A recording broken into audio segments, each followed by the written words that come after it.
Hear ye, man. Welcome to the show. If you would not mind, go ahead and find yourself a spot, get comfortable, grab a snack, do all that good stuff that we need to do, and we're about to get started. It's not important who I am. What's important is that you are pulling up to the Iron Lords podcast right now as we speak, and I guess I'm here to keep you entertained until it's time to get this show started. So look. Y'all done messed up and turned me to an animal. And haters be swearing they real, but come to find out that they really mechanical. And yeah, I be eating these rappers, but that's all a part of me being a cannibal. And they say I'm better than money because you can bank on me being accountable. I know a million rappers that don't wanna be on a song with me, that's understandable. I kill a beat and they wanna compare me to Freddie and Jason. I'd rather be Hannibal. They be like, why use a video game? Just be original, y'all too dramatical. I know it's random, but I'm addicted to flipping the sample and making it flammable. This is that yoga, fire, flame. They think it's arson up in the apartment, they call it department and I get the blame. Still I be running, collecting them rings. You just a target when I'm in the range. I was the hardest to start regardless back when you was messaging people on AIM. Check my vocals, all on Twitter, but I'm anti-social. Love my city, but I'm still bi-coastal. I got let's switch that up. What is you doing? What I wanna do? Don't stop. Nah, that was dope. I'm Keep just super that going. Keep that going. Nah, go ahead. Look, I guess you could say that I'm very spoiled. For them to be your dogs, they ain't very loyal. But I ain't gon' hold you, I ain't here to boil you. You ain't gotta say it, I'm embarrassed for you. Always been a nerd, never been a loser. Making Voltron with a gang of cougars. And I'm going places, better tell a Uber. Cause it's pretty hard to sleep on Freddy Krueger. Let's do that again. Hear ye, man. Welcome to the show. If you would not mind, go ahead and find yourself a spot, get comfortable, grab a snack, do all that good stuff that we need to do, and we're about to get started. It's not important who I am. What's important is that you are pulling up to the Iron Lords podcast right now as we speak, and I guess I'm here to keep you entertained until it's time to get this show started. So look. Y'all done messed up and turned me to an animal. And haters be swearing they real, but come to find out that they really mechanical. And yeah, I be eating these rappers, but that's all a part of me being a cannibal. And they say I'm better than money because you can bank on me being accountable. I know a million rappers that don't wanna be on a song with me, that's understandable. I kill a beat and they wanna compare me to Freddie and Jason. I'd rather be Hannibal. They be like, why use a video game? Just be original, y'all too dramatical. I know it's random, but I'm addicted to flipping the sample and making it flammable. This is that yoga, fire, flame. They think it's arson up in the apartment, they call it department and I get the blame. Still I be running, collecting them rings. You just a target when I'm in the range. I was the hardest to start regardless back when you was messaging people on AIM. Check my vocals, all on Twitter, but I'm anti-social. Love my city, but I'm still bi-coastal. I got let's switch that up. What is you doing? What I wanna do? Don't stop. Nah, that was dope. I'm just Keep super that going. Keep that going. Nah, go ahead. Look, I guess you could say that I'm very spoiled. For them to be your dogs, they ain't very loyal. But I ain't gon' hold you, I ain't here to boil you. You ain't gotta say it, I'm embarrassed for you. Always been a nerd, never been a loser. Making Voltron with a gang of cougars. And I'm going places, better tell a Uber. Cause it's pretty hard to sleep on Freddy Krueger. Let's do that again. Hear ye, man. Welcome to the show. If you would not mind, go ahead and find yourself a spot, get comfortable, grab a snack, do all that good stuff that we need to do, and we're about to get started. It's not important who I am. What's important is that you are pulling up to the Iron Lords podcast right now as we speak, and I guess I'm here to keep you entertained until it's time to get this show started. So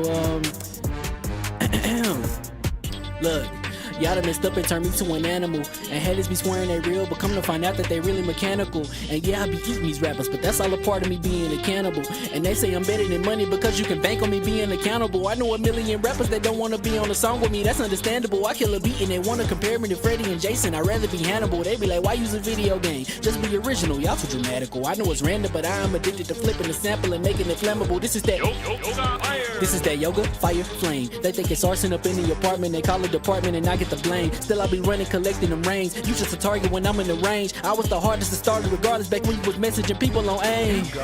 Check my vocals, all on Twitter, but I'm anti-social. Love my city, but I'm still bi-coastal. I got let's switch that up. What is you doing? What I wanna do? Don't stop. Nah, that was dope. I'm just Keep that going. Keep that going. Nah, go ahead. Look, I guess you could say that I'm very spoiled. For them to be your dogs, they ain't very loyal. But I ain't gon' hold you, I ain't here to boil you. You ain't gotta say it, I'm embarrassed for you. Always been a nerd, never been a loser. Making Voltron with a gang of cougars. And I'm going places, better tell a Uber. Cause it's pretty hard to sleep on Freddy Krueger. Let's do that again.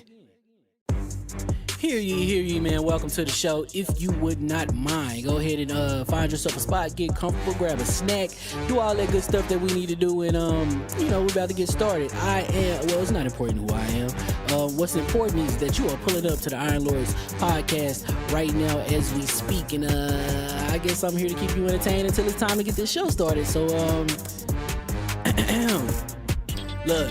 Y'all done messed up and turned me to an animal. And haters be swearing they real, but come to find out that they really mechanical. And yeah, I be eating these rappers, but that's all a part of me being a cannibal. And they say I'm better than money because you can bank on me being accountable. I know a million rappers that don't wanna be on a song with me, that's understandable. I kill a beat and they wanna compare me to Freddie and Jason. I'd rather be Hannibal. They be like, why use a video game? Just be original, y'all too dramatical. I know it's random, but I am addicted to flipping the sample and making it flammable. This is that yoga, fire, flame. They think it's arson up in the apartment, they call it department and I get the blame. Still I be running, collecting them rains. You just a target when I'm in the range. I was the hardest to start regardless back when you was messaging people on AIM. Check my vocals, all on Twitter, but I'm anti-social. Love my city, but I'm still bi-coastal. I got let's switch that up. What is you doing? What I wanna do? Don't stop. Nah, that was dope. I'm just Keep that going. Nah, go ahead. Look, I guess you could say that I'm very spoiled. Feeling to be your dog, they ain't very loyal. But I ain't gon' hold you, I ain't here to boil you. You ain't gotta say it, I'm embarrassed for you. Always been a nerd, never been a loser. Making Voltron with a gang of cougars. And I'm going places, better tell a Uber. Cause it's pretty hard to sleep on Freddy Krueger. Let's do that again. Hear ye, man. Welcome to the show. If you would not mind, go ahead and find yourself a spot, get comfortable, grab a snack, do all that good stuff that we need to do, and we're about to get started. It's not important who I am. What's important is that you are pulling up to the Iron Lords podcast right now as we speak, and I guess I'm here to keep you entertained until it's time to get this show started. So look. Y'all done messed up and turned me to an animal. And haters be swearing they real, but come to find out that they really mechanical. And yeah, I be eating these rappers, but that's all a part of me being a cannibal.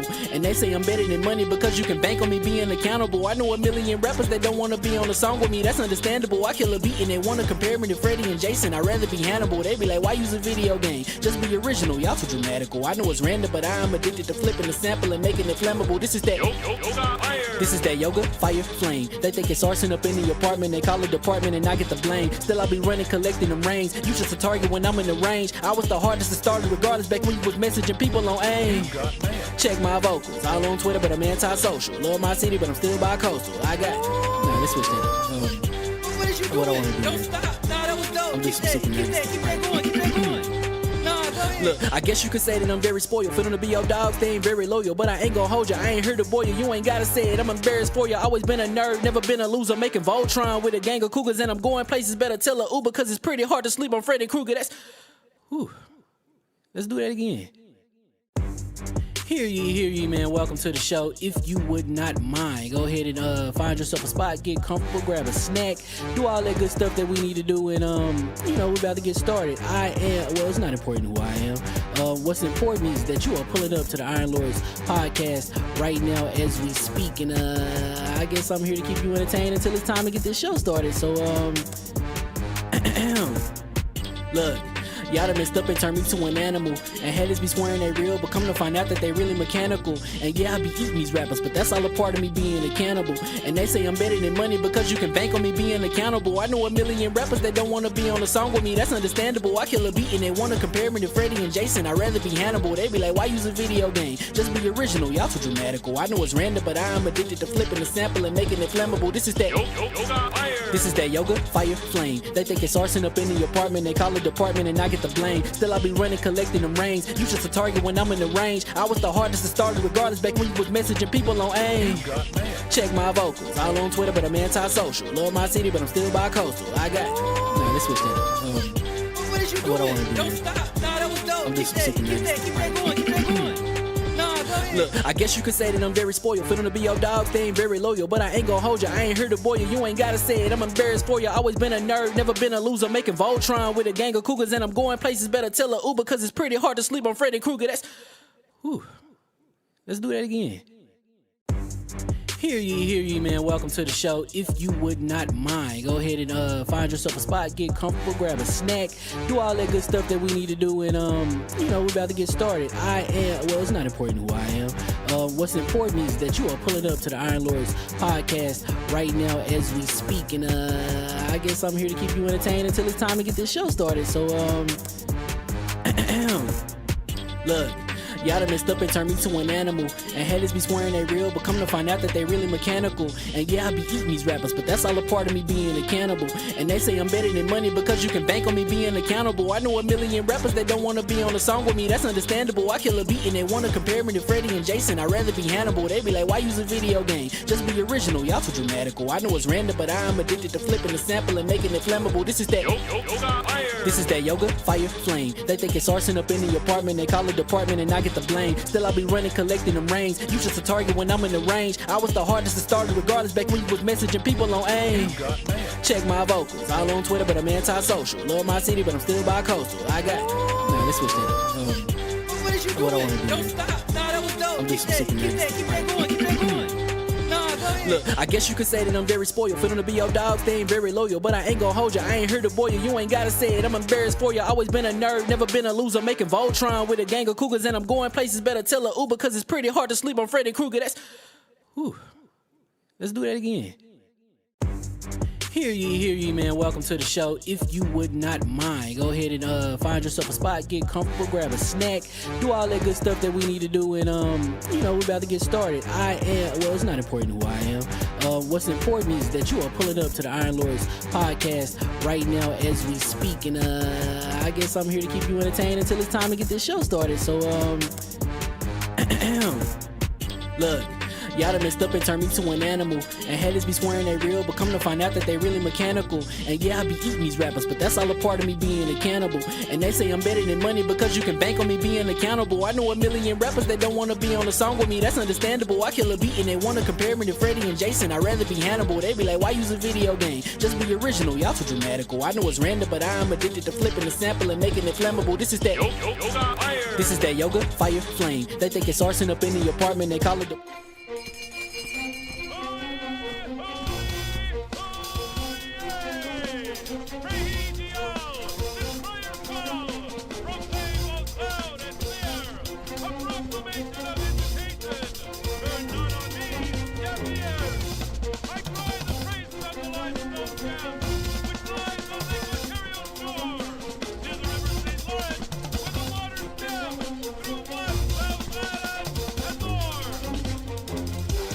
I'ma just chill and watch them and eat snacks in the attic. I wanted to chill with the pack and be like a young wolf, but then they would mistake me for addict. If I can imagine it's cool to give you some advice, then invite your girl to your squadron. Cause if you don't give her that option, you gon' be single player like Sovereign. You gon' get tossed in the bushes by King David. Royalty and not a pretender.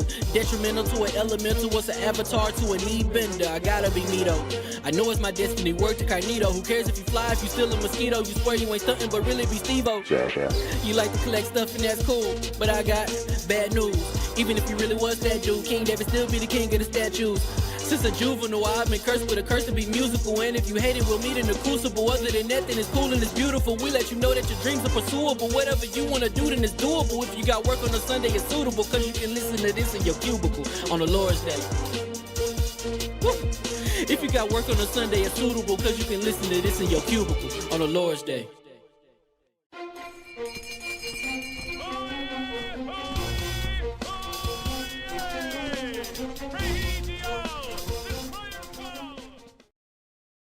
Hot mics. Let me fix things over real quick. Let's get these.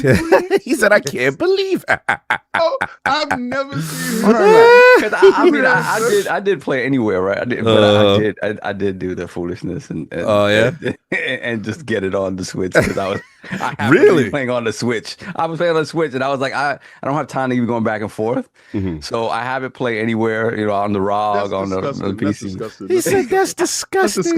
Yo, you know what the dope thing is? I was playing on my ROG. Wifey was watching TV, and I got an achievement out, and it popped up on the TV while she was watching, because we watch through the Xbox. Yeah. She was watching Netflix or something like that, and I was like, "Yo, hurry up with your program." but I got the ROG, so I can play my game. So I'm sitting there playing, and I got an achievement, and it popped up on the screen. She said, "What the hell is that?" I said, "That's me."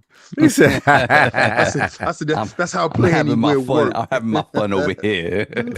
No doubt. Can you give me a mic check right quick in the undisclosed location? Yeah, so right now, if y'all didn't know, now y'all know. Y'all in the other laboratory, like over there we got mad arcades, old school gaming. We got NES, Super NES, Genesis, TurboGrafx, Neo Geo. Over there, we got the arcade machine that has 135 consoles in it with 62,000 games, and then comic books and statues in this room. This is my getaway room. We may need to turn you up in Windows a little bit. You have to turn up a little louder just to get the most up. Yeah, it's not bad. No, I think it's not bad. I just want to make sure you at your highest. Yeah, if you can in Windows, see what you do. I got you. You know what I'm saying? He said he's been kidnapped. Said where is King? Hold on. Yeah, it was at 44. Yeah. You know how they get. They can't hit a king. Yeah, there you go. Nah, I ain't kidding that, bro. Y'all see the statues on this side? You see Ra and Horus over. Well, that's Horus and Anubis over there. So and then in the back you got Iron Man, Captain America. Y'all see the Holy Trinity at the top up there. So y'all say I never represent the WB. I'm representing Netflix.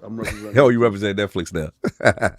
We're going to get into it. So hear ye, and we are live. And welcome to the Iron Lords Podcast, LLC, and lordsofgaming.net, episode number 426. It's another glorious Sunday, and we are back at the round table on the Lord's Day. They said blink twice if you need someone to call the cops. Hey, yo, why did he... You got to do this. They acting like you've been caught, man. You've been caught. King in the upstairs joint. King has been kidnapped. Where King at? King is in the doghouse. Yo, you in trouble. Hey, what y'all don't know, some of y'all never touched this. Y'all never had a Super NES controller. So y'all fake gaming. Fake gaming, son. Or y'all don't know what this is. Woo, y'all don't know what and this is a clean Genesis controller, brand new off the deck. Yeah, that joint clear. Just in case you dudes really want to get busy, we can get busy. What you want to do with it? Tell me what you want to do. Classics. There we go. And today we've got the big one. Netflix acquiring WB Games. A lot to discuss. Marvel Cosmic Invasion. Octopath Traveler 0. Metroid Prime 4 Beyond, and PlayStation Crypto to discuss. So we're gonna get right into it. So let's introduce the gaming nights in the realm. We are down one horseman. We don't know where he is. We think we know he's in the realm of Octopath Traveler, lost, swimming, stuck in the Matrix. Someone was blazing last night. God forbid, most anticipated RPG drops the day before. Oh, you got to go live. It's over. Forget it. You already know. So hopefully send your love and good wishes to this man while he's no love. While he is definitely caught under the bushes of sleeping, and hopefully will join us in progress. But we still got the other brothers here in the realm.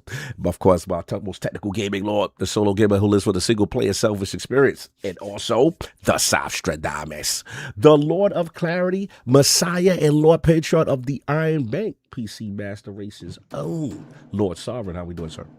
I'm doing good. This can't call me PC Master Race like for the past month. Can't call you that? We gotta take that out. Haven't been on there for a minute, but then all of a sudden, Metroid comes out, and all of a sudden that Switch is getting a lot of play. Gang, Switch gang. Yeah. So we'll talk about Metroid a little bit later, but I've been playing some Metroid.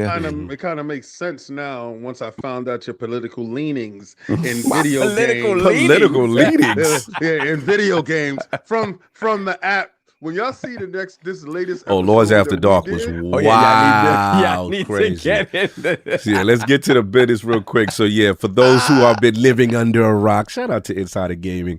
We have the app right now. It's pinned in the description, so go check us out. It's Lords After Dark, kind of a central theme, singular topic where we get a little more nuanced. We get a little more raw, more unfiltered, And it went down. First episode was State of Xbox. Second episode that we just recorded was State of PlayStation. And I'm telling y'all right now, that was literally one of the most hilarious, one of our most best episodes. So go check that out again. If you're on Google Play Store, the link's up at the top of the description. Go click that link. If you're on Apple, go click that out. And it's in the premium tier. If you go in the podcast sections of the Insider Gaming app, and go check out Tom Henderson got stuff cooking, man. I know some things.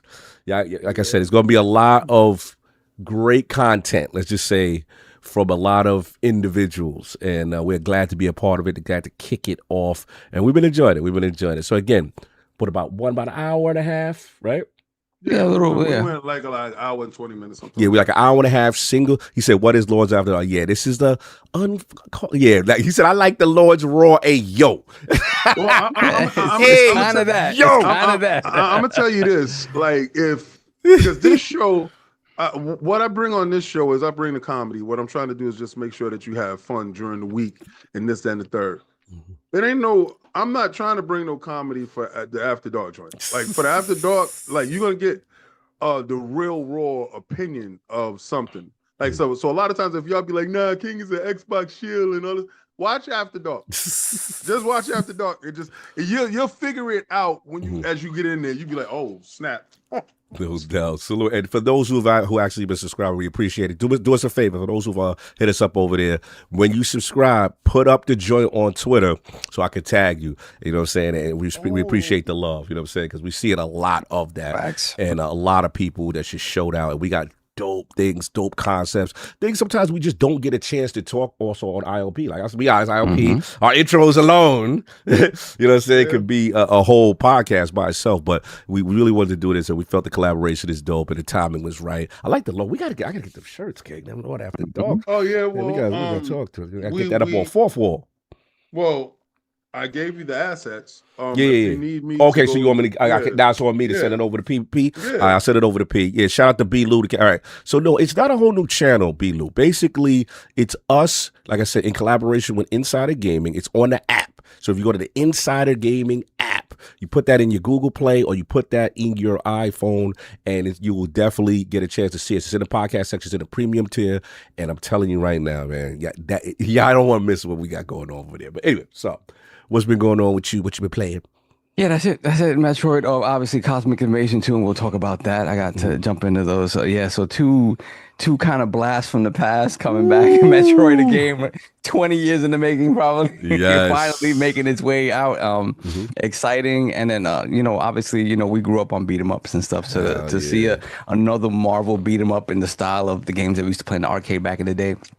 It's just so exciting for us. And then this upcoming week, we got T2. Terminator 2. I'm living my best life. I'm living my what? It was crazy. I've been on a Terminator 2 watching binge. Yeah, you've been on a James Cameron. Yeah. Oh, you see you get my notifications when I be doing. Yeah. I've been in my Cameron bag. Yes. Shout out to B. Lou. Subscribe now.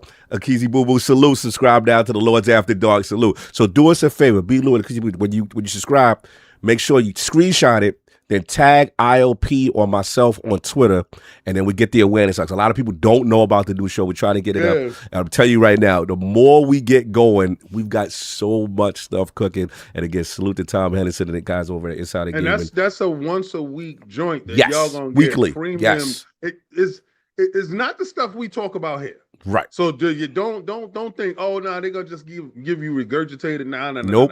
It's always different. Yeah, always different and nuanced. Again, it's about an hour and a half. It's weekly. Thank you for reminding me. It's weekly. You know what I'm saying? So this is every week. We are giving you an additional show with a nuanced topic. And again, it's raw, it's real. Y'all gonna love it. And we got other ideas that sometimes we never get a chance to do an ILP that we've been wanting to do. And we got some stuff going back. That's I'm looking for the Lord publisher. I can just go crazy. We got some ideas. Yeah, we got some. This will be funny. Y'all gonna like it. Oh yeah, no doubt. So I'm sorry, so I'm got. So that was it. Like I said, excited to talk about those games, and yeah, man, it's been a blast from the past. And then we have this week coming up. We got the Game Awards. We got Terminator 2D, No Fate. Like it's just insane. That game even exists is insane. The fact that game was pushed back a lot. I mean, well, it's apropos now because we're about to be locked into that real world Terminator. Yeah. The AI. Hell yeah, bro. Everything. Watching it now, Skynet. Yeah. Yo, it's scary as hell. Like listening to them saying the sentience, and I was like, "Yo, Cameron was a visionary on this, Joe." And both movies, like T1, T2. I watched T1 as well. Yeah, they hold up so well. They're still so entertaining. I mean, T1 on its own, like just the story that it told and just creating that universe, and then T2 just taking it to up here, like. Even now, so many years later, I watch those movies. I have the 4K like Blu-ray, so like try to get them in the best fidelity possible. Yo, those movies are so amazing. Good. Oh my God, so good. And I was listening to the story of just how to get Terminator 1 off the ground. All the things they would do, guerrilla filmmaking, and how they almost did that. OJ was almost a Terminator at one point. They was like, yo, that would have been crazy. Nah, they couldn't have OJ chasing the white chick. Bro, Cameron, too much real life. Too much real life. Yeah, it was. Rest in peace, OJ. Rest in peace to everybody. Respect. I'm just saying though. Respect. No, that's all right. Believe. What's this? He's a new podcast, but yes, it's on the Insider Gaming app. It's not on YouTube. It's exclusive. Yes, it is an extra podcast. It's an extra podcast. Believe. Again, look at the top of the chat right now. I tagged it. Go check it out. Hit the link. It'll take you right to the Insider Gaming app, so you can find out on your phone, iPhone, or on your Google or on Play Store. But yeah, that's it, sir. Yep, that's it. Look at that Road Rash from Genesis. Ooh, remember Road Rash? Oh, that was my joy. I love Road Rash. Hell yeah. EA, right? That was EA, right? Yeah, that's EA. But I'm down with the 3DO version. This version. Oh, right 3DO was like, God tier. Yeah. Oh, but that's when me and Bill Stillwell bonded. They had the Soundgarden soundtrack. Yeah. The 3D. Oh, that joy was crazy. That's one of the greatest Road Rashes of all time. Anyway. Yeah. And of course, we have the incredible Hulk of this, aka the Excess Gamer. Ooh. The prophet of Xbox. Swami. King of the statues, who demands nothing less than that premium experience and is the ascended one of the Xbox platform movement. Beloved from an undisclosed location. Middle room upstairs. Oh man, this week was kind of crazy because yesterday was it was probably for entertainment purposes. It was the greatest entertainment day if you are a dude, bro. Right? So they had rap battles yesterday. They had boxing. They had UFC. Yeah, probably one of the best knockouts of the year. Frank Martin, thank you for showing up for the last half of the year. So December, you probably are sure in for knockout of the year. It was good. I didn't like how the rap battle ended with Cassidy and after all that amazing build up.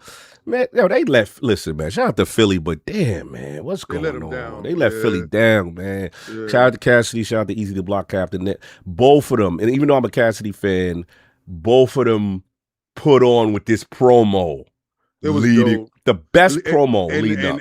And they dropped music. They got diss tracks. Because I gotta give out to J Mills. First of all, I gotta say J Mills, you show people how to make money with battle rap by dropping independent music so they can turn that into cash. And Cassidy and Easy did it right before, at the height of the build up to the fight, like the battle. And I just got to say this. Be careful for the people that you got around you. Now, I'm not saying that the people that could be bad, what it is you have no talent people that's with you that wants to show you I'm down for you. Yeah, to ride a crash. Right? House. So they only have one or two resource. And if their resource is being protection, then they're gonna crash out. Yeah. They're gonna put you in a situation where you as the bag are gonna be compromised. And you gotta have these hard conversations with individuals. Don't mess up my bag. Facts. Because at the end of the day, you had people show up to that building that wanted to see the battle put on, and the fight, for y'all two not to throw any blows. That's what. And for it to get to how it got to, that means that the crowds that you're running with are going to compromise you and mess up your money. Because what type of promoter wants to put on for that later? Yeah. You understand? Like the money's not going to be. Then there, I heard the mic quality was trash throughout. People said the event quality. That's a terrible look. What they should have did was use HyperX. Now, had they used HyperX, and I want to give a shout out to HP and HyperX. You know, this is the HyperX right now. So you know the kid is right here with the quad. And I love how it lights up. So dudes, Kaga's like, why are you holding it? I don't gotta hold it. It comes with a built-in stand. I can put it down here and I can just get to it like that. But I like to feel I like to get my Eddie Murphy raw on. I like, just to do that and have that. Now, Goonie goo goo.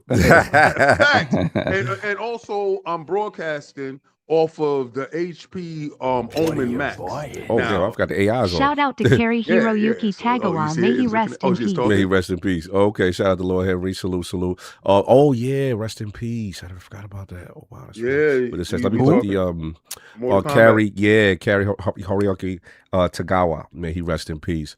I did hear about this. Yeah, the Shang Tsung. Your boy. I'm gonna take your soul. Yeah. Oh, and the movies getting ready to come out. The new movies getting ready to come out soon. Let me pause this. Yeah, that's a good. Actually, I'm glad that one actually came through. Because that was crazy. That was a legend right there. So, no doubt. Yo, he made Mortal Kombat. Like that cast was crazy.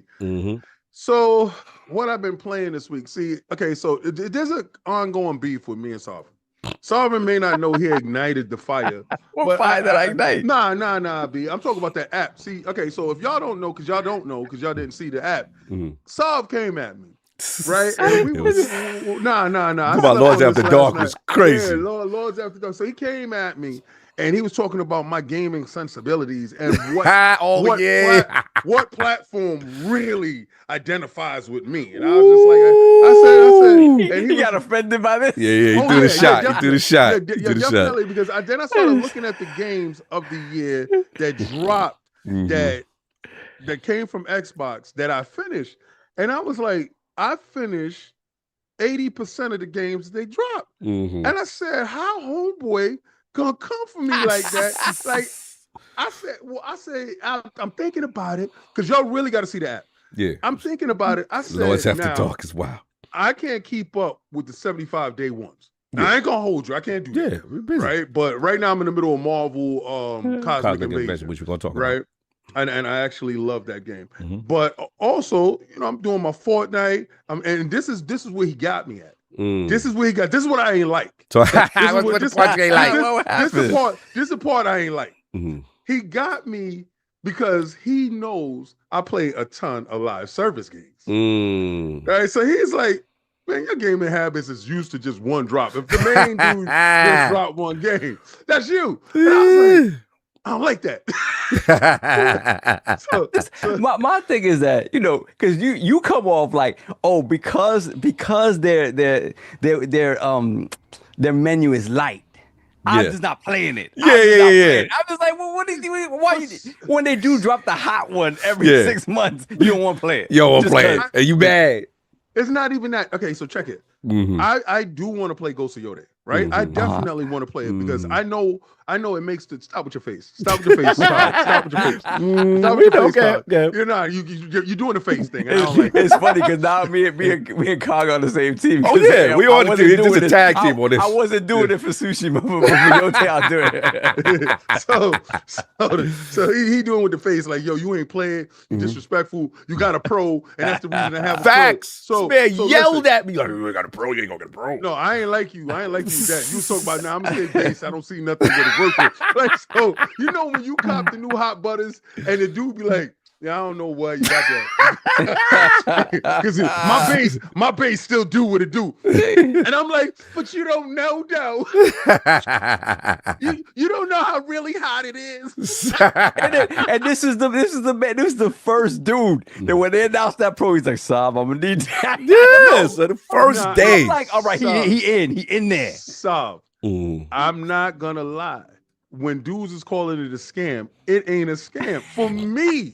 Like, cause I don't care if it's an extra 5 frames per second. I need that. Exactly. That you know how we do. Right. So okay. So you saying that, I was just like, I want to play it.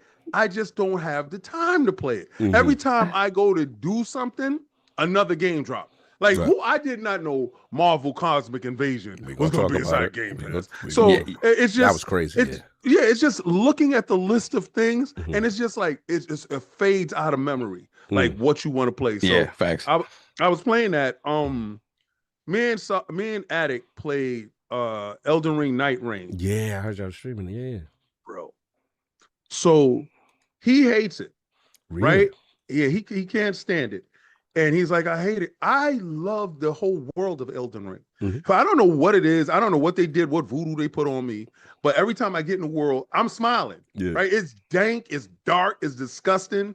But for some reason, I really like it. And I like Night Reign because you got preset characters that's already built out. And you just go through the world, gathering stuff, leveling up, moving towards the circle. And I guess it has something to do with the fact that it has the Ring of Death, like Fortnite. So okay, is it like a looter? So I'm like, it's survival, it's fun, and we get to the end, we fight a boss, and then if you survive that boss, you move on to the next night. You got to get to 3 nights to get to the boss of that world, and we didn't have a third. So it's me and Addict wandering around this world, not really knowing how to play the game, but I'm having fun. So Legendary Intel came through to help us, and he came through and he's like, all right, run here, run there. Go to this dungeon first, kill this boss, grab this, then go here. And he was teaching us how to play the game.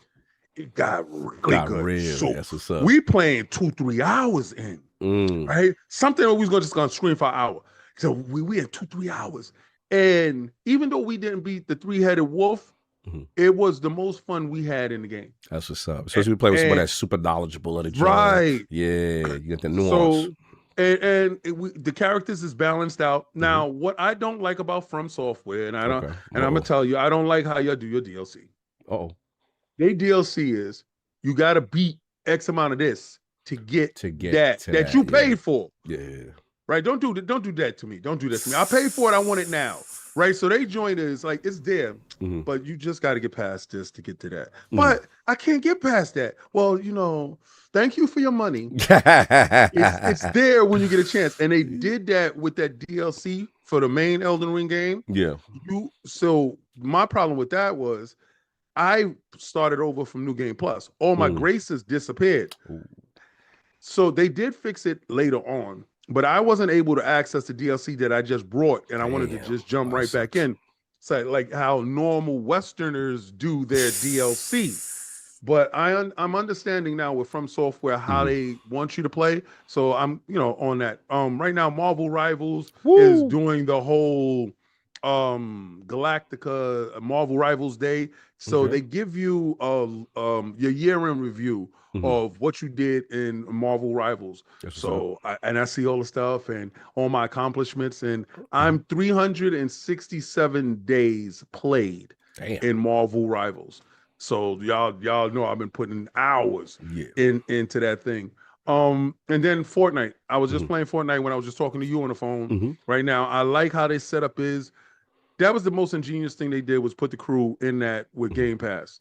I've seen a lot of my friends back. Shout out to Winter Soldier. Sinister's always playing. Salute. There's a lot of people that's back. So Fight Night Fridays was crazy. We went up this week.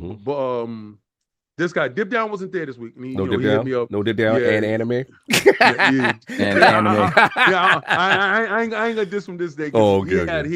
He had a real reason why he wasn't there. So because we have a real tight team. Now, what I'm gonna tell you dudes is because I hear a lot of you dudes talk about fighting games like y'all about that life. None of y'all show up to really get your ass whipped. Now I know I got to use that French language. As long as after dark. That's long as after dark talk. This is true. I do apologize. apologize. But boot to butt. Boot to butt. We put boot to butt on Frontline Gaming streams. If you want to show up for Fight Night Friday, bring your game. And maybe if you're not that good, maybe you could be some of our lower tier guys. But Cray picks Mortal Kombat. And, shout out and rest in peace to the artist formerly known as Shang Tsung. But I'm going to tell you, Cray is a savage. Mm. Cray picks this stupid game that nobody's playing. You know, one of those dudes that his mom just brought him one game and he got really nice at it. And everybody moved on to Street Fighter. But he's like, yo, come over and play Eternal Champions. Yo, y'all should check it out.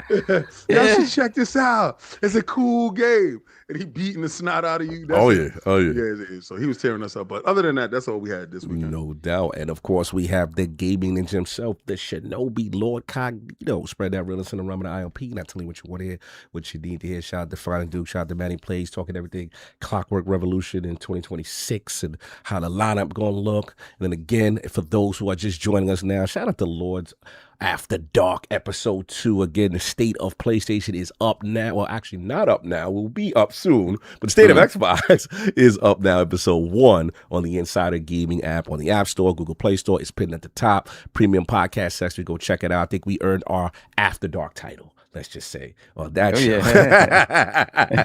Definitely. So you want that singular? For those of you that don't know, the Lords are untethered here. Meaning the language is equally untethered. Yeah, and we got some more cool ideas. We got dope ideas that we want to do. We also got I know sometimes we also spoiler cast some things that we never get a chance to.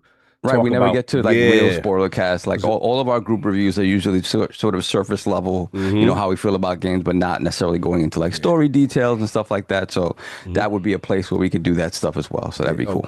Don, get your man. I mean, get your man Don. So get your man. Chill. Let me see. Hold on a second. I'll let you go. I'm bugging. I'm looking stuff up for the podcast, and I haven't even opened YouTube yet. My bad. Nah, you good. Don is outside. Hold on a second. Lucius Augustus is Lords After Dark, only on the Insider Gaming app. Yes, it's an exclusive show, singular topic show only on it, but you can catch that again on that. And Google Play. It won't be broadcast anyplace else. Yeah, that's exclusive. It's exclusive, Joe. You know Whoa. Yeah. Let me just You gonna get the super chats? You gonna get the super chats? Henry 3478 with the 50 sex. Shout out to the sex. Love that. Shout out to Kari Hiroyuki Tagawa. May he rest in peace. Your soul is mine. I can't. Wow. Yeah, for sure. Let me have done a taco $2 super chat. I'll only show up if we smashing, bro. You don't want to smash? You're not gonna smash? I'm good. So you don't want to smash? Ain't no smashing going on. No smashing. Definitely no smashing of bros here. No. So yeah, again, so shout out to Lucius. Go check it out, man. It is really cool. And again, we got dope things planned. I'm very excited for the stuff we got cooking. As far as being for the games, yeah, that Destiny 2 Renegades was fired up. And look, I have to admit, I was enjoying what I've played so far. You know, like maybe 4 missions in. You know, it's clearly Star Wars inspired, but I will say the aesthetic does fit Destiny, and it does feel good. The story is kind of nonsensical, but at the end of the day, the characters and the new antagonist. Oh, I like what they're doing with this new antagonist. They own their Kylo Ren energy, you know what I'm saying, kind of thing. But nah, I'm not gonna front them. The thing that I like about is the gameplay and the what you call it, the enemy density. He looks like Dark Revan. Yeah. To be real with you, so I didn't know what is he Dark Revan? Is he? I'm not far enough. I just know the things he's doing to Guardians is very, very gangster. So they're building him up where I'm at. They're building him up.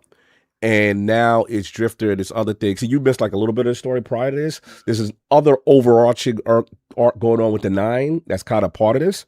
And yo, a good thing that views on you. We gonna put you on top out, bro. You wildin'. Anyway, what I was saying. So pretty much they've got that going on. The thing that I like is this invasion thing on. You know what they literally did? You okay? What? They put Helldivers in Destiny. What? I ain't gonna hold you. Invasion is fire. I don't care what. Like, it's sad that this DLC is not getting no traction because I knew for a fact this was not bringing nobody back. Like, people thought, it's gonna be a resurgence. It's gonna be like Final Shade. No, it's not. Bungie has already betrayed the trust of their base. Right. Yeah, I was gonna come back. It's just it's just a lot of things this week. Yeah, it's a lot. But I will say it is good though. It is solid content. Is it enough to bring people back and Destiny's back? No. But it's a good first step to try to correct things and stuff like that. But I will say this, the most enemy density I've ever seen, and then the thing where I say from the Helldiver standpoint, these invasion joint, kid, you gotta get to the ship and you gotta extract out before it gets crazy. And that part is fun. So salute to them. Wait, so it's the Helldiver's concept? It's a Helldiver's concept. The game in the story gives you a light trading when you get to a certain part of this new mode that eventually will come as part of the game separate after you beat the main game. That new mode that they train you on, it's fire. I'm not going to hold. And then they got this faction thing going on. It's a solid expansion. I'm not going to hold you. You know what I'm saying? Is it as big as what we used to? No. But I will say the cinematics are good. It's a fun romp. It's worth, it's more Destiny for Destiny fans. You know what I'm saying?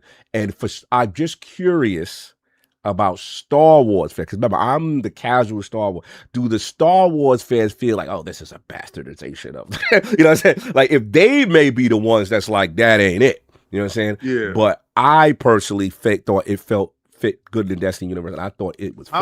I was totally against the whole merger with Star Wars, but I realize the severity of things going away. Yeah. At this moment right now, whatever you got to do to survive. Yeah, right, you got to do that. That's what I feel. So that's a little bit of D-Mill battle mark. Shout out to all my LSM fan. We're going to be getting it on. Shout out to Rook. Shout out to my man Joseph LaRussa. Shout out to Jimmy V and the crew. We're going to get that popping hopefully next Friday. We'll see how it goes schedule-wise. There's a lot going on because next week is the Game Award. Next week is crazy for us. Me and King got events to do, and I got events to do. It's crazy. So I've got events to do. You know what I'm saying? Monday, is it Monday? Monday, Tuesday is crazy. Wednesday is crazy for me. Thursday is the Game Award show, and it's just Friday. This is just a crazy. Thursday, I don't care about nothing. Yeah, I know. We'll recap with you after. Yeah. I'll find out when I wake up. We'll find out when you wake up. But anyway, so that's that. But actually, I figured right now, let's talk. We're gonna get the super chats, and then maybe we could all talk about Marvel Cosmic Invasion. Of course. All right. So super chats. Hold on a second. We just got one more from the Grape Mongoose, $2 super chat. I like that name, Grape Mongoose. Grape Mongoose. Good marrow, my lords and realm. By the way, hashtag no PS6. Oh wow, one of your peoples. Yeah. That's why he likes the Grape Mongoose. That's why he likes them. I didn't know what he was gonna say. I just happened to like the name. Come one of your peoples. One of your peoples. Kill a snake, man. Kill a snake. Grape Mongoose. Anyway, that's it. We caught up. Yeah, is it? All right, so Ricky Tiki Tavi. So do a little pre-show topic because obviously Attic is not here yet, but Marvel Cosmic Invasion. So I'll let you set it off, man. Talk about this thing. Yeah, from our friends over at .emu, .temu, however you want to call it, and Tribute Games. Tribute, these guys, when they did Shredder's Revenge, they did Toxic Crusaders, which I don't think is out yet, but I've played at multiple shows now at this point. So they specialize in giving you games that old school feel, particularly the beat 'em ups. And here they got the Marvel license, and they were able to go back and create something in the vein of Captain America and the Avengers or the old X-Men beat 'em ups. And it's fantastic, man. It's fantastic. It's I won't say, like, I've always wondered, like, how could you move this genre forward, right? We're getting these games, we're getting these old games. And I remember when it went to 3D, and I remember, was it Fighting Force? Fighting Force on the PlayStation. I was like, because they were like, the way they had it's in 3D, and then the weapons. And I don't know if you guys played Die Hard Arcade, which was another one that was just like polygons, but it was basically a beat 'em up, and then you had guns as well, and you had melee weapons, and it was all of this stuff that we see in these 2D games in 3D. And I was like, wait, how can you move this forward? And my feeling was always like, hey, why don't we give it more fighting game mechanics, right? Make it feel more like a fighting game, so you feel like kind of more immersed in it, as opposed to just kind of blindly and dumbly beating up these these AI characters. So I haven't quite gotten there yet. But what I will say about this game is that they added a lot of, if they're characters that have been in fighting games before, they've added moves from those fighting games that feel like perfect in the beat 'em up setting. And they're so simple to pull off, yet you have all of these combos and stuff that you can pull off. I'm not a big fan of tag mechanics in these type of games, but in this game, it is very, very cool because it's just not one tag mechanic. You could do different things with each time you tag in your player character, your partner, right? So it could be like a super move. It could be just like a juggle move. It could be like their particular special and not yours. It could just be a regular tag in if you're getting beat up and you won't bring in the other character. And this is when you're playing solo. Obviously, when you're playing 2-player, you're playing this, just side by side. But man, they did a fantastic job with this. I will say this: do you guys notice that these, like with Shredder's Revenge and this game, I didn't notice it with Streets of Rage 4, but that's it's different. The characters are smaller than you remember. That like they feel like a little more compressed than squish. Yeah, they're smushed a little bit. They're smushed. Did you put it on CRT filter? You put it on? No, there is an option. Yeah, there is. Okay, put it on, and then you'll say, "Oh." Because you put it on, you're gonna say, "Oh." In those older games, the characters look like tall or whatever. You look at them for whatever, they looked a little smushed. Down. Even in Shredder's Revenge, I didn't notice that. In Shredder's Revenge, I noticed it. Like, what the hell's going on here? But I mean, whatever. It doesn't matter. The game is fantastic for old school heads who love beat 'em ups. It's great. It takes those older games and just adds all these more modern mechanics. Like I said, fighting game mechanics that fit perfectly into this game. The stages are great. The enemies are great. The bosses have some level of depth to them. It's a little mechanics. Yeah, mechanics. I was like, oh, okay. A little sentinel. I was like, okay. Yeah. So, and then it's a longer game than expected too. A lot of times these games are pretty short, but they're showing us a lot, man. They take us to the Savage Land. They take you to Wakanda, like all over the place. Like, so I'm maybe halfway through it, and that's all stuff that I've seen up until this point. So, yeah, man, I'm just having a ball with it. I really, really, really am enjoying it. Once again, tribute game. Shout out to you guys. Shout out to .emu. Yeah, they're killing it. They're really killing it. No doubt. Real. So yeah, I was gonna say, King, I don't know if you got a chance to play any Marvel Cosmic Invasion. Yeah, definitely. I was playing it on my Steam Deck for when the demo was out. So good. And then I moved over to my ROG, and it was one of the first games that I installed on my ROG. Played the demo there. Then when it released inside Game Pass Ultimate, if you ain't a Game Pass Ultimate card carrying member, I don't know what to tell you, but God bless. You got it how you got it. Great right? Game Pass edition. I got to give you this, King. Yeah, that was I love that they got that. Kind of last minute too. Last minute, which I don't mind because I part of me thinks like, let them get their bag for people pre-ordering and whatever, and then boom, you know what I'm saying, come through. You're like, oh, okay. That's why Game Pass had me gun shy with my wallet. Like I'd be terrified. It always happens to me. I buy a game and 2 weeks later it's inside Game Pass. But this joint here. Now, I'm a huge Neo Geo fan, so Neo Geo in the beginning was about a lot of fighting games, a lot of side-scrolling beat-em-ups. So I got a ton of side-scrolling beat-em-ups. One of my favorite side-scrolling beat-em-ups was the Avengers Arcade or X-Men Arcade. And then we have Ninja Turtles, and we had The Simpsons, and the evolution of the side-scrolling beat-em-ups took on a life of its own. Then we got series like what was it? Final Fight, Streets of Rage, those things from Capcom. Capcom went on and did The Punisher. And this seems to be fans of that long forgotten era. Yes. That took the animation, took the world, took the storytelling, and added the beat 'em up elements to it and gave us characters that we didn't know other people cared about. Like Beta Ray Bill, like they could have used right? And it sucks that I'm upstairs in this room because I would have definitely showed y'all. I have that hammer, that hammer at Stormbreaker that they used, not the Stormbreaker from the movies. They used the Stormbreaker that actually makes sense from the comic books.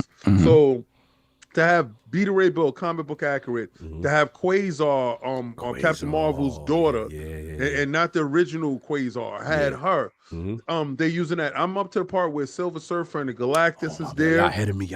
I ain't get the Surfer yet. I like this because they do branching paths, right? And even after you do branching paths, even if you're on a board that you're going through, you can have two different divergence in how you can attack the board. Some boards has branching pathways while you're in the board, right? So you can go to the top of the board or you can go to the bottom of the board. And it's definitely a good game. Music wise, controls. I'm a huge fan of controls. Like, so if I'm in the middle of a fight and if I can't spam my super to get these dudes off me, I'm gonna be upset. Super's automatic. Tag team options is automatic. Flipping in between characters is automatic. There's no latency that I perceive when I'm playing the game. The game plays cellular. What I also like about this the game itself. Oh, okay, wifey is there. I'm looking at my grandson on the camera, making sure he's wilding out. No doubt. Yeah. So, like, what I also like about the game, besides that, is the aspect of leveling up your character. Yes. So they got this little cosmic cube thing going on and some other stuff. And so what you do is you can get out all these little things. You find little things in each board, and each board you have challenges. So, beat this amount of enemies with this particular character. You can follow the storyline with the characters they want you to use, or you can follow the story with characters that you choose to use. You're not going to get out those challenges, but that adds an extra layer of completion to the game. If you're one of those people that need to get those achievements, to get those completions out, then do that. But also, beating certain characters puts them on your squad that you can choose from. And what I noticed with the roster has spaces for expansion for more downloadable characters to come at a different time. And when I was talking to the developers on it and the publisher, because the publisher was there, when I'm talking to them about it, they said stay tuned because it's more stuff to come. So couldn't give me anything right there because at that point, not even the full roster that we got now was announced. Right? Cosmic Ghost Rider. That Cosmic Ghost Rider being available, y'all don't understand the treat that you're getting is because they are fans of the Marvel universe. Right? So Cosmic Ghost Rider is not somebody that you would readily know. So you got to know who Cosmic Ghost Rider is. Cosmic Ghost Rider is Frank Castle. That's the Punisher. I didn't even know that. Right? Yeah. So dudes don't know what is really transpiring in front of you. We're getting Nova. What I didn't like when they used Nova, John Ryder doesn't have a ponytail like that. I was noticing that about that. What's that about? I don't know. Okay. But it could be an alternate universe John Ryder, right? That we didn't get a chance to see yet, but they got information on it, but they're about to, because of the association with Marvel. Yeah, and their association goes deep. So as a Marvel fan, and I mean, y'all can see every room y'all go in, y'all see Marvel, Captain America, Shield back there, Iron Man, Thor, Hulk, everybody here, my Thundercats is up there. It's a wonderful thing seeing my age grow up and have control over the games that we get a chance to play because they take a different level of love and care towards it. And these games come out like this. And the price wise, this game sells, sound wise, it slaps, and to have those CRT options. They got our boy T Lopes on the is it Lopes or Lopez? I always mess it up. So I think it's Lopes. Because I felt like I saw a tweet where someone said Lopes, and he was like, I don't know why people say that. I'm like, isn't it not Lopes? I was like, well, maybe it's Lopez. I was like, let me speak to our Spanish brethren. Find out. I mean, let me see. I've never seen, if it's Lopez, look, man, I got to go to Spanish lawyers sometimes to get right. Do your Spanish thing. do the Spanish. What Addict said, do the Spanish thing. No, because I've never seen, if it is Lopez, I've never seen Lopez spelled that way without the Z. Is it?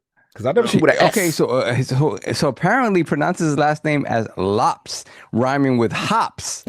Yo, he got bad hops. Yo. Okay, so I was wrong all the way. Lopez or Lopes. So it's T-Lops. T-Lops? T-Lops.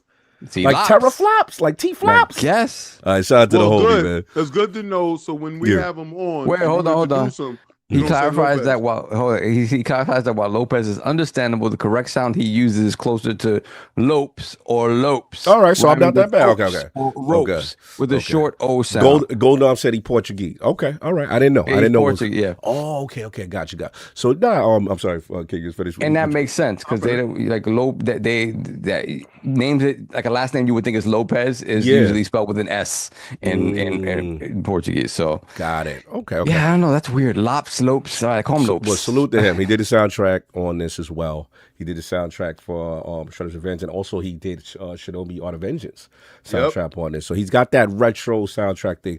I'll just add on to what you guys said. Man, I love this game. This is a classic throwback game. I felt like the switching is dope for me because these type of games that have a good roster, sometimes you're like, all right, you're locked into that one character, but basically I can play 2 characters at a time and then see how the synergies work. So at first I went with Panther.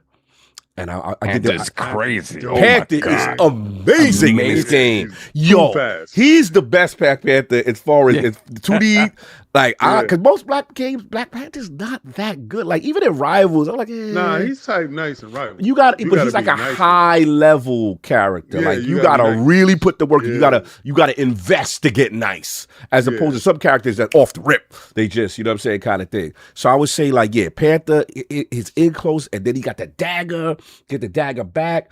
And what I like is the charge up moves. So they got the little charge up. He's got the flash count or whatever. So I'm like, who do I pair him with? So at first I kept it comic book. I went with Storm. I was like, let's get the couple, you know what I'm saying, going on. So I did that. Now Storm was cool. She had a little blast and all that. You laughing, you know what I'm saying? But I ain't gonna hold you, kid. You know who really was playing well with him? Iron Man.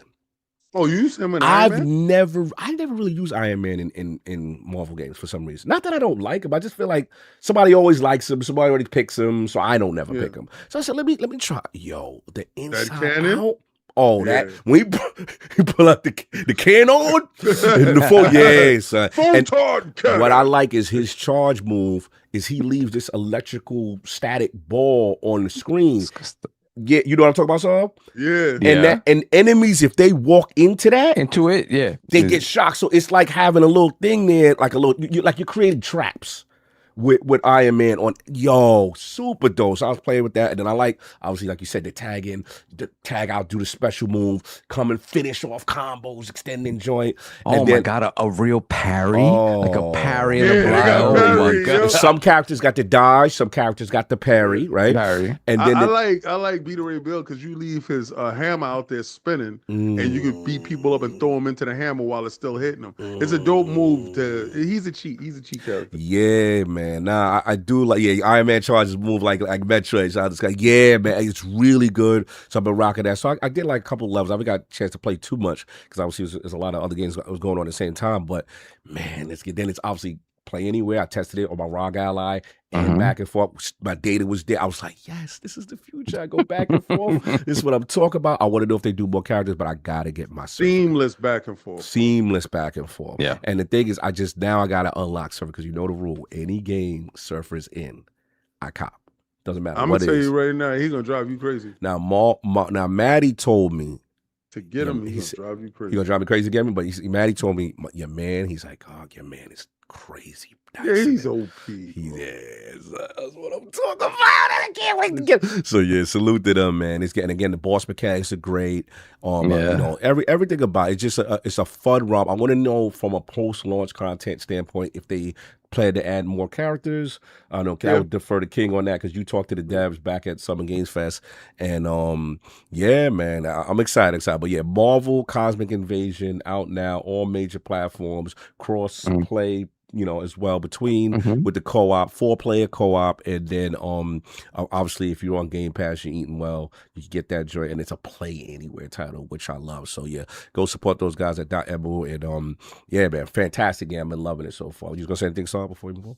It's one thing that was a little bit annoying, but I know it's because it's not, you know, the Capcom version of it, right? But a lot of the same moves that are in this game that are in the Capcom fighting games, it's like it'll be like you know, the shield slash. For it's in there. But it'll be like discus throw. And I'm like, discus throw. No. So all right. So there is one move that is the same name. I forgot what. What about like, Berserker Barrage? They got Berserker Barrage. He got that. He got that.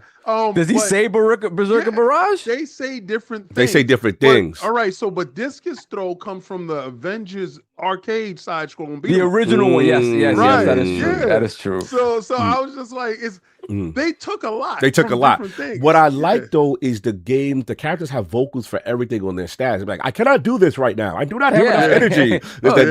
Cap is like, oh, it's better than army food. Or Yeah, like that. when they pick up, I like the destructible things. And I like you got the destructible things for secret. My only nitpick, I feel like when the super bar, like I feel like there should be a better indicator to let me know that the super bar is full and ready to be used. Because I'll be using special moves. I'm like, when I'm gonna get the super, and I didn't realize, okay, stop using special moves all the time and then let it build up. It needs like a chime or a pulsing thing. Just let me know when I could do the damn super. That's my only, because those meters are very small. Right. You know what I'm saying? And you're not really paying attention to it. Yeah. Right. And then a lot of times, when I'm the only thing I pay attention to health, let the dude put him back on the bench, let him heal up in the background. Yeah. You know what I'm saying? And I kind of wish the supers were more bombastic. Like, I want them to be dogs. They need to get their Benficate on. Benficate on. Like, just let the screen. Just light the screen up. And like, because again, I'm a cat player, right? So I'm like, oh, no final justice. Like, they need final justice in this game. Fact. Oh my god. And the only thing, what I do like though, singular character though, he will have to grab one dude, beat him up, and take him over the but it could be area of effect when he drops him down. When he drops him down. Everybody else, I will say though, it is funny. I do like, it's a stupid little thing.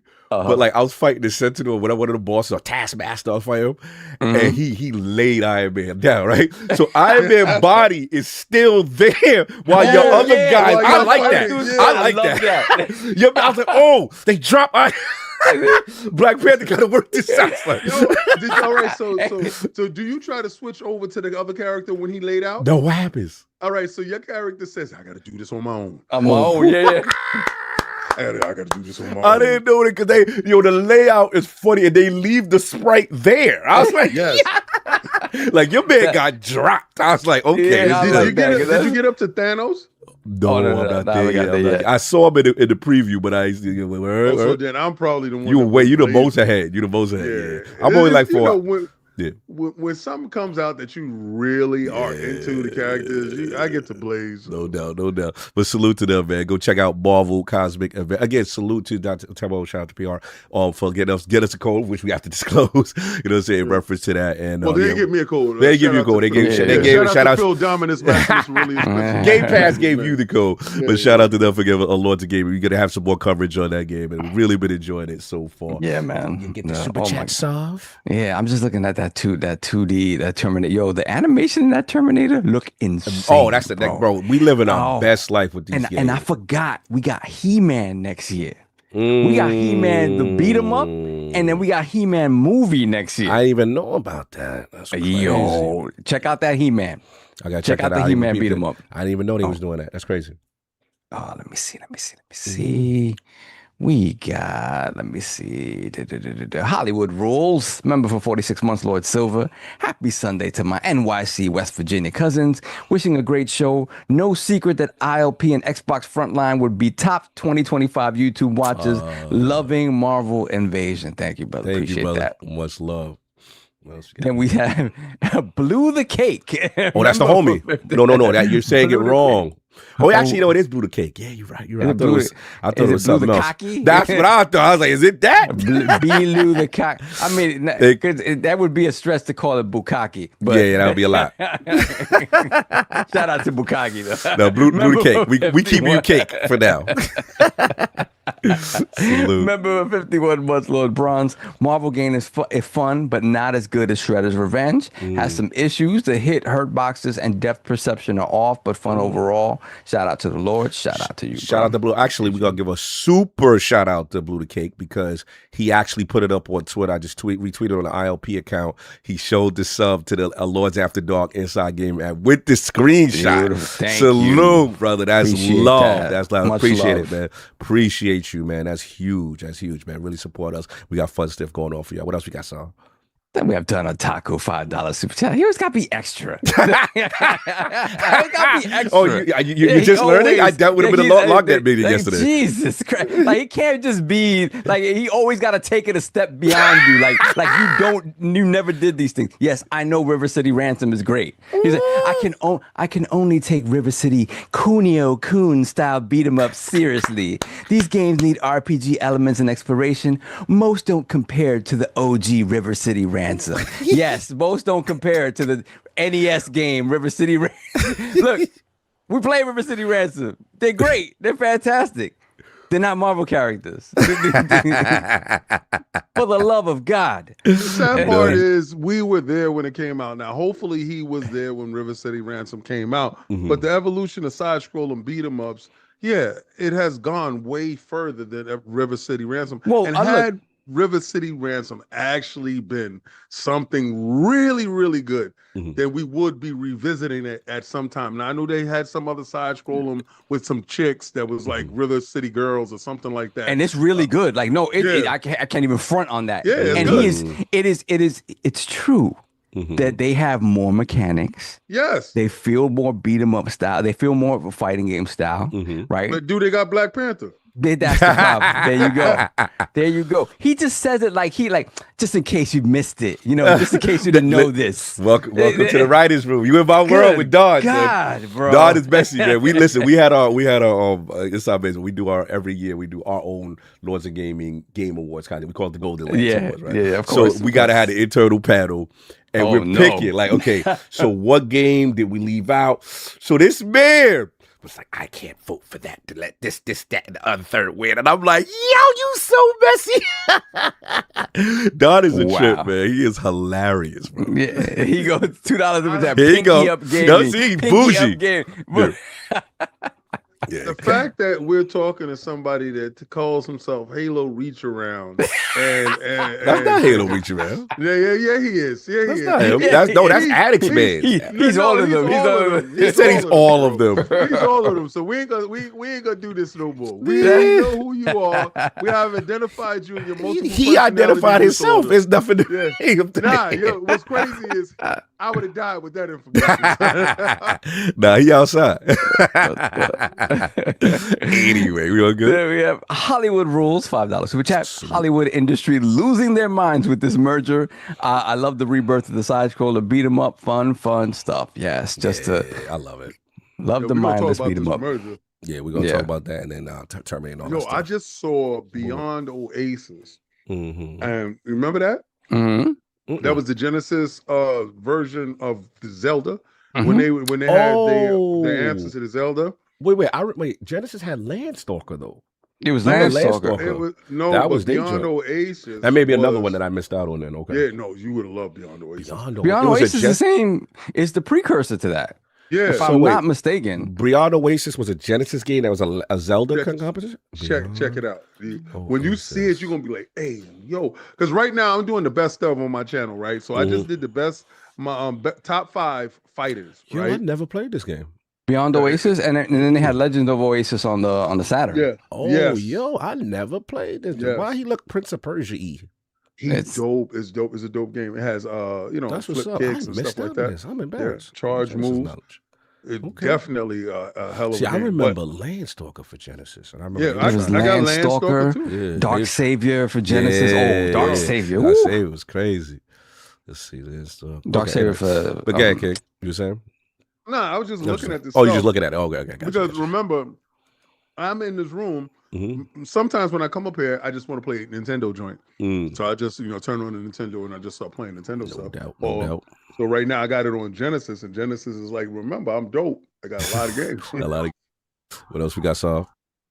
Okay, let me see. We got Tyson Lewis Art. remember for 48 months with bronze, I've been playing Tokon Fighting Souls, and I'm a bit underwhelmed.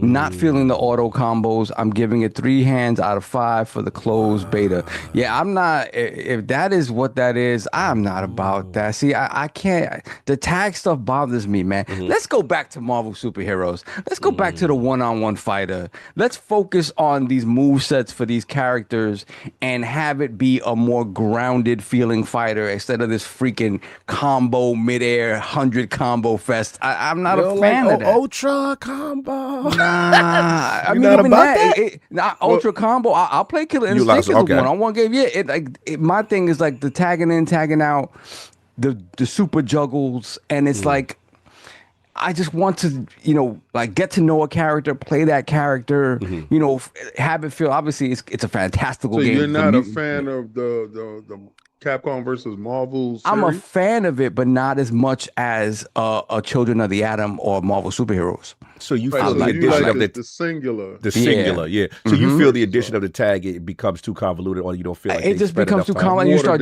You start doing this where it's like auto combos and stuff. So now, because at the end of the day, and it's crazy because whatchamacallit, what's the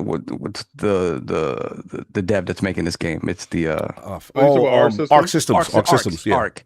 Like they're all about they are kind of all about the depth of their games, right? And I'm not trying to say this game isn't going to be deep, but at the same time, you also do compared to Guilty Gear, right? Like a Guilty Gear, even Dragon Ball Fighters, right? You look at that, and it's like it almost feels like the Marvel license has kind of made them try to find this middle ground of making it more accessible because it's Marvel. And I don't know. I think your assessment of why they're doing it, how they're doing it, is kind of wrong. All for the simple fact. All right, so Guilty Gear didn't make my list on my top 5 fighters, but it got an honorable mention, right? Okay. Because this is the top 5, and this is only 2D. I didn't do 3D, right? So I'm doing a whole 3D fighting series. And this is next. Series, like Guilty Gear series, or Guilty Gear the first game? No, the series. I have to use franchises when it comes to fighting games, and my top 5 because I based it on the longevity of the franchise and the meaningful impact of what it meant to me. Okay, because it's my list.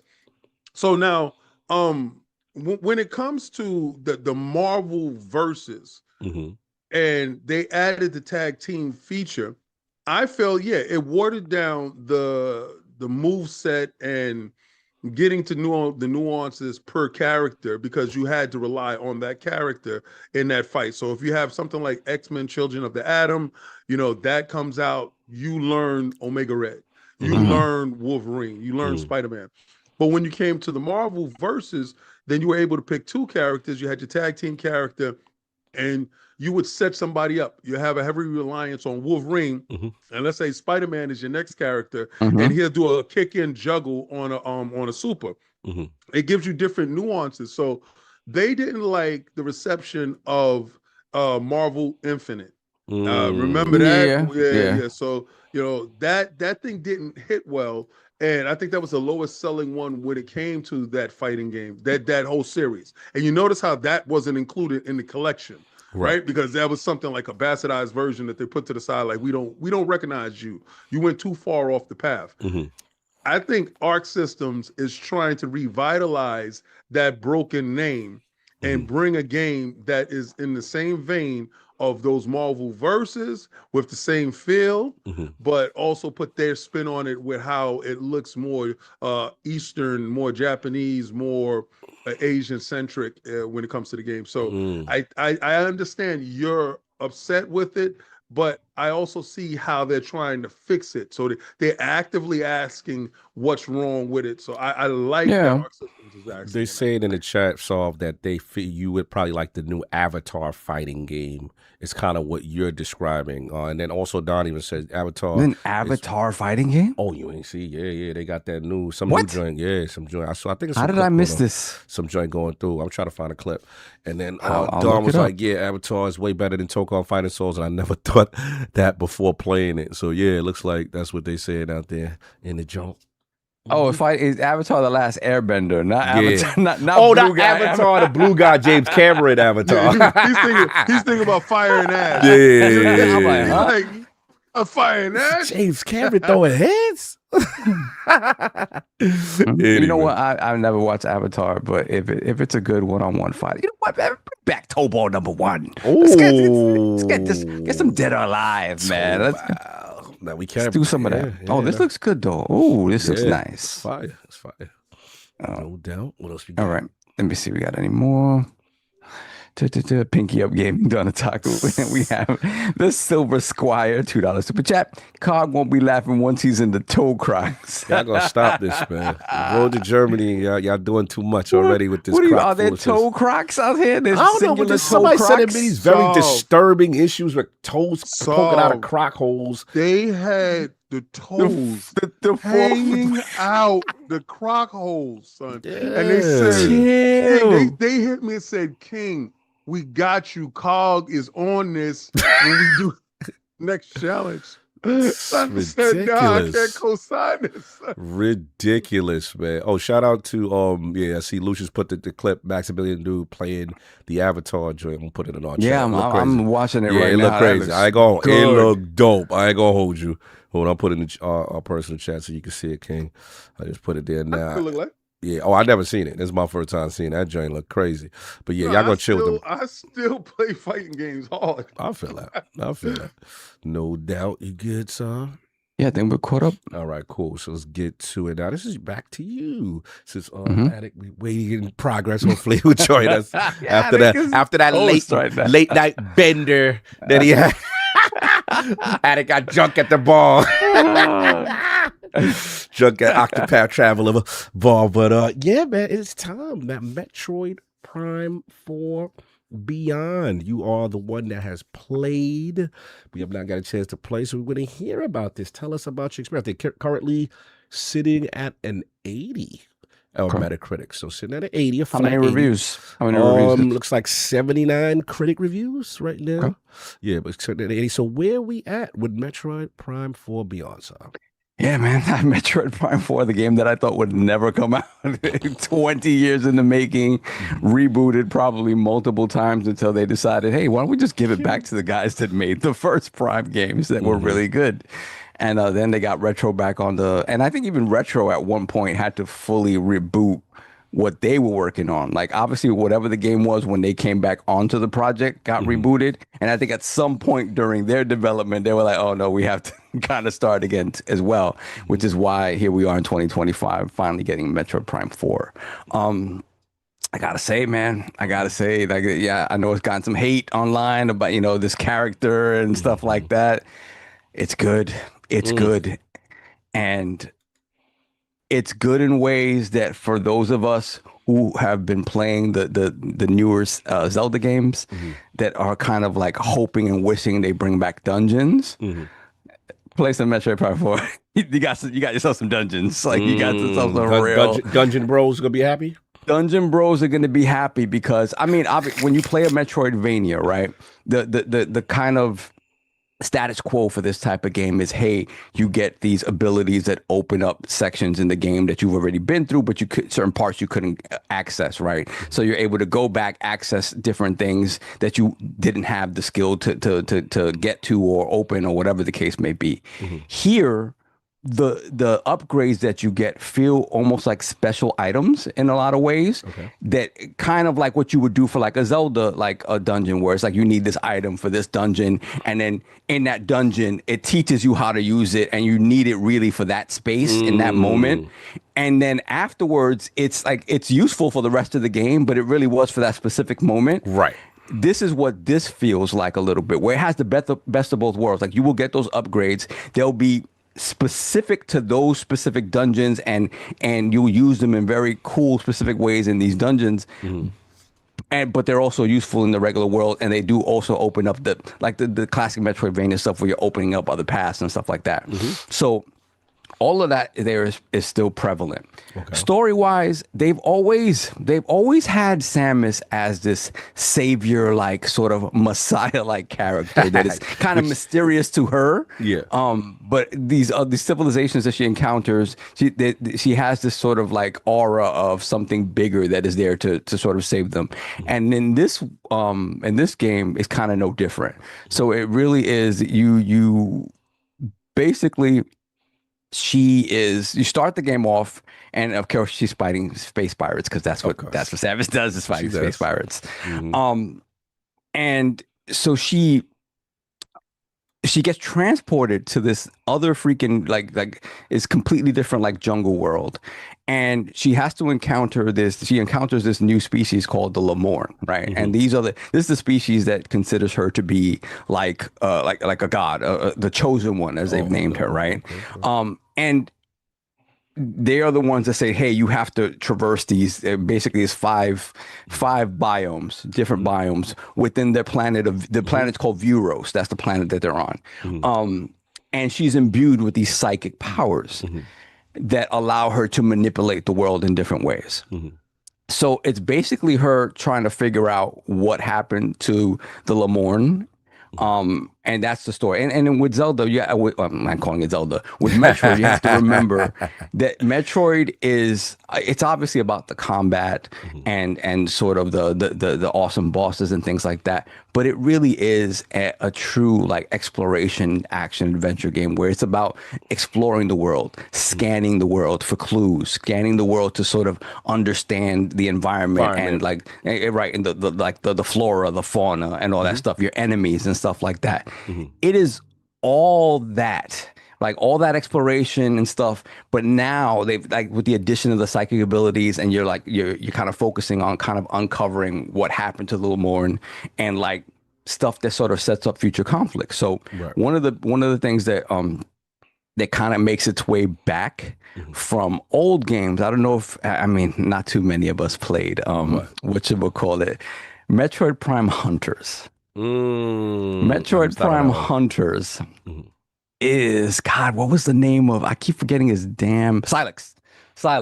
He is a bounty hunter that he was in Metroid Prime Hunters, and Metroid Prime Hunters, we know, was it a launch game for the DS, I believe, if I'm not mistaken. Okay. So he makes his way back, and he's trying to get this artifact that basically is the artifact that gives you your psychic powers and kind of unveils this, that you are the chosen one of this Lemorn race. So it kind of sets up conflict with the space pirates, with Silex once again. And that's kind of as far as I'm gotten, right? When it comes to the story of Metroid, yes, let's get. Because I have a lot of questions for you on this game. It's cool. I never feel like it transcends beyond game to game, right? I kind of feel like the overall lore of the Metroid like universe, the overall sort of the overall kind of way you think about Samus is like this badass bounty hunter. Yeah. She goes from planet to planet, and she has interesting adventures from game to game. But overall, I just don't feel like it's this thing like, oh my God, the lore, the story. Yeah, the story's never been like known for that. It doesn't feel like a cohesive thing from game to game to game. You do have recurring characters, like obviously you have your Ridley and all this stuff. I don't know where this is going to go. Okay. It may set up future conflicts. Obviously, my hope is that with Metroid Prime 4, they're kind of setting up more Metroid, and more Metroid that does not take, whatever, 20 years to make. Yeah. But again, I can't say much more other than that. The idea of them kind of bringing in Zelda mechanics and making the exploration that much more interesting, because I'm always in for a Metroidvania, right? I'm always in for like getting the new powers and opening up new routes and finding new parts of the map, because for games like this where like the map can be very like intimidating, right?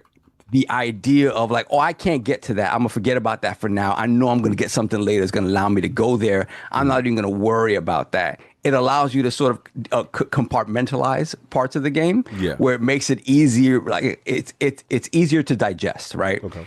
And that makes and with the idea of these upgrades feeling more like special items that kind of are in use within like dungeons, it kind of feels like it does that even more. And I think like the adventure aspect of it, to me, it's a little different than what you expect from Metroid. And for me, I'm not the guy who needs to have it exactly the way it was. I like the more open, aspects of it.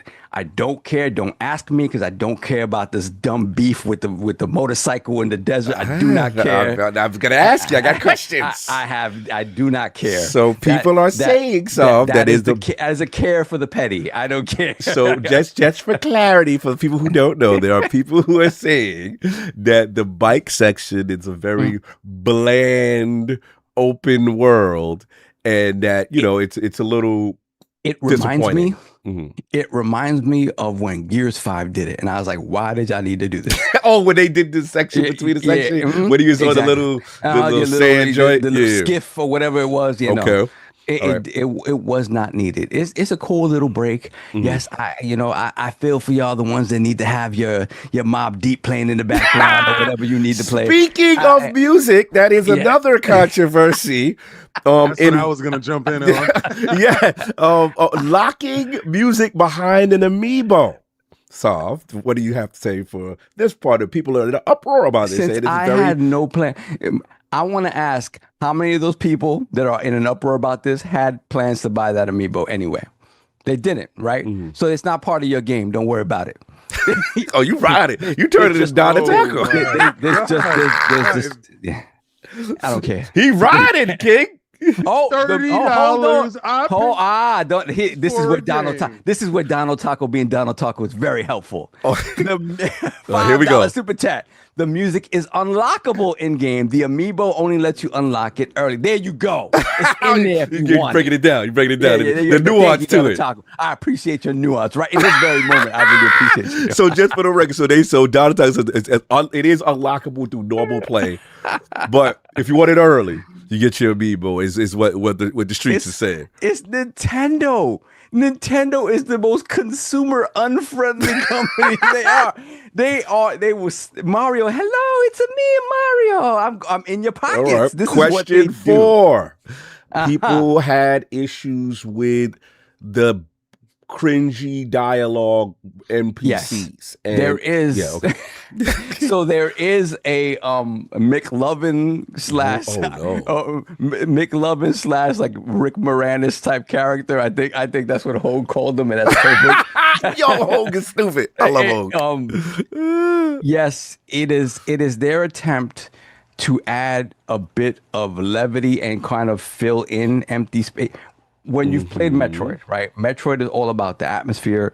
Metroid is all about just solitude and exploring the world. Scanning. Scanning. It's always been kind of a quiet game, relatively quiet. Yes. Samus isn't talking and any of that. Like, you don't really see that.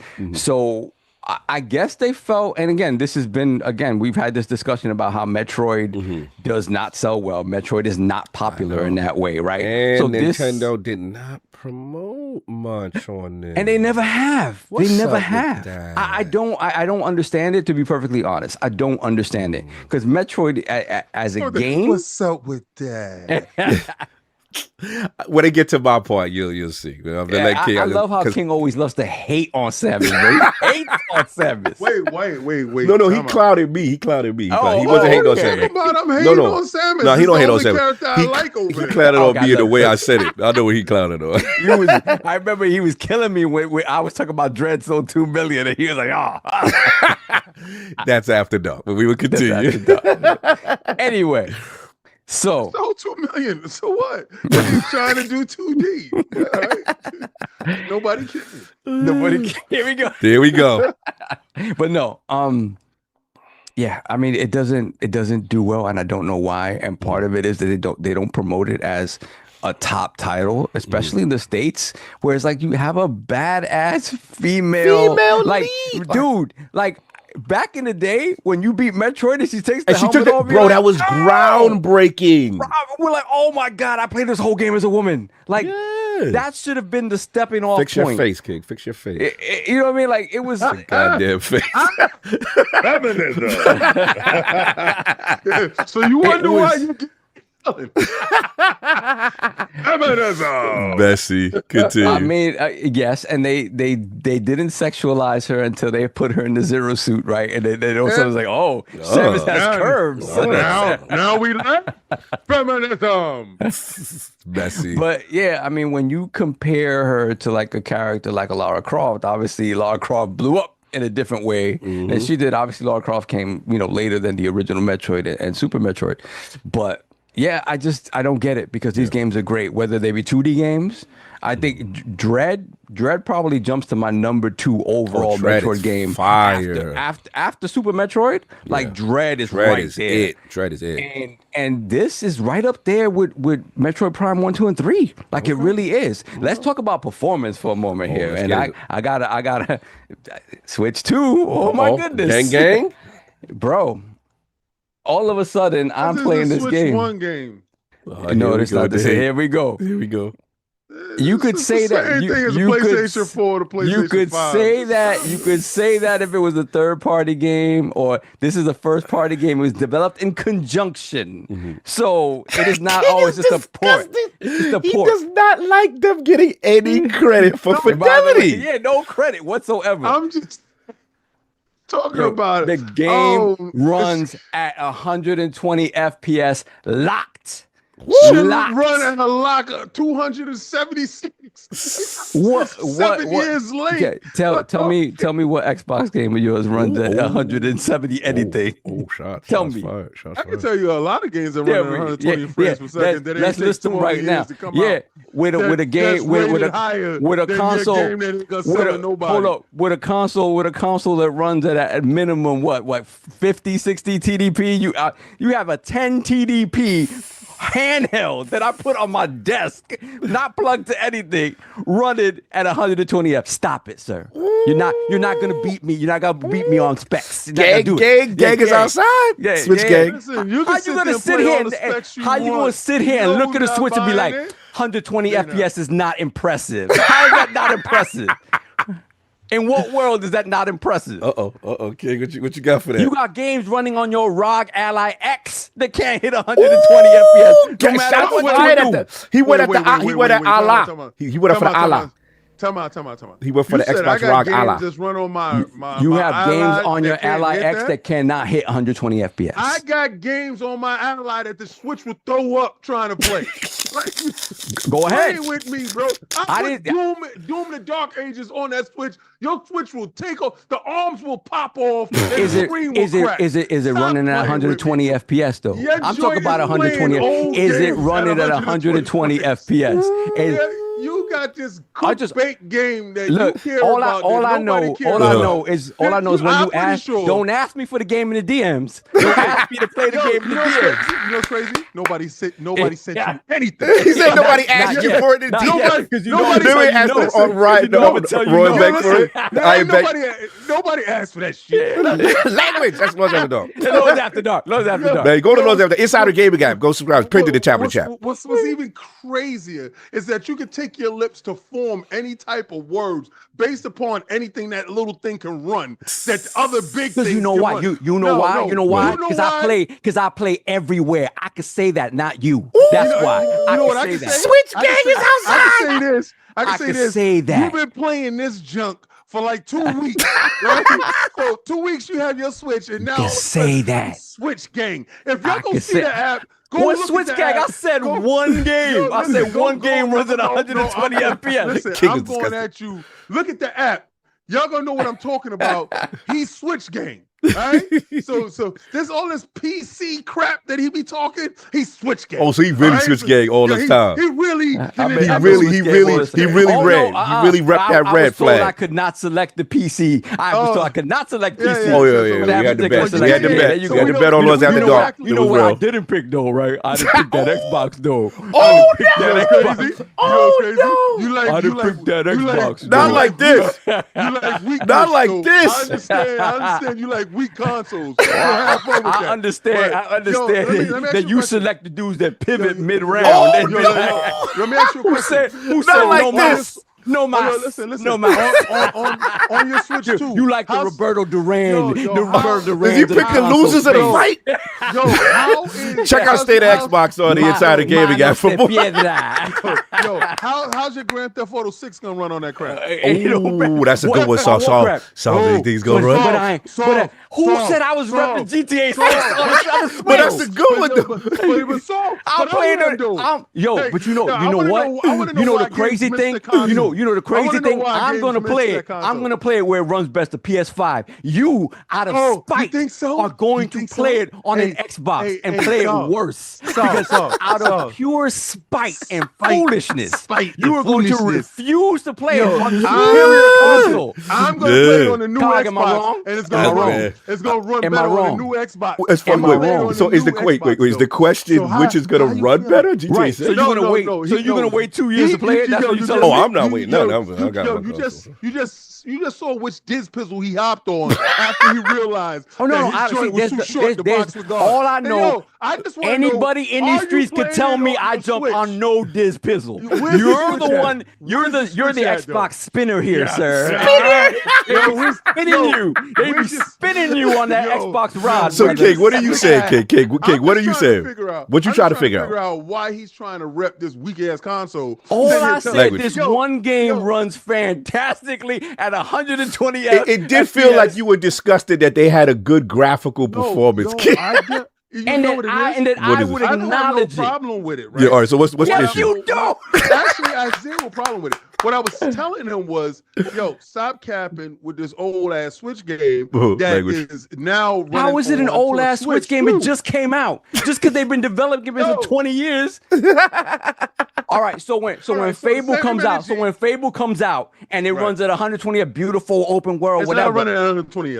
I'm gonna tell you, stop capping for the old game. The old game that they've been making since forever, right? You know what he's not understanding? Same thing. It's a Switch game. Okay, let's take this one.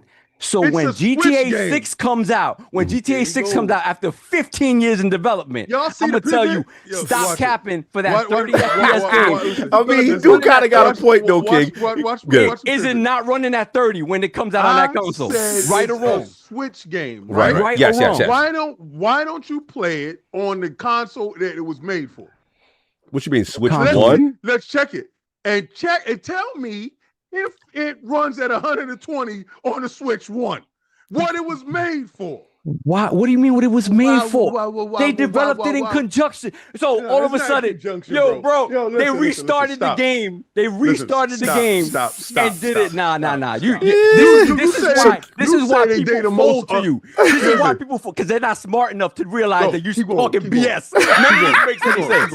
So this is all spin. I want to hear it. Go. All right, so good. So every game that every Xbox One game that you play, every Xbox One game, every Xbox One game that you play on your Series X, right, you're playing it on the wrong console. So do me a favor. So we're shaming cross-generational games? All of a sudden now we're shaming cross-gen games. We're shaming cross-gen now. You don't hear me yelling, yo, you know what that Gears look like on my All I said. So I can't. Let's back it up. Let me spin the block. So, King, what's the frames on the Switch 1? I don't care because I don't have a Switch 1 anymore. So King, let's spin the block. When can the Switch 2 get credit for good graphical fidelity? Switch 2 for their games. So because this game, but like that Donkey Kong, I love it. So you need Switch 2 only games for it to work. I'm just being an antagonist. Yeah, you are. Exactly. I know, I'm trying to figure out what the rules is. What's the rules? Cog, this is all about that app. Yes, this is all about. So basically, we giving you a preview. Shout out to Tom Henderson in the chat. Salute, brother. He said King still fired up after that PlayStation chat. Yes, this is just we giving y'all a light preview of how. Tom, no, because Tom saw it. Tom, listen to it. Tom just tweeted. Tom tweeted. He said y'all gotta listen to. He just listened to it. He was like, "Yo, the PlayStation joint state of PlayStation was ill." So y'all getting a preview of how wild it could get. Listen, you guys know what a PlayStation conversation. You know what a PlayStation conversation, what rabbit hole a PlayStation conversation goes down, right? Right. Just think about that with vulgarity. Think about that. A little more intensity. A little more intensity. A little more nuance and passion. He's an absolute fraud. All right. I'm just saying is, I listen. Keep talking about your game you love. Your new love of the week. It's I just want to know. fantastic. Yeah, just love. Yo, how does Doom the Dark Ages play on it? It's not there yet. It's not there yet, and it may not ever be there. That's fine. I mean, now, it's a fine. strong chance though, because Bethesda has done a lot of Doom ports for Switch historically, and they're very optimized. They're very optimized. Well, as far as downside, and then let's be honest, Series S profile, Switch 2 profile, like Switch Series S, did a lot for the game so that everybody now knows how to optimize. So I wouldn't be surprised. I'm just saying, why you hating that they hit 120? Why you mad at that? I don't know. Something about that 120 just sit right with them. No. And they sit well in the spirit. It wasn't even that. It was just that he's happy about something. I was just going to step on it. He just mad from yesterday. Here's what it is. This is a continuation of what happened on Lords After Dark episode 2. Yeah, that's what this is. We did that late at night. Right. Yeah. We was finished at like around 11 o'clock at night. Yes. I got to go to bed with that on my head. Oh yeah, see that's the thing, and this is something from us for years. Yes. You're dreaming about this while you're sleeping. You waking up, you tossing and turning at night. Like, no, he didn't. Yes, he did. Saul was shooting. Yo, this is us for years. This has always been us, the competitive nature, right? That's what we do. Imagine when we used to like play Tekken or wrestling, especially wrestling. Because wrestling back in the day, we got to the point like King, we had the belt and everything. So imagine you take that L and you have to give the belt up, and you have to wait till next week to have the opportunity to try to win it back. Yes, and it's not like you get a rematch. What sucks about this? What sucks about this is I brought the belt. Imagine you paying $300-$400 for a belt, right? And then the dude that didn't put nothing into your belt beats you. Yes, gets to go home with it and takes your belt. Yeah, bro. Like, listen, we've been doing that stuff for years because, like, it reminds me of the day I spent $80 for the Strider 8 megabit cartridge. Get it in my house, let King play it in my face, and he beats my game. I said, if you don't get out of my house, okay, well, time out. I was so disgusted. This man beat my. How much was your game? That joint was at least $8. It was the first 8 mega cartridge. You paid $90. Yes, you bought it from Crazy Sound. Yes, I remember because me and you went together. Yes, you paid $90 at Crazy Sound. Crazy Sound. We went right back to his house. Yes, I beat his game because I played in my face. Yeah, it was arcade perfect. I beat it one shot hole. Right. I went and put $290 on Fatal Fury. Yes. I got it back in my house on Neo Geo. Yes. I'm playing it day one in my house. It's a board that I just couldn't beat the boss. Todd came over, used one damn move. Shout out to Andy Bogard elbow attack from across the screen. Cheese the hell out of it. Beat the boss. Put the controller down. He beat Geese and listen. Saul. Normally, I walk him halfway. Yes, that's true. That's when you do the walk back out of the project. King will walk me out of the project. You know what he told me? Yeah, on your own, yo. No, he told me, I don't need your walk today.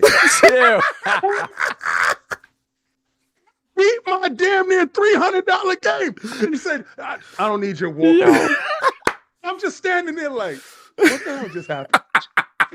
I was sitting on that one. I was tight. I was tight. Yeah. So you got your revenge. So you can't bring that up.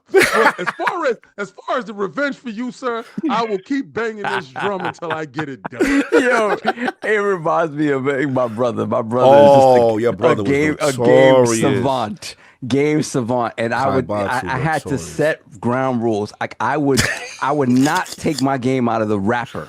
So he could not go. I say, you do not play this game before I do. You can't. You will not, because he will beat it.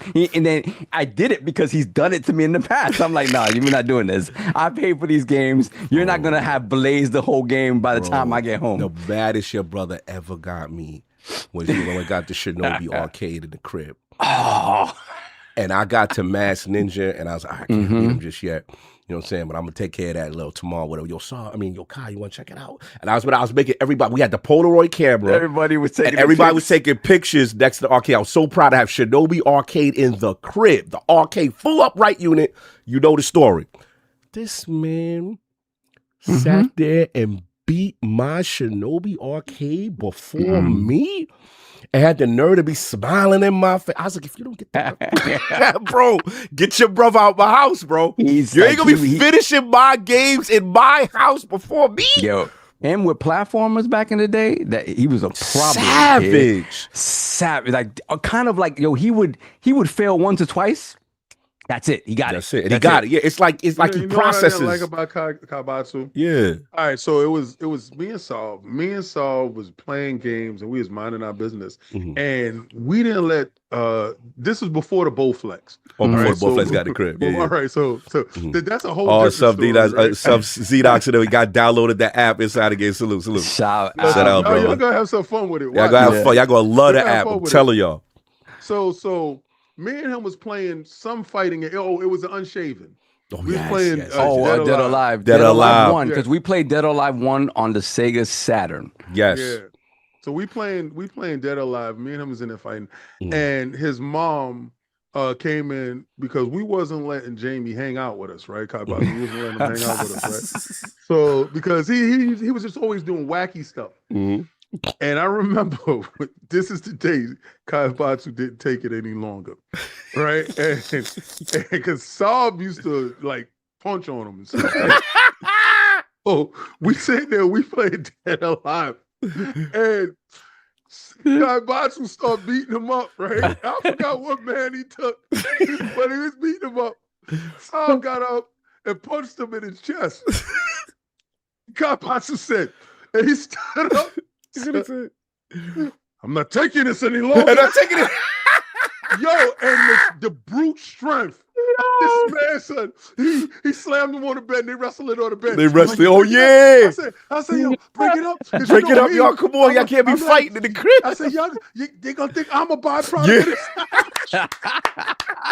Separate the little bro rise up moments. Yeah, he had that. Like, this one time he started choking me.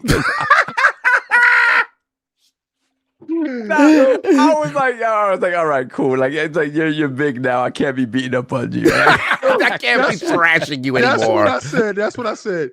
I got to take him to the boxing gym. Energy, son. Too much energy, son. No doubt. Yo, shout out to Great Boggles. He said, all right, where do I cop that? So if it's pinned to the title, go check it out. Lord of the Dog on Google Play. You got the link at the top right there. If you got the app, you got an iPhone, you hit the app store right there.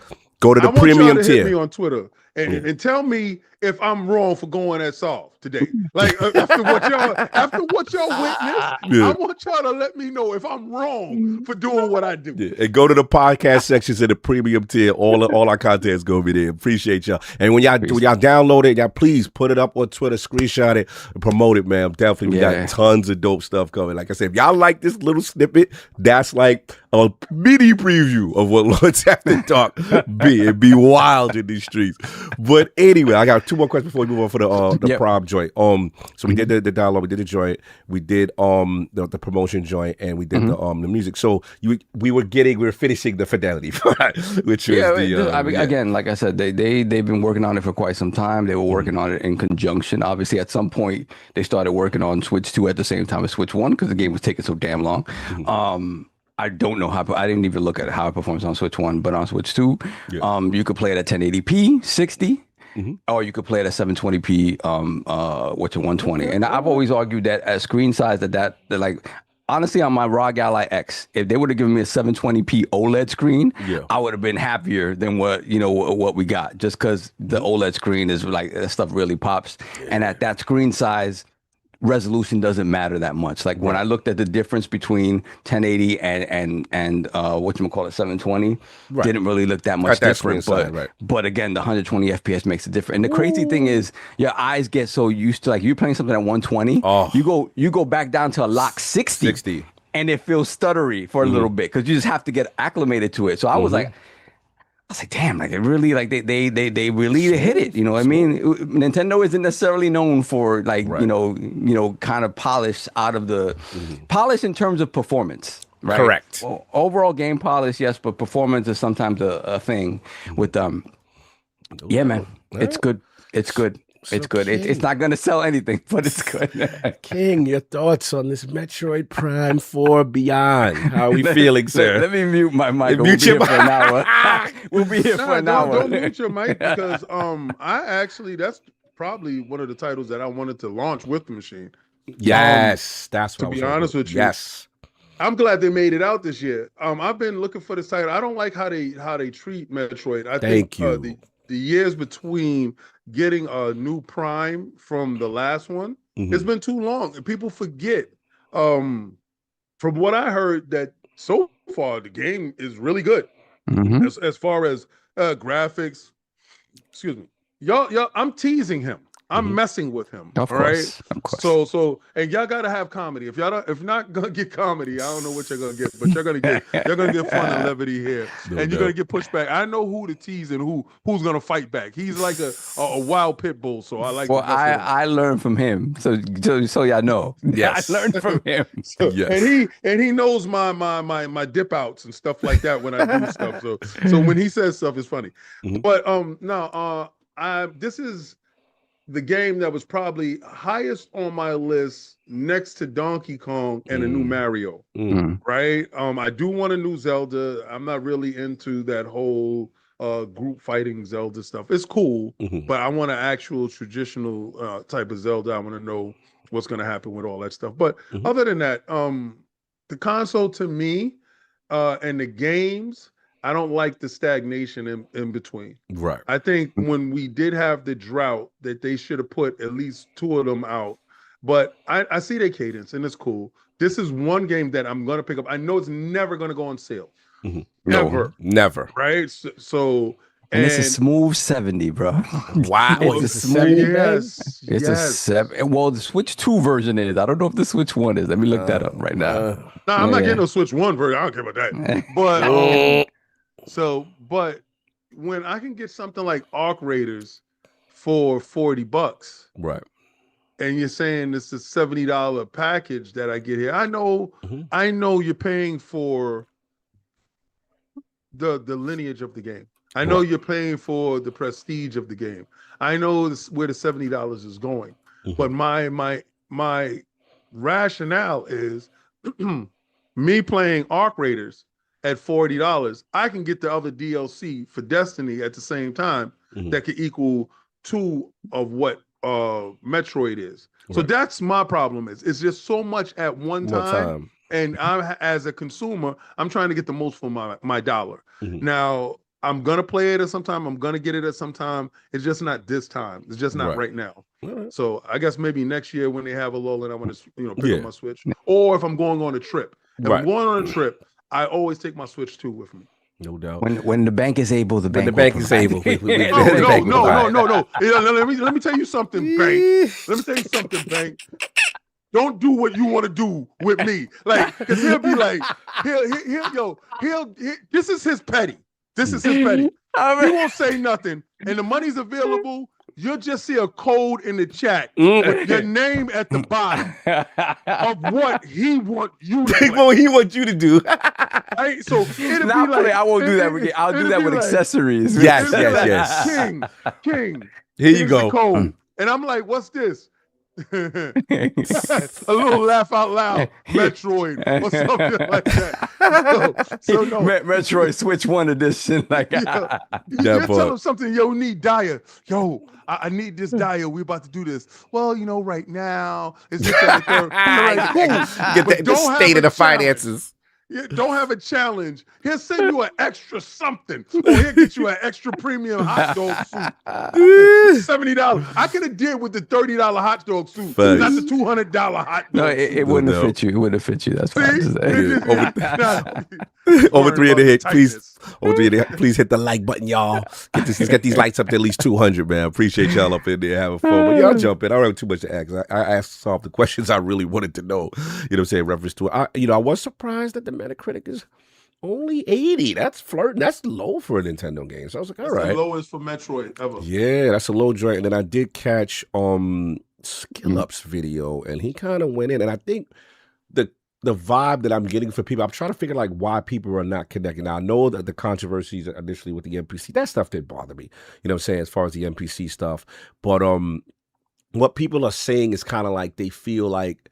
Remember, when you come up with the term Metroidvania, it's from Metroid. Right. So they saying like they feeling like the competition has lapped them in their own space in terms of the mechanics of going back and getting things. And that's where the people are saying like other people are doing this a little bit better than you, or you're making me go back for uninteresting upgrades. It's got what people are saying like, oh, I don't want just plus 10 on something kind of thing. So I will say that. Yeah, that's the pushback I'm saying. I'm like, okay. But as far as like what King said, like this was the game. And when I saw Switch 2, I was like, yo, I've never seen a Switch game look this good. Like it was looking like some Halo kind of energy when I was like, ooh, okay. You know what I'm saying? I was like, all right, that's the fidelity I've always wanted. Like something to me is like with Nintendo with power has always been a fantasy since the Super NES days, right? Like to me, that I remember going to your house, King, and I was like, man, look at that Super Nintendo. Jesus, Genesis in trouble. Like Super Nintendo with power is always scary. So whenever I see them attempt it, I'm like, this is what I'm talking about. Because you know they're going to have a fun factor and you know their quality is very high. Now you give them that, you like, okay, cool. So I was excited for this. You know, so look, my only issue, I will admit, when I saw the bike and I saw how bland that open world, I'll be honest, it did. I know that's an extra part of the game, Soft. Though it's a conduit, you know. But it was a little like, man, it do look a little. I'm not defending it at all. Yeah. Like, I'm not defending that part at all. Right, but the majority of the game, for the most part, is indoors and doing Metroid stuff, and the atmosphere, the music, it looks cool. You know what I'm saying? So look, I will get it. It's just how I'm in the King part. Like it's just right now at a time where we just talked about Marvel Cosmic Invasion and Octopath out. You know what I'm saying? It's just so much going on right now that it's very difficult. But I want to get to it, and to be honest, like I haven't been playing my Switch really at all. You know what I'm saying? Like, and I want an excuse. That this was the game for. I just wish this game, like you said, was like a launch title. I wish it was this, like it's December. And I'm like, nah, you guys come out. Like I'm in the mix right now. Yeah, but yeah, I wish they would have switched places with Mario Kart. Yeah, like I wish I could wait on Mario Kart. But to us, we'd have taken the business because Mario Kart is like killing it for sales, doing so much for them. You know what I'm saying? Kind of. But thing. Mario Kart coming out around the holiday. That would have sold. It would have sold. Because the thing is, I think Metroid. I'm calling it Zelda. Metroid. I think I would say needed the bump of like, hey, even if you never played Metroid, there's never been as long as like I'm gonna get something. It's a showpiece, right? It's a showpiece. Like you'd be like, oh, I can play this game as 120 FPS on this brand new Switch. Oh, it's showing me the power over the original Switch. Where Mario doesn't need that bump. Like I can see the thinking with Mario, right? I could see it because it sold so many bundles and whatever that they actually bundled it at launch. I get that part, but I really do think that Metroid needed that bump. Right. And I think they should have put that in the box instead. Mario that's what gets me mad because I feel like first of all, we were waiting mad long for this Metroid, right? Mad long. And I just feel like Nintendo. This is what pissed me off about Nintendo. Like you know me, but outside of Zelda, I'm gonna say, okay, y'all gonna call me biased, whatever. I don't really like their first party like that. Like I'm gonna be real. Like this was the one I want to win. And then it's like, you know, when I knew they full of it. Shout out to my man, the Fox. The Fox goes to the Nintendo store downtown. When they do a Zelda release, it be the bombastic, it be the statues, the advertising, Mario game, the statue. Here come Metroid. They acting like it's a regular day. They ain't got no promotion in the Nintendo store. I'm like, why y'all treat Samus like this? And I don't get it. It's like they don't want to put their all in the marketing with this franchise. They let's be honest. We saw it when we went to Japan. You saw very little, if to any, Metroid. Bro, you saw tons of Zelda. Second-class citizen energy with Nintendo with this franchise. I'm sick of it. I'm like, bro, like it's like y'all don't even believe in your own joy. And it just pissed me off. Is Dread was fire. Dread was fire. You know what I'm saying? I think in general, I don't want to make this a thing, but it's like if you think about like the female protagonists in their games, like they just gave Zelda her own game and they made it, old school chibi game where she it was a very cool game. But it isn't, Zelda's badass. Like, give Zelda some real, like, you see her fighting in the freaking the Musou game, right? So it's like I'm just like, yo, to me with Samus, that has always been the thing with Samus. Like, again, when you finish that first game, she takes the helmet off. You as a little kid, mind blown, right? Because you're like, as a little boy, and in general, I'm not. If I have a character creator in a game, I'm gonna create somebody that kind of looks like me. I'm not gonna go play with him, but. I never cared. Like, I remember when we first saw Tomb Raider. Yeah. I'm like, I'm not playing that because that's a woman. Are you crazy? I saw Tomb Raider. I was like, oh, Mario's done. Yeah. I was like, oh my God. Yeah. You know, this is the new Prince of Persia, is what I thought. And I didn't care about the fact that it was a female protagonist. So it kind of feels like it's just very weird that they would not, you know, put this forward more, because it's like they don't quality. Yeah, it's like they don't trust it for. There's some internal thing where, and maybe it is data driven, but it's like, but you keep making more of them. So if you keep making more of them, you want this to be hot. You want this to see. So put the marketing push like you would do any other of your franchises. It just pisses me off, because it's like this Metroid to me represents a mature Nintendo, and I want them to have mature franchise. That's they wanted to be. Right. I think I answered my own question. You did there. I think that's what it is. Because it's too. First of all, Primes to me look like weaker versions of Halo. Right? And the shooter thing, I don't think Nintendo is really comfortable with the shooter thing. Yeah, the shooter, the violence. Right. And that's the thing, right? And they've always had trouble. They've always had trouble conveying the fact that it's less of a shooter and more of an exploration sort of action adventure game. The shooting is kind of incidental, but it's more about exploring the world, finding the secrets, this, that, and the other. The shooting is part of it. You know, I think it feels even more prominent in the 2D games, right? Where 2D, it's everything is about fighting, you know, the next enemy that, you know, side to side. The 3D space opened it up where the exploration feels more like that's the main focus of it. And I don't get it. Like they could have put this in a different light, and they just never have. They never have. It is what it is. I will pick it up eventually. I just got to get through my current backlog, but salute to them, man. Yeah, he said, shout out to Don. He said they promote Fire Emblem, Xenoblade Chronicles, and Bayonetta, which may way more, which are still mature Nintendo games. Yeah, I mean they do. I mean, I'm talking about from them. Are they shooting though? True. I mean, Fire Emblem. Yeah, you're right. Those are not really shooting. Is to more Bayonetta, right? I mean. Yeah, I think it has something to do with the shooting aspect of it. Shooter. I think that, you know, to be categorized as a shooter and on a Nintendo platform, I don't know. Maybe there's other shooters that's on their platform that is successful that they make. I can't name. It's just weird. Really. I mean, their only other big shooter is Splatoon, right? Like, Splatoon, and look what that is, right? They promote a lot of Splatoon. But Splatoon isn't a shooter. It's a paint gun game. Yeah, it's true. So you saying the act of killing and, you know, shooting, maybe that's it? That, because they have to run around the fact that, okay, so we have to make it space creatures, and we have to make sure that these space creatures are aggressive, that you're defending yourself while exploring the world, right? And that they have to craft it around that. Yeah. With Splatoon, it's just a paint gun game. Right? Yeah, so you can get away with it. It's paint. It's fun. Yeah. We you know what I'm saying? Jump in the paint. Yeah. So maybe because we do know now that we've been to Japan, you know, it is the market. Obviously, they're kid friendly, and they you see it on the billboards and stuff like that. All the other stuff, and maybe it's just hard for the Japanese audience to connect with it. Well, it's just them. You know, it's their philosophy in the building.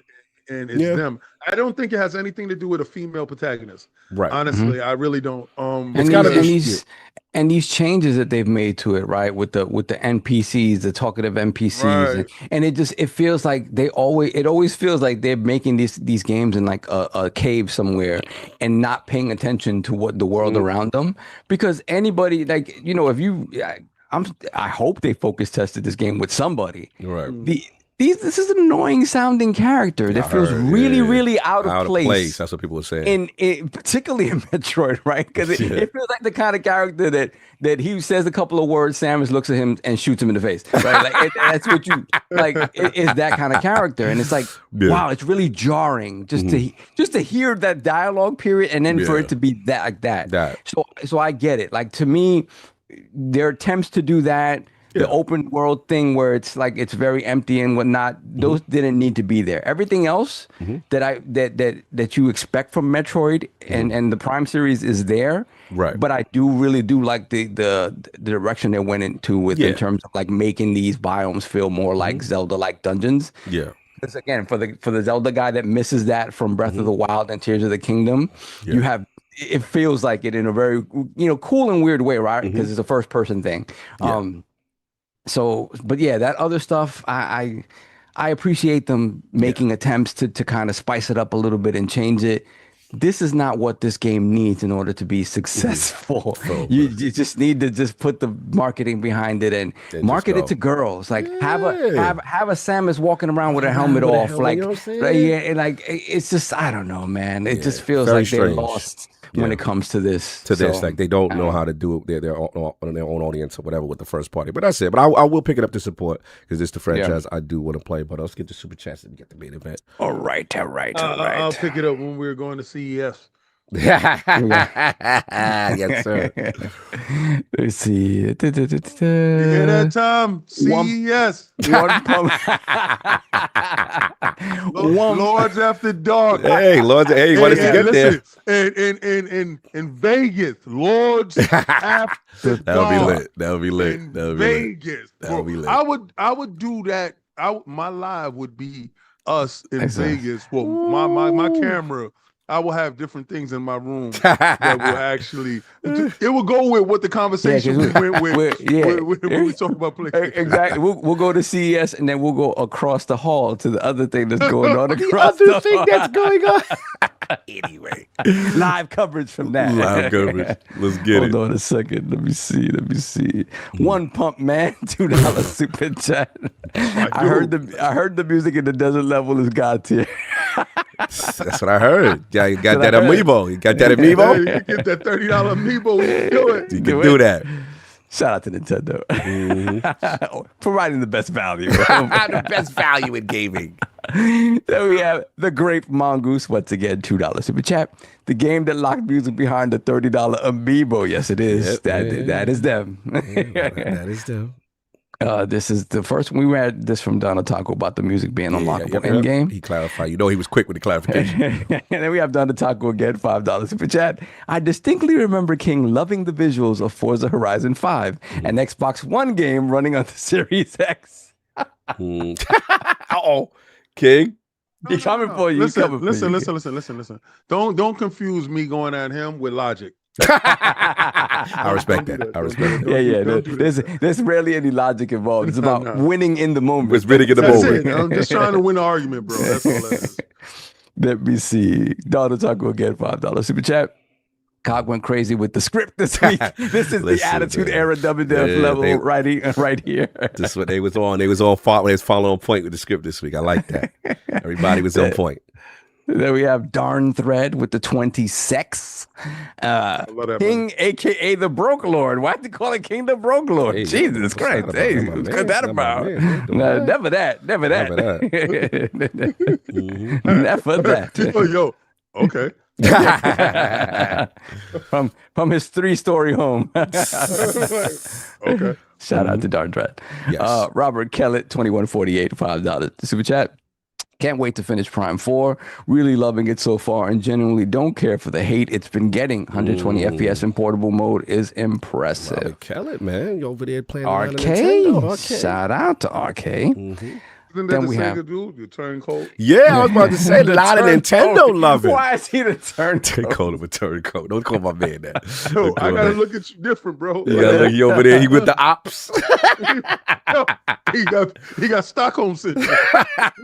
Oh man. Yeah. Yo, you're supposed to be talking about it with this in your hand. Talking about, I'll never forget. You out here talking about, I love how you got a big pop. Man, don't do my man like that. You know what I'm saying? You need a home. You need a home.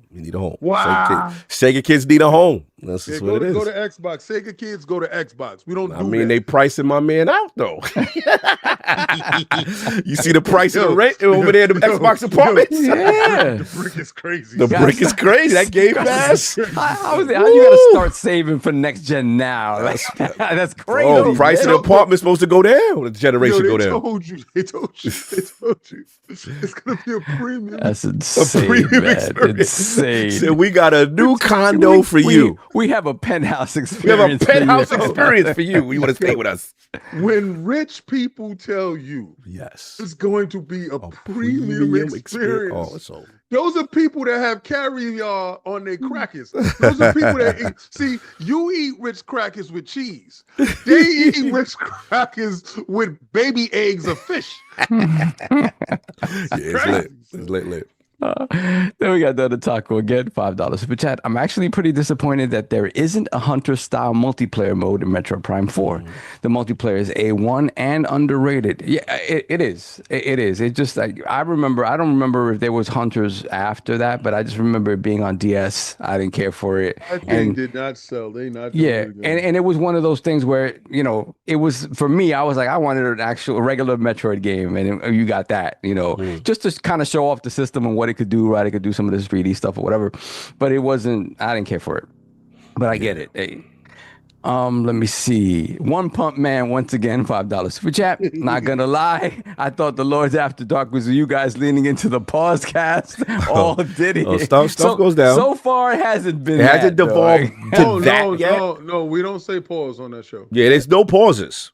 There's no pauses though, so you got to give that one. There's no pauses. There's no language. There's no language, and there's no pauses on Lords After Dark. Go select to the app, man. Go check it out. Yep. Insider Gaming app, y'all. Like if y'all got sick and tired of with me saying pause, yeah, ain't gotta worry about that. There ain't no pauses. Then we have the great Mongoose once again, $5 super chat. To get the music in Metroid, you have to scan 100% of the items. By then, it's pointless. So you scan the very last item in the game after you beat the last boss. Now you got the music. Now you can go back to the desert and enjoy that. That does feel like a Nintendo move. We're caught up. We're good. All right, no doubt. This is the main event. The main event of the evening. Was it? How did Michael? Oh, he said something. Caballeros. How did Michael Buffett say? Caballeros. Yes, we are here. How he used to go? I forgot how he said it in Spanish. How he used to go, King? I forget how Michael Buffett used to do that joke. We are now at the main event of the evening. Yes. Scheduled for 12 rounds. For the WBC middleweight championship of the world. I remember when he used to say, Tito, he's like, from Coupe Alto, Puerto Rico. Tito. Oh, Trinidad. Goosebumps. We never getting none of that. We never get that again. Nah, man. Yeah, this is the big one, y'all. So we're gonna set this up. Shout out to Game Performer, shout out to Game Developer, Variety, Deadline, a couple of sources here. But we'll start with Game Informer. It's the big one. Netflix is acquiring Warner Brothers and its game division, including NetherRealm, Rocksteady, and more. It looks like for past months, the Warner Brothers Discovery's been shopping around. Enter negotiations with the new winner. Netflix has won over Paramount and Comcast. This deal, which combines cash and stock, will see the Stranger Things streaming service acquire Warner Brothers for $82.7 billion, while Discovery Global will probably spin off the separate independent company before the acquisition. They said Warner Brothers owns many major media brands such as HBO and DC, as well as Warner Brothers Games. The inclusion of Warner Brothers Game, they said the only games mentioned were initially Squid Game and Game of Thrones, and game developer reports that the conference call held in the morning suggested that it will be part of the deal. The game publishers section will be part of the deal. They had a Mortal Kombat logo on top of that. And as far as the major gaming studios, NetherRealm Studios, known for Mortal Kombat, Avalanche, developers of Hogwarts Legacy, Rocksteady, known for the Arkham series and the recent Suicide Squad game, and TT Games, known for the licensed Lego games like Lego Star Wars and Lego Batman. There's also several WB game studios, notably WB Montreal, which developed Batman Arkham Origins and Gotham Knights. We obviously know Netflix has been attempting to break into the gaming scene for a while, including mobile games, apps like Cut the Ropes, indie hits like Dead Cells, even Rockstar ports like Red Dead Redemption and GTA San Andreas. Netflix has also acquired several game studios like Oxenfree developer Night School Studios, and Netflix is currently collaborating with Life is Strange creators Don't Nod on a mysterious game adaptation of major IP. And then we want to continue on with what's been going on as far as game developers reporting in terms of this Netflix deal. This comes from the CEO. So he says this acquisition will improve our offering and accelerate our business for decades to come, says the Netflix co-CEO Greg Peters in a press release. Warner Brothers has helped. Wipe your lip. I'm sorry? Wipe your lip. Oh, thank you. Warner Brothers has defined. Am I good? No, I'm still a little dry. We're going to get it together. Appreciate you. Warner Brothers has defined entertainment for more than a century and continue to do so with phenomenal creative executives and production capabilities. With our global reach and proven business model, we can introduce a broader audience to the world they create, giving our members more options, attracting more fans to our best-in-class streaming service, strengthening the entire entertainment industry, and creating more value for shareholders. Netflix claims the combination will ultimately offer more choice, more opportunities, and more value to consumers. The streamer says it expects to maintain Warner Brothers' current operations while building on the company's strength.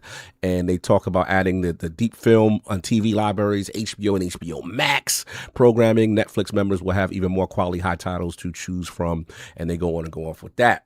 Now, there is people talking about whether or not it'll be opposed or not.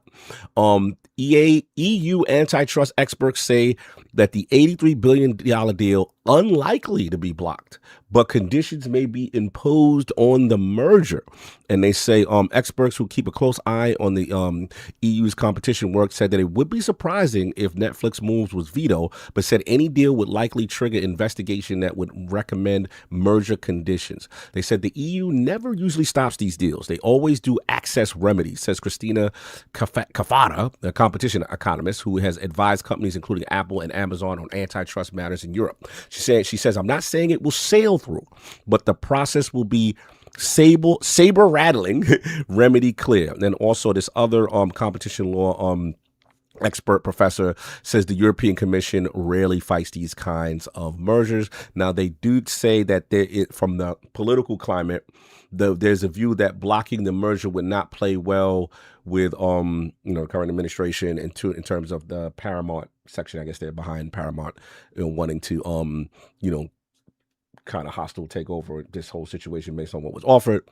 Now, we do have comments, shout out to Variety, from SAG-AFTRA and WGA, which is the Writers Guild of America. They forcefully oppose this deal, and they said this merger must be blocked. The Writers Guild of America has joined other industry groups in coming out against Netflix's proposed deal to acquire Warner Brothers Discovery Studios and streaming businesses. They say that the world's largest streaming company swallowing one of its biggest competitors is what antitrust laws were designed to prevent. The outcome would eliminate jobs, push down wages, worsen conditions for all entertainment workers, rise prices for consumers, reduce the volume and diversity of content for all viewers. Industry workers, along with the public, already impacted by one of few powerful companies maintaining tight control over consumers can watch on television streaming.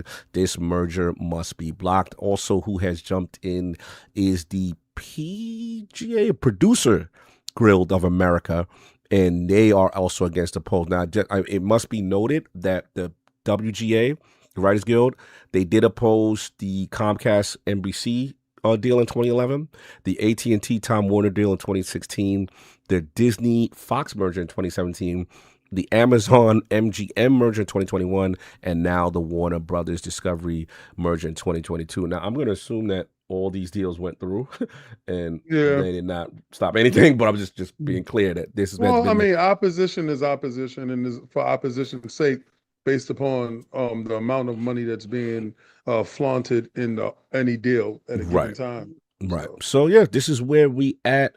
Major news, major shakeup in the games industry. So Sav, let's start with you. How are we feeling? Netflix acquiring Warner Brothers games. Yeah, I mean, it's huge because all of a sudden now they have control of, they have control of the Batman series. They have anything, DC related now under their control. They have Mortal Kombat now, another realm. They have Hogwarts Legacy now, anything having to do with Harry Potter. So those are the big ones in the gaming space, right? And that's huge because you have to on anytime you have a merger, right, there will be some downsizing. And it's a little bit heartening to hear them say, hey, we're not messing with any of the operation of these games or this, that, and the next.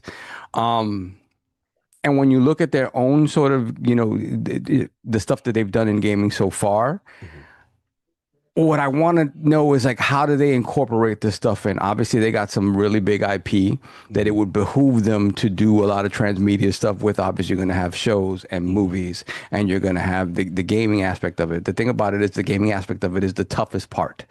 It is, they are the longest products to produce. And that long tail means that they, when it comes to selling, you have to sell a considerable amount of copies for it to sort of break even or make money. And right now, Netflix, they don't put their games behind the paywall. I just logged into Netflix to see. I don't play games on Netflix, but I just logged in to see kind of. So it's within their existing subscriptions already, right? It says games on our website are in beta. I go in there and I see Lego Party. I see Tetris Time Warp. I see Pictionary, Boggle Party. So, they just added Red Dead Mobile, Street Fighter 4 Championship Edition. So they have games. They have Shredder's Revenge. They have Oxenfree. Mobile, right? These are mobile, right? These are mobile ports of formerly console games, right? So we saw that Red Dead came out to mobile at the same time that the upgrades came out for the PS5 and the series consoles and the Switch. So they, besides games that are mobile games first, like the Cut the Rope, things like that, Sonic Prime Dash, Solitaire, obviously stuff like that. They have added games that are obviously more console centric, right? So, but again, they haven't increased necessarily, at least in a forward facing way, increased prices as a result of having these types of games on here. And again, they are sort of very much mobile focused. So the question is, because it feels like they did have initiatives in the past for more sort of console-centric, maybe AAA gaming, right? I think it wasn't Joseph Staten with them for a little bit. Yeah, for a little bit, yeah. And then left because that initiative was kind of nixed. Right. So the question is... Carrie Patel, she left on Obsidian. Right. So maybe that's a sign that they're looking at, kind of dipping their toe back into AAA development with a greater understanding of what that means. Because again, it would be a shame that, that you acquire all of these sort of, gaming first studios that were kind of, let's be fair, mostly suffering in that WB family. If, Hogwarts obviously did very well, Rocksteady with Suicide Squad, not great. WB Montreal, not great with, Gotham Knights. So, if their dedication to gaming is real and they intend to evolve their gaming offerings to once again encompass AAA games, 100% sure, because they, obviously they have the money to do it, right? It's just a matter of them wanting to do it. Because when you look at the Netflix model, it's everything happens quickly. It's, a TV show, a movie. It's not the same. Those things take time to make, and they do have high production value, and they do cost a lot. They don't cost as much as a game. They don't take as long to make as a game. And the risk over that extended period of time just greatens with each successive year. So, same reason why Stadia got out of, besides their business model, but developing their own games was not something that they kind of understood was part of the deal and what that meant. Especially in the modern day where, you're not getting 3-4 year development cycles. You're getting, 5, 6, 7 or more. So for me, it's just going to depend on what they decide to do and how they feel within, obviously they can do great things with this. It's just a matter of whether it's worth it to them once they get everybody under the umbrella and this is finalized. And I worry about stuff like that because again, I'd love to see Rocksteady just being able to go back to make, great a beat 'em up game, or be able to make another superhero game in the vein of what they're known for, right? Hogwarts Legacy 1 was fantastic, right? Obviously I want them to put money behind a Hogwarts Legacy 2 that kind of escalates what that first game was. Yeah, that game was the most selling game to date. Exactly. Beat Call of Duty, beat everything. Exactly. But as long as you give me that, and then if you want to go, hey, do we have a Hogwarts Legacy 2 for mobile? Go get that. Whatever. Cool, do that. Just make sure you don't take away from that big console game. But again, I don't know what their thoughts are in that regard, because when they tried to do it themselves, they decided, no, we don't want to do this. So that's the worry in the gaming space. In terms as broadly what it means for entertainment, yeah, it's huge, and you're gonna see Lena Khan come to we gonna get them outside. We gonna get them outside. They gonna come through. I don't know if Lena Khan has come out to say it. What is she doing now? She's working for Mom Donnie, isn't she? I believe so. Yeah, she's working for Mom Donnie in New York, and then she been popping off talking about. See, I told you. I told you guys about the Microsoft. Yeah. I told you. Yeah.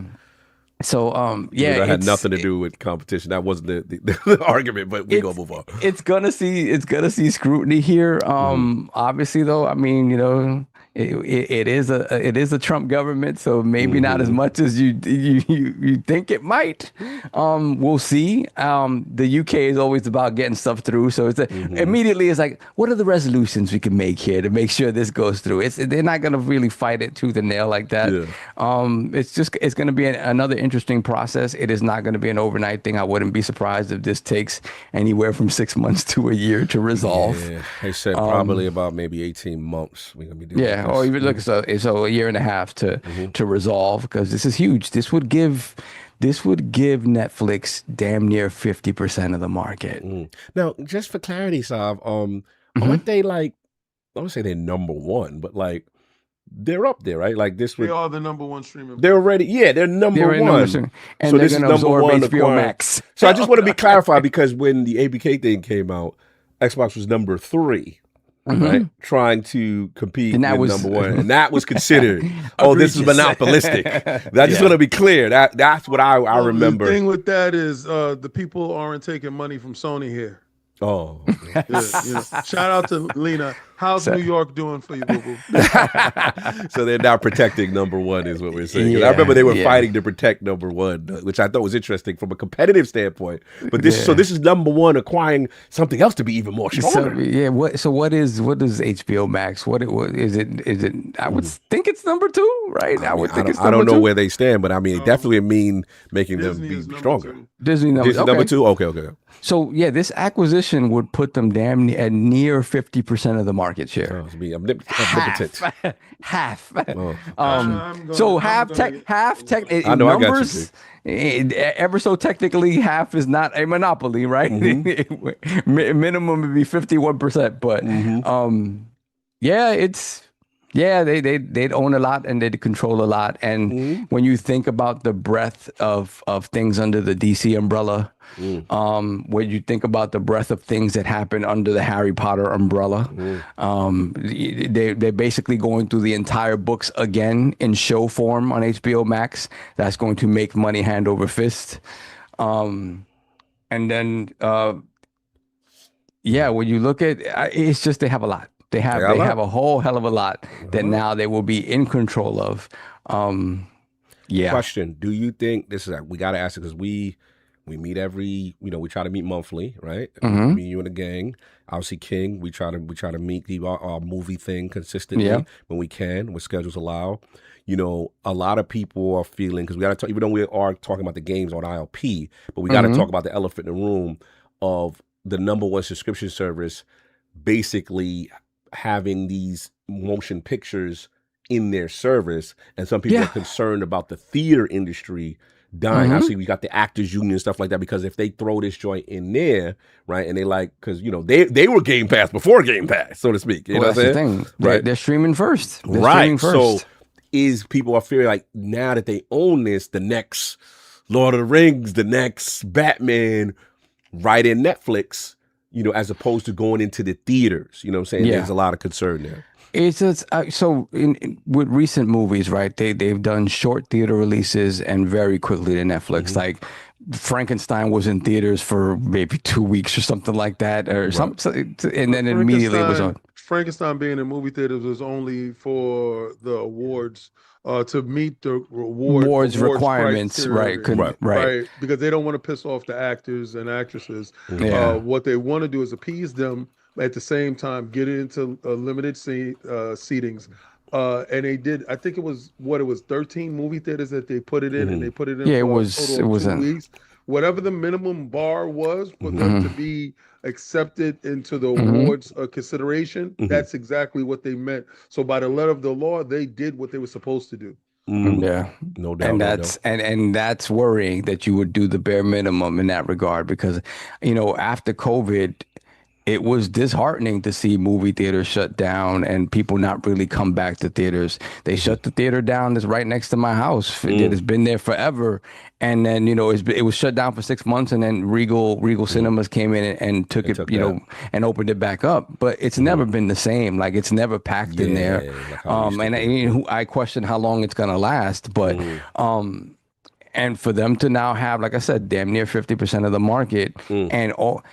You would hope that they look at these properties, the DC properties, and see how big and how well they do in theaters, that they would have to figure out how that evolves their business and have those things work in concert with one another, as opposed to being like, yeah, the new Superman movie is going to be in Netflix. And I don't know, man, because I love the movie theater experience. I love going to the theater. I love sitting there having my drink, and we have an extra special theater experience. Shout out to IPAC. Shout out to IPAC Theater. We need that bag.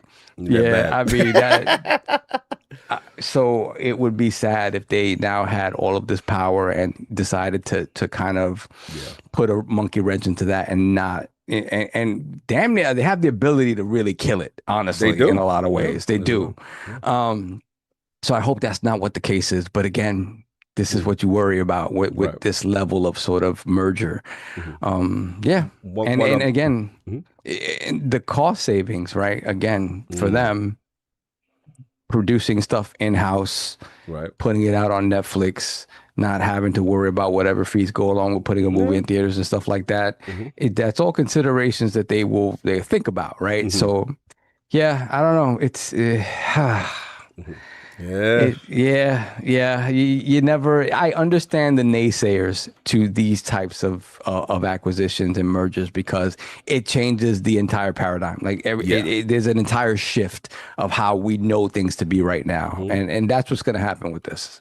Yeah, for sure. Last question. Being with the games, go back to the games portion. Now they do. Obviously, they have Netflix subscription model. Do you see a scenario where they could be like exclusively the new Hogwarts on Netflix? You could only get it here. They absolutely could do that. I mean, I don't necessarily think it would be smart, but at the end of the day, I mean, the new Arkham Batman game for Solve with the new mechanics exclusively on Netflix. You cannot play this anywhere else but here. I wouldn't necessarily have a problem. I would be a hypocrite if I said, if I, bitched at all the people that I call Steam weirdos, and I'm like, I don't want to go to Netflix to play games. If I could just download it and play it and fine, it doesn't matter. I already have Netflix. Now, what I worry about is, what does that mean? What does that mean? Yeah, what platform? Because right now they don't have a platform. They don't have a platform. So let's say that would become their platform. So now it's streaming. Now it's Stadia exclusive streaming. Oh, no. You're saying the game would be streaming only, not downloadable. This is the new model. Exclusive, all our games, WB, Rockstar, the new Mortal Kombat, streaming exclusively. The only place you can play Mortal Kombat is on the Netflix joint. Get your controller ready. Unless they have some technology I don't know about, unless they come out the very next day and be like, and we have a new deal with NVIDIA GeForce Now, and I'd be like, all right, cool. All right, GeForce Now is fantastic. So like they do their old Steam box, Netflix box gaming console. Listen, if that's what it would require to play those games, and those games turn out to be good, Sure. I mean, again, I'm not one to be missing games. I don't do that. Like, I will go where the games are. Even, you know, if you make me jump through some stupid, ridiculous hoops, I don't. And are you okay with if there's not a native way to access it, it is only a streaming way, being that they are a streaming service? If the streaming doesn't suck, like I said, if you tell me the very next day, you're like, hey, we're working with GeForce on this, and, you know, it's going to be, you know, you'll be able to stream a 50, 80, you know, whatever, or minimum. Cool. Because GeForce Now is fantastic. But short of that, like, again, unless they secretly have their own thing, it makes these games look and run amazing. That would not be ideal. I just really hope they don't do that, right? These are all like pie in the sky worst case scenarios. Of course, we got to talk about it. We got to talk about them because, again, they're going to have the ball is in their court, right? They're going to have the control. So, man, I don't know. I sincerely hope they did say, at least at the forefront, they said, hey, we're not going to mess with things that are already in play, you know. But once they're under the umbrella, that's not true, right? That's proven not to be true. Hey, obviously, when this merger goes through, people going to lose their job. That's layoffs are bound.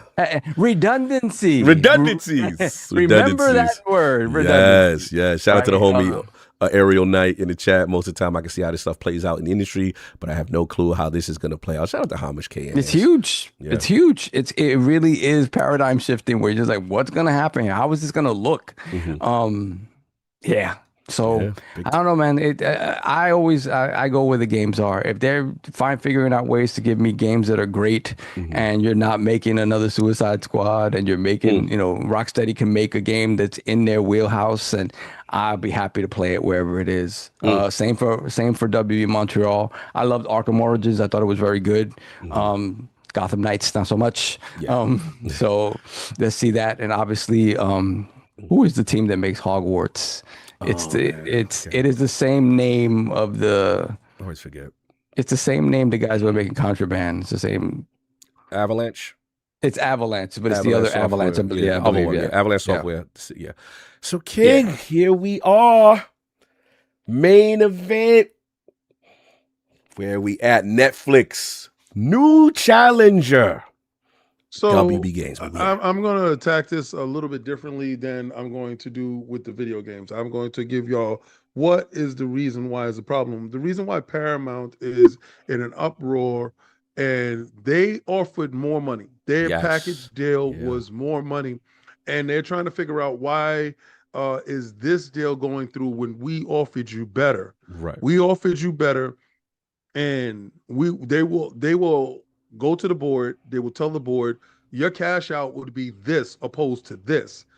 Why would, and as a board member, as a shareholder, you want the highest amount of money payout. That should be your ultimate goal. Your goal should not be the least amount of money. So, or the money that the bid did not come in well. What I equate that to is when I purchased this house, somebody came in with a cash bid, right? And they came in with a cash bid for the house, and I thought we were out, right? And I got pissed off, and that Sunday I went and brought a car. And I mean, that Saturday I went and brought a car. This happened on a Friday. They said we was out. That Saturday I turned around and brought a car, and then they called me on Monday, and said we're back in. Because I met the previous owner of the house, and I was here like looking at the property with my kids. I had my daughters with me and my son, and my ex at the time didn't get there yet. She was showing up. So I'm going through the house, and normally the previous owners aren't there, but she happened to be there that day. And she saw me with the kids walking around and looking at the house, and just then the third, what she saw was a young Black man with kids, right? Looking to make an investment that will shape his future. This is what she told me. And when she said, "Oh, are you interested in property?" I said, "Yeah. It looks very nice." And then she introduced herself, and she said, "Where you from?" And I said, "Oh, my family, Moorheads, we're from St. Croix. We're West Indies." She's West Indian. So we left that conversation at that. The broker told me we was out of the deal. The next day I brought a car. And then that Monday they said we're back in. She said no, she didn't want the cash deal. She wanted my deal. Now I had a couple of issues because I just purchased the car, and remember that hit on your credit and all that other stuff it's a hit after you purchased the car. Right. So it was an issue. She didn't care. She wanted to make sure that I got the place. Now fast forward it to she was at the previous owner was at a cookout at my neighbor's house. It was in the summertime, and by this time I already did everything to the house, and I did the basement over. I said, "Yo, come in," and I showed her the basement. She came and she was crying. She said, "I knew you was the person that was supposed to get it because you was going to care for it." Now I don't know if that transcends over to what Netflix is doing and why Netflix has got it. Let me tell you the ramifications of Netflix getting this deal outside of video games.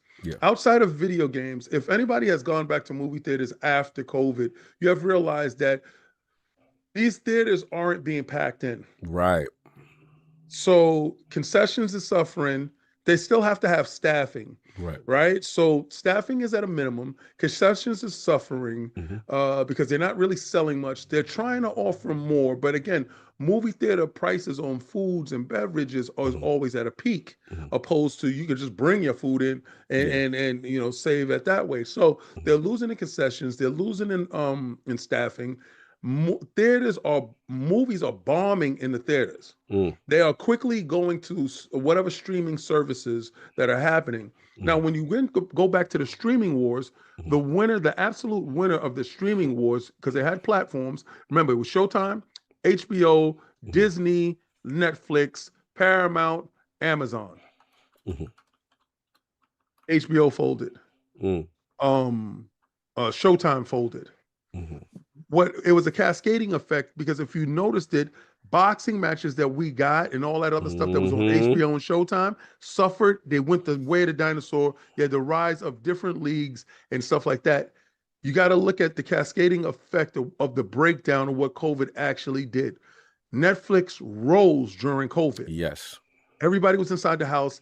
It gave you the most value. Now, I know in the beginning when Netflix started, and you would have buffering. Yeah. We don't get buffering anymore. No, technology's improved for sure. It's absolutely improved. But they're at the forefront. Now they got data centers all across the world, right? Now they're looking at our medium, our chosen medium, which is video games. They're looking at that, and that entertainment of video games is rivaling theaters. It's rivaling movies, right? Big budget movies. If you are the streaming lord, the streaming king, and you see video games encroaching on your turf, because video games now are moving towards streaming, on owning nothing, because physical is on the way out. The same way Netflix killed off Blockbuster and actually killing off movie theaters, because with killing off movie theaters, Netflix did what I truly expected them to do. Start releasing movies that are shown on your channel, on your Netflix channel, in the theaters, yank them out the theaters to appease the actors and actresses so they can get the awards at the award shows. Netflix has been doing this for a while, but they haven't been able to crack that Warner Brothers, Paramount, Sony, Lionsgate, that level, that Hollywood. Right. This will crack Hollywood. I mean, you go on WB and he's all these properties from a movie standpoint. Yeah. Right. So what happens now? The fear that Sovereign says he fears it. No, that's going to happen.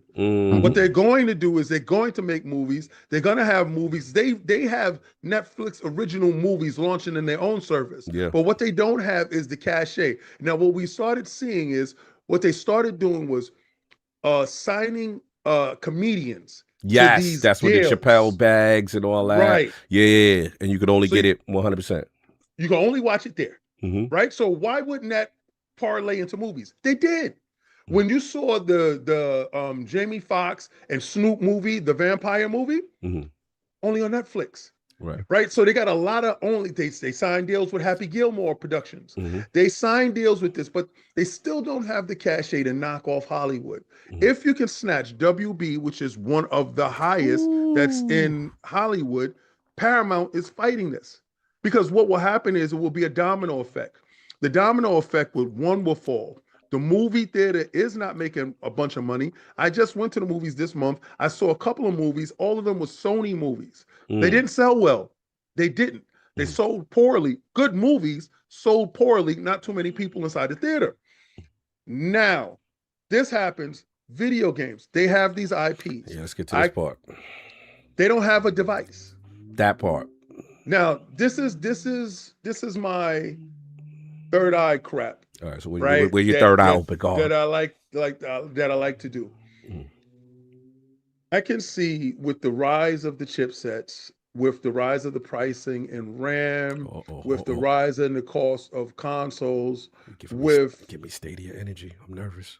Well, Stadia, see, Google didn't have the stomach to wait. Right, so Google, if they stuff don't pan out for the first 6-7 months, they out. They out. Right? They don't work. Right? They quick to give up. They will abort mission. Easy. Yeah. They could have award-winning products. They could bring in the best of the best. Sorry, 6 months, you're done. It didn't work. It didn't work.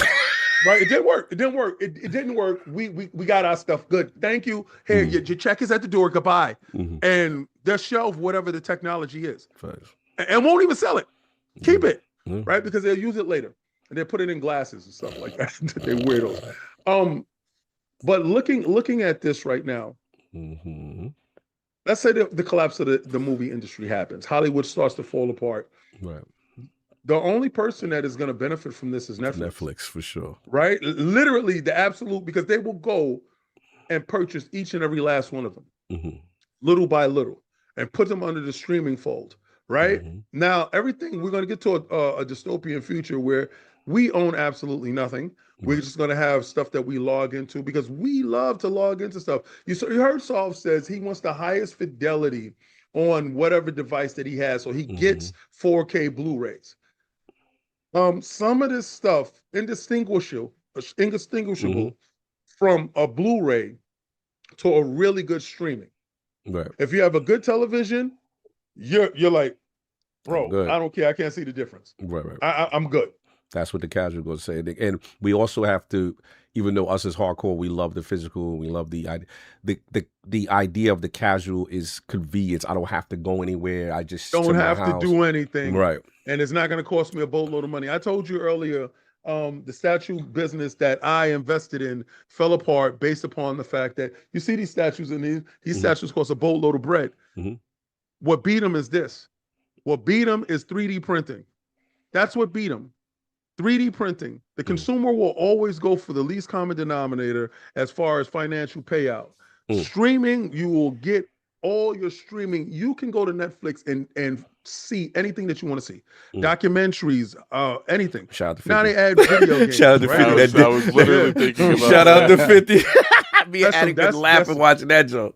That's some I wasn't dangerous gonna stuff. say it, but That he moving the way. You can't get that in theater. It's only on Netflix. You can't, right? If you Oh, want that's to the see Diddy that, thing?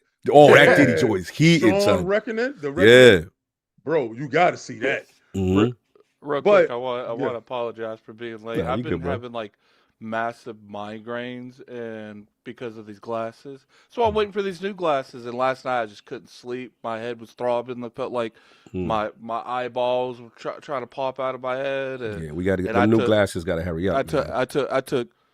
My mom gave me something. I don't know what it was, but I quill. woke up at like 3 o'clock. I'm like, oh God, I overslept everything. Like, You good, bro? You good? but I wasn't sleeping. It didn't matter what I did. I wasn't sleeping. Nah, Like, you good, bro? You good? We glad to see you good. up in there. We thought it was a You're fine. rough night at the club. You was at bar Octopath drinking mad Traveler Zeros. no, I did play a good amount of that. I know, I'm messing with you, bro. Oh, that's how the migraine happened. Good to Okay. So now when we get to video games, Mhm. owning these IPs, they don't have a box. Mhm. I can see the collapse of the movie industry happening, Sony relying on that money. Mhm. I've always said that I thought that somebody would bail Sony out. Mhm. Now, I know you're going to look at me and say, well, King, you would think that because you're an Xbox head. Okay, Yeah, whatever. we'll be PlayStation hating, like we said on last. Whatever. But we're gonna get to that. Go check it out Um, inside the game app. Salute. Yeah, go look at the app. See what I said. See, we telling people to go to the app. Go. This is what I'm telling you. This is what it is. Right? Yeah. This is what it is. We ain't telling you to go buy nothing. We telling you to go to the app. Right? So I think to legitimize anything that Netflix has to do, because what legitimized Netflix was comedians. They knew that they was able to go and get comedians at the cheap. Yeah. And then they can get some A-tier comedians, pay them X amount of dollars, and it will pan out because they saw the revenue that they got and an engagement that they got from the comedians that they did have. I think PlayStation legitimizes them. I think it doesn't hurt the console selling business. Okay. But it puts them into, because look what it turns PlayStation into. Immediately, the fan base and install base of Netflix becomes your play pool. That 125 million that they said that's the ceiling for video games, that you don't ever reach past that. Your reach will be way past that. Your transmedia. Imagine watching God of War show. Talk about that part. And at this point, you can pick up your controller, you can start playing. Netflix doesn't have to go out and create a console. They don't have to go out and create a controller. They don't have to do anything. That research and development is already done by somebody that is way smarter than you in a space, but you need them. Imagine if their streaming platform to have access to a lot of their games is through this. This only happens with the collapse of Hollywood. The only way the collapse of Hollywood happens is with Netflix gobbling up all Hollywood major studios. It starts with WB and it ends with Sony. I honestly believe that we're watching in real time the collapse of Hollywood. Because everything is happening financially. People don't have no extra money to go to movies. People don't have that, but you have the money to pay for a Netflix subscription that will give you thousands of movies at one shot. Let me ask you this, because we didn't talk about it. What about the consolidation of subscription services, right? Which is a lot of people, some of the argument is like, yo, there's too many subscription services. I got to get a Paramount. I got to get HBO. I got to get this, that. Now you get HBO that's inside Netflix. Right. So someone said the people who are pro the deal will say, well, this is a good consolidation because you didn't want all of the subscription services. And now you get over what? What do you say to that? I said that this is only a net positive for Netflix. For Netflix, yes. For Netflix, like if you have HBO and now HBO is part of Netflix, isn't that positive? Listen, when I got Disney and Disney has Hulu, it's a positive. When they have, when I go to Prime and Prime has live fights and shows and stuff like that, it's a positive. So the consolidation is going to happen. Right. What happens is in any type of war, in the beginning of the platform wars, there are many different platforms that are vying to be number one. Right. And then at some point in time, the other ones that realize that they can't catch up need to consolidate with each other to show more strength against number one. But if number one eats another one, they get larger. You never catch up. You wind up being gobbled up by number one regardless. So I think Netflix is too far ahead of any streaming service.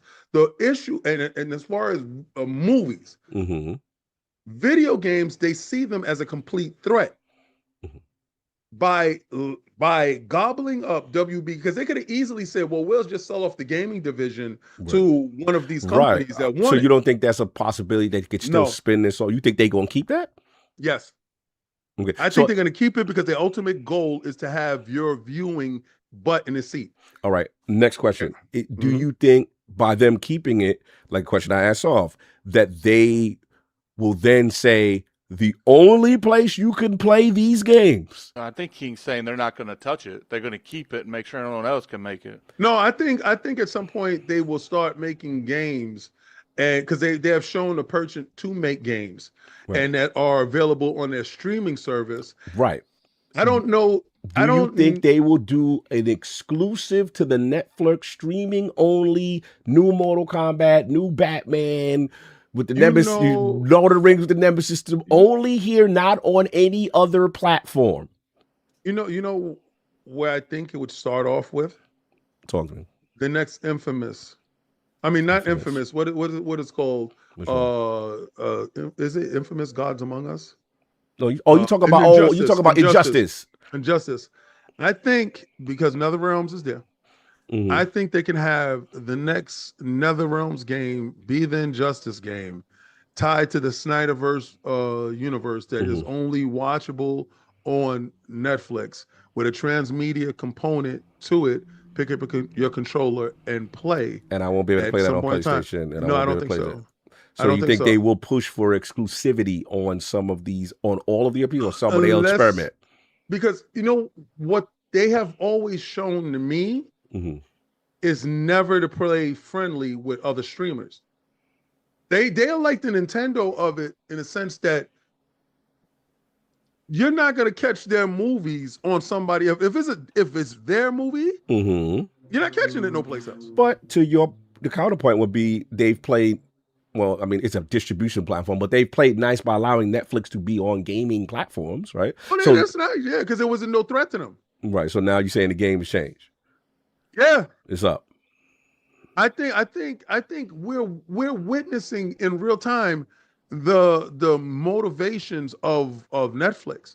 The motivations of Netflix is to destroy Hollywood. That's their biggest competitor. Right. And this has gave them the end. From this domino. Oh, this is a major end. Hollywood falls. Right? And I can see why Paramount is like, no. Give me that. Right. I will pay whatever I got to pay to stop you because we got to stop you. Right. You are the bigger threat. Right. But see, the byproduct is us, gaming. They get some of the biggest IPs, Harry Potter and stuff like that. Insane. When you say the next Harry Potter is on a Netflix only, but the game is a transmedia game, now you might be able to download. But I don't see the benefit for them. Right. And they've never shown me the purchant to have benefit for somebody else outside of themselves. Okay. All right, we're gonna see. Yeah. Addict, man, it's a big one. Ladies and gentlemen, the heavyweight. Yo, Addict, I got it to work. Yeah, I can see that. You gotta do it. So act stupid. So yeah, man, Netflix acquires WB Games. Obviously, movies and all that is all part of this, but you know, we gotta talk about it. How are we feeling? The dust is settling. What are you thinking now that more information is coming out? Actually, they don't care. You know, we'll talk about the movie thing in a second. I don't think they care about the gaming stuff. I think they bought it so they have it. Now, does that mean they're not going to participate? Sure, but here's the thing: I don't think Netflix is set up to make AAA games. I just don't. I think what's going to end up happening is they might try it once or twice, and they could do better. Because here's the thing: like, let's say the same way I said about ABK. Clearly, that didn't work the way I wanted it to, but ABK was kind of like real stagnant before they were bought. Now, we don't know what the future of that company holds because, you know, they're relatively been, you know, this is a newer purchase being bought by another entity. But WB is in a worse situation because at least ABK was making money. Right. You know, in my opinion, I think Netflix wants to be in the gaming industry, but I think they're like a Stadia where they think that just buying stuff is gonna, like throwing money at stuff's gonna work. You know, they are getting people because you know, they got Carrie from Obsidian. But what does that realistically mean too? So it's like they don't have a platform. Yeah, they don't have like a natural download kind of thing either. So it's just like I see like a lot of games that work well streaming on their service. And the thing is when you're making games on those kind of levels, it's one thing. But if you're trying to go to what WB Games does, which is the NetherRealms, you know, these bigger quality, these bigger scale games, I don't think that's going to work the model that they currently have. Now, there's a possibility that they make a store on Netflix, like a launcher, and, you know, you go to Netflix to buy it. I don't think they maybe they do lock that down behind a subscription service and you even have to buy it. Or maybe they make a different tier above the tier that they have now where you can play all their games. But once again, who's going to do that for maybe 1 to 2 games a year, if that? So like an Epic Game Store situation? Yeah, I personally feel like they might finish the games they have now because clearly they were developing games. I don't know how they're going to distribute them. Maybe they'll just keep things the way it's going. Maybe they'll. Here's the thing: Netflix is all about the locking stuff. They all about that. They've been doing it for a long time. They're like, nah, you coming to us. They know we come to you stuff. You come to us. So, but I don't know logistically how much it makes sense to the current business model they do. So I don't know. But one thing I do know, I don't think if these games that are currently developed work out financially or anything, I think they just be like, yo, you want to license our games? Come talk to us. And I think they shut down the whole gaming division. Like, because they're gonna let it rock. I think they'll make it make sense. They either shut it down, the ones that are built to make the big IPs, or turn them all to stuff that makes games that makes sense for Netflix. Here's the thing: like what Netflix does in game space and what these studios do don't equal out one for one. Like Mortal Kombat, no one here. I'm not a fighter, but no one here is playing Mortal Kombat on Netflix. I mean, the new one, if we forced. No, but you guys say that now too. You trying to play online, and the infrastructure to online is horrible. Streaming while playing online. Oh, no, streaming is interesting. Yeah. Now, if they have like a native thing, that's one thing. But once again, are they going to go full blown with that? Are they going to have? Are they just going to make a full blown Netflix console, Steam box console? Steam well, I don't know. I don't think they're doing anything like that. This is going to be strictly PC. Are they going to do that? But then once again, you do that, you close out the PlayStation, close out Xbox, close out Switch. I don't know. A lot of it doesn't. I don't think they bought this for gaming even remotely. Yeah, they feel like this just happened to be the byproduct of they're like, what you acquired. I don't think they wanted a situation to happen with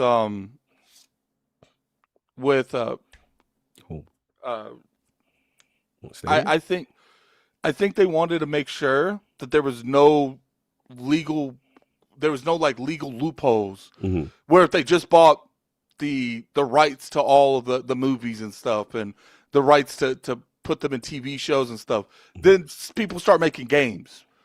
I think they wanted no loopholes. No, we own that. Right. So we buying that because we're going to determine what happens to that. And I think that was the whole reason. Now, does that mean that they won't do it? Sure, but here's the thing: like they've already tried, they've already dipped their toe into it. Now they did do a lot of hiring. I know a couple people, myself, that went to Netflix, so they are entertaining that industry.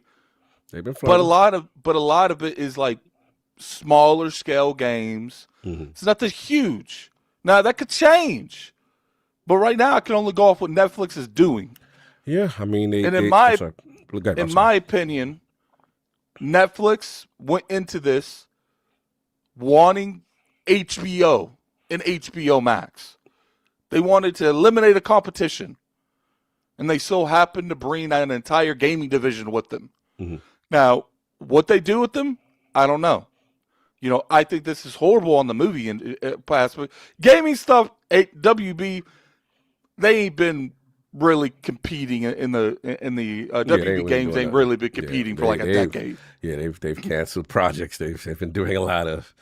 Yeah, they've been floundering. So I think most people don't care about what happens to the gaming portion of this deal because gamers ain't really liked any of their games in like a decade. But movie wise, I agree with you guys when it comes to the movies. Netflix is not playing ball with the movie theater. It's over for the theater. It's over for the theater. The cool theater you go to with the butter table. It's a wrap. I don't care. Like if it goes down, I'll just watch them at home. I've never been like I want to go to the movie theater. I have to go to a movie theater. So this does benefit the next generation who maybe they're not like us Generation Xers, you know, saying that they like to go to the theater and spend the money. Movies very expensive. No, I don't care. Yeah, so you are from the mindset like, hey, it's convenient. You know, I don't gotta go watch the new Batman, the new Lord of the Rings. That joint goes straight to Netflix. I fire it up next to the 50 Cent documentary. My movie now, it used to be like 35 minutes away. I might have to drive that 35 minutes to watch Jujutsu Kaisen because they didn't actually have. Because I want to watch Jujutsu Kaisen and I want to watch what is that movie about the dolls? I'm gonna need your Crunchyroll password, bro. Because listen. The dolls. Listen. I gotta finish that Jujutsu Kaisen. I'm sorry, Dip Down. Yeah, I'm sorry, Realm, and I apologize. Five Nights at Freddy? Realm, I owe y'all solo leveling. I apologize. I know that's on me. Hopefully, that's on me. I just want to apologize to the Patreons because it's just been a busy month, but I have not forgotten. Right now, I'm about to watch all of Jujutsu Kaisen right now because I'm going to the movie theaters tomorrow to go see this. After I got to do what I got to do with Carl, I'm going to see Jujutsu Kaisen. Continue. So when it comes to that, I want to watch Five Nights at Freddy or whatever that. Five Nights at Freddy. Yeah, and I want to watch Jujutsu Kaisen, and my movie theater don't have Jujutsu Kaisen, so I got to go 30 minutes to watch that one. So you good? Yeah, I know. I heard about that. Jujutsu Kaisen is mostly a recap, but I still want to go watch it. I don't know why. Okay, Atticus, but good with this. No, it's not that I'm good with the movie portion. I'm okay with going to the movies. It is an experience, but I'm also don't care about that experience either. Right. My movie theater now is only 10 minutes away, and that's still 10 minutes too far for me. All right. What about the consolidation of subscription services? Some people say there's just too many movie apps. I got to get the HBO. I got to get the Paramount. But now with the Netflix, I could get all that. You know what I'm saying? In one joint. What do you feel about that? I'd rather this than go back to cable TV, because people are like, oh, it's almost as expensive as cable TV if you buy every damn service under the sun. Like, most of the time I only have like one or two. Yeah, that's it. Like, now do I think the consolidation in the movie thing is good? No, but at the end of the day, it's like, what am I do about it? I don't got $86 billion to buy it myself. So it's like, it is what it is. Do I want it to happen? No. I'm gonna say like the same way. Like, as long as it makes the experience better. But this particular situation, I don't trust Netflix with the gaming portion. I don't trust Netflix with not raising Netflix to $30, $40 the brick a month. Going up. We know the brick gonna go up. Once Game Pass got past leak. Once they said that you can no longer do buddy passing, I went to go log in and they was like, they were like, Sovereign is locked in. Who are you? Netflix already been on some type of time with the home sharing. They be like, yo, it's over for the Lords. Disney and Hulu are doing it now too. Oh, word? Everybody on that. It's a wrap. Disney and Hulu doing it. Look, it comes down to it's just like, look, the biggest thing I would be ashamed to go away is like the movie, the theater industry. Like, even though I don't mind going to the movie theater, I would prefer. I like when stuff comes out quick. I'm like, I'll just wait for the digital. It's his generation. I'm not going. Well, it's not that. I'm not. The thing is like movies are so up and down. You gonna want me to pay to sit through a bad movie? And it be wild. Let's keep it real. It's wild expensive, King. Then you talk about the travel, the family. If you got a family, the popcorn, the food, the concessions. Listen, the only reason I'm able to take a cog to the movies is because I'm on Movie Pass. Right? So I'm like, have a movie pass where I'm at. That sucks for you, son. You got to get the ultimate, son. And listen, Movie Pass ultimate. There's no ultimate. Look at what is wrong with your camera, my his dude? camera doing all type of. You don't like. He don't like. You don't like that. I got the Elgato Slato. You don't like that. Even though you speak with the Osbots Bagats, but we gonna move on. That's what it is, man. Like, shout out to Osbot. Man. Oh, true. They. Oh, yeah. You're right. Osbot do. Oh, yeah. You're right. So you over there with Gato? You over there with the ops? Got me, bro. Elgato got me. So they're zooming on me. They zoom in. They got you here. Yo, I get further away. I zoom up. They do what they do. Yeah, it's a I don't know what Osbot. It's a very Diddy situation with you over there. But continue. Continue. Playboy. Yeah, it's a Playboy situation over there with Elgato. Go back to what you were saying, Playboy. Yeah, so I mean, it comes down to it's like, look, I prefer the deal not to go through just because of the movie stuff, right? Because like, it's one thing like the ABK thing where it's like, most of that affected the gaming industry, and ABK really only had COD and stuff with Blizzard, but WB owns like half the IPs in the movies. industry. Like they own everything. If you go look at the list, you have to scroll down. That's how many. You have to scroll down. Anything you have to scroll down is not good. Okay, like they own a ridiculous amount of IPs. Harry Potter, almost every IP that you can think of that have fans that are unreasonable. WB owns it. Gentlestone make a good point. He said, "What about the delisting of content and inability to watch things in the future? What media preservation going away? Companies already doing that right now. Like, they ain't nothing you could do to stop that. People are already doing that stuff right now. So it's either you're gonna be a hoarder, or you just gonna be a person that was like, I thought that was the ending.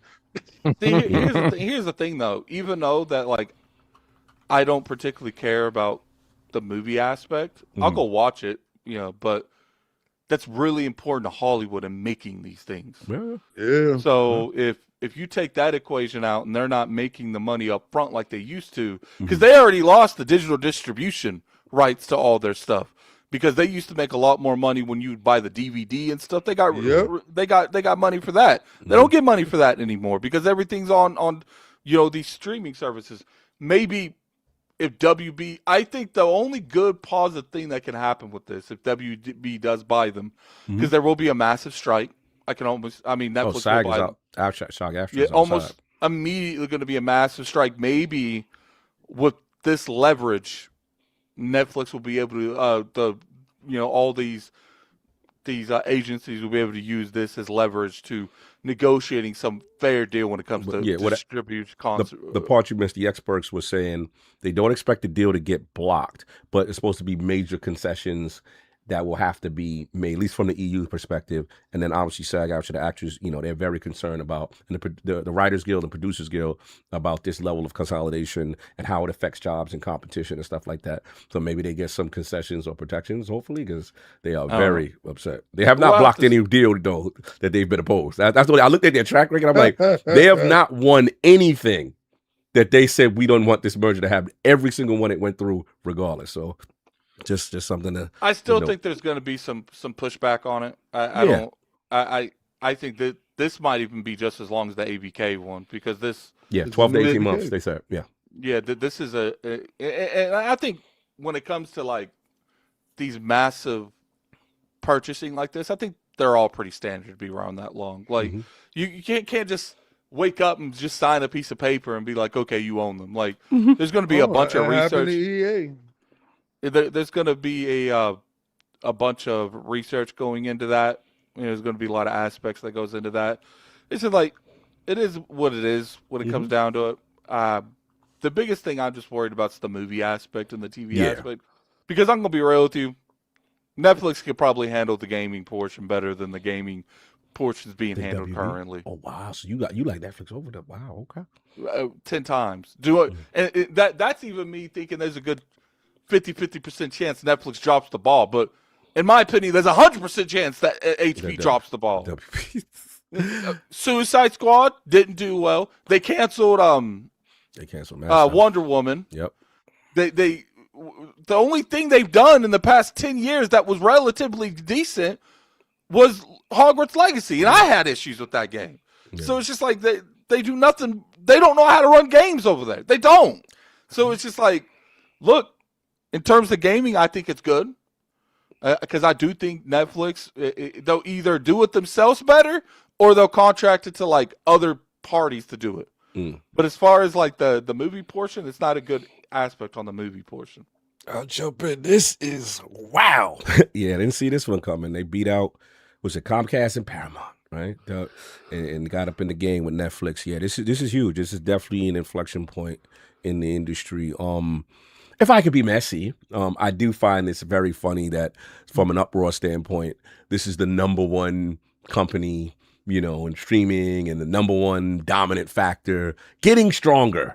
You know what I'm saying? And I remember when a certain company tried to acquire something of similar stature, which is the number 3, and I heard all levels of monopolistic talk. And console warring cause. I gotta talk about it. We gotta compare deals to deals and reactions to reactions when it's things people care about versus their little premeditated biases that people be having. Gotta talk about it. I'm sorry. But anyway, back on focus. Look, I'm torn with this one, y'all. Like, there's a part of me that's like the movie portion. Yes, I am a kid who loves the theater and love, the idea of going to the movie theaters. But I got to be real. It reminds me, King, of like, we didn't really go to sport events like that, but like all the time. But like, I remember the HD era came out, and I remember, the NFL Sunday Ticket comes out, and the NBA League Pass, and you like, damn, I could watch all the games from the crib, and I ain't even got to go there. And then HD comes out, and you go, oh my God, look at the clarity. It feels like I'm on the field. Why would I even go spend something to be in the cold? And remember, we used to be tailgating in the cold at Jets games. Yeah, it's over with. Like, we got to deal with that. So it was, box. you stay in the crib, you wake up, it's there. That's why, like, the digital distribution thing and putting stuff on streaming services, all it said is, like, unless I'm really interested in your movie, there's no more me just going to the movie on a random Wednesday because I'm kind of curious. And then let's be honest, like sporting events or movies, the worst feeling in the world, you spend all that bread and something is trash, your experience is terrible. You ready to, man, I know, shout out to my mother. Yo, 919, remember, bro, you know what that means. We almost got into it with some dudes at the Jets game. You know what I'm saying? So shout out to P and them, you know what I'm saying, when he's doing that. But it's like, it goes to show you, like, you're really disgusted in ownership. You know what I'm saying? You spend all that hard-earned cash to do that. They put out a bad product. But imagine now, you just wake up on a Sunday, roll over, boom, here comes the NFL Red Zone app, right? Boom, you watching the game. You get in the convenience of your home. So you got that. So there is a part of me that is times are changing. And as much as I hate to say it, as far as the theater, we haven't really recovered from COVID. You know what I'm saying? We really haven't. And I think it's evident when we go to the theaters now, right? How it is. So on one end, I understand. I think COVID showed people, man, you guys have been stupid going to the movie theater. I mean, but on the other hand, though, I'm torn because it's like, when I see my people, I got a lot of voice actors and real actors that follow me on socials, and I see them going ham like they hate this, like we could be out of job. Like it's one thing when you got mad places to go to shop your talent, right? There's another thing when only there's a sole controller. And he like, fam, I can get such and such to do this for the cheap, bro. Your job ain't needed like that, bro. You know what I'm saying? Then we in the land of the AI. We in the land of a lot of things right now where jobs are very minuscule and people are not valued. So I get that. Like that's another thing. And I think the financial thing is the thing too. People would rather wait. Yeah. For it to come to the service they're already paying for, pay extra to go watch something they may or may not like there. Right. Now you talking about HBO, you talking about all this stuff that they go on the movie stuff, that's huge. The thing down the game, let's get to the games. The games part, I'm probably nervous though. I ain't gonna hold you. I'm nervous because they don't have a platform distribution model for games. You know what I'm saying? And they're not, to me, screaming like they're going to be Stadia because everything they've done so far has been mobile. And let's be clear, they have shuttered studios. They have shuttered, was it Team Blue? They had some veterans. Then Staten went over there. And I think his joint ain't come out or he got, you know what I'm saying? So I am worried that their own attempts at gaming, they have not shown any real success to do anything. And then I'm going to be, look, if they get games and games come out, fine. But you're talking about a subscription model, and I'm going to be real, yes, streaming will get better. 10, 20 years, I get that. I just don't like that as the only option. I don't think it'll be the only option. If they make these bigger infrastructures and they do some kind of subscription service, I do think it's going to be its own storefront. The thing is, they just have not shown me that they are wanting to jump into any type of a hardware native business model. So I don't think they're doing any kind of hardware thing. It's going to be something that you go to the Netflix website, right, and it's going to let you download it from their servers and play it from their servers. To play on what though? Like that? Play on your PC. If they buy somebody, that's my concern with where I'm with King. Like if they own it, why they gonna play nice with anybody? That's my thing, which leads me to believe that they will be the only shop in town. See, I don't mind exclusivity when you own something. I just don't like it when it's locked to a form that I don't prefer. I don't prefer streaming as my number one thing. God forbid the internet go out, you're screwed. You know how it is. Sometimes we go to the bar, they showing a Netflix fight. Oh man, what happened? I missed round one. When we saw Jake and Tyson? What happens if it's a thing where you got to go to your Netflix app and then it will say, then you have to click something in your Netflix app to download the game. To download it, bro.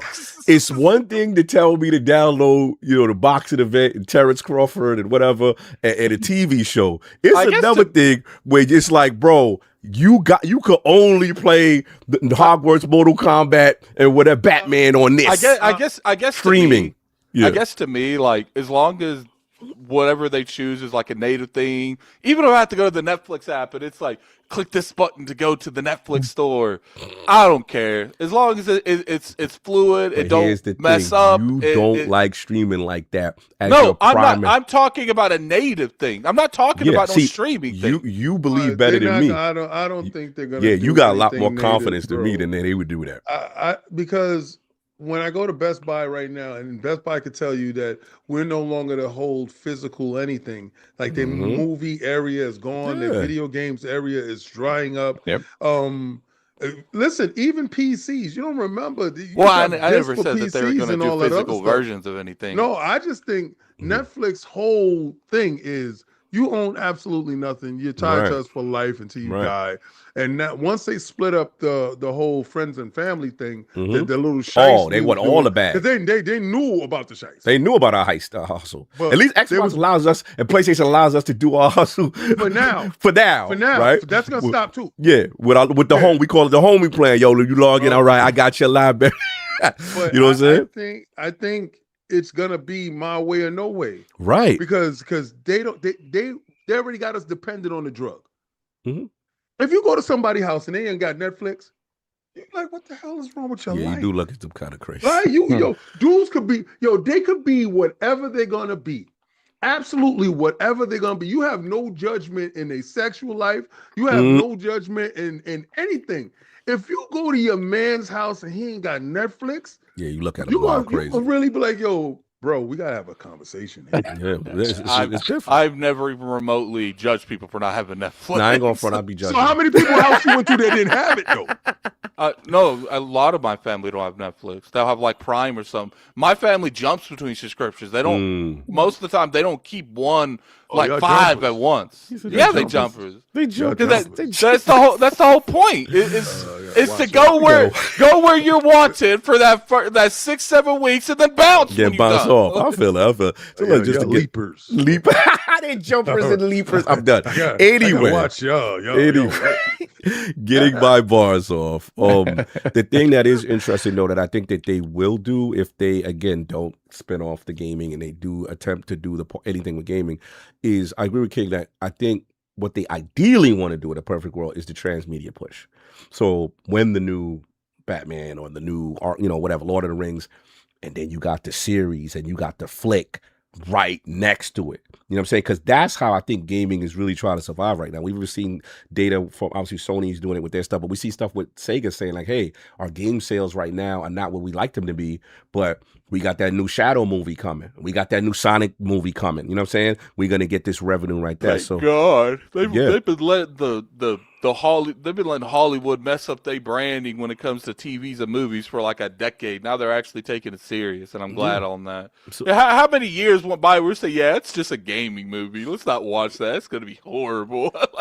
For sure. It's definitely, we see a lot more care there. And then if they have a push, we've seen situations like Cyberpunk Edge Runners where something will come out and boost the profile of a video game. We see in the Amazon Fallout series. We got 76 moving right now. They got Burning Springs out right now. Like 76 out. It's Fallout as a franchise from a game standpoint was revitalized because the movie and the picture is fire. Like that is a true synergy. And I think that's the evolution of the console space growing because there's that limited ceiling, kind of like what King kind of mentioned. So I do see that provided these things are doing good. My only concern is just like, people give Xbox a lot of credit, a lot of flack for, oh, they got to shutter this.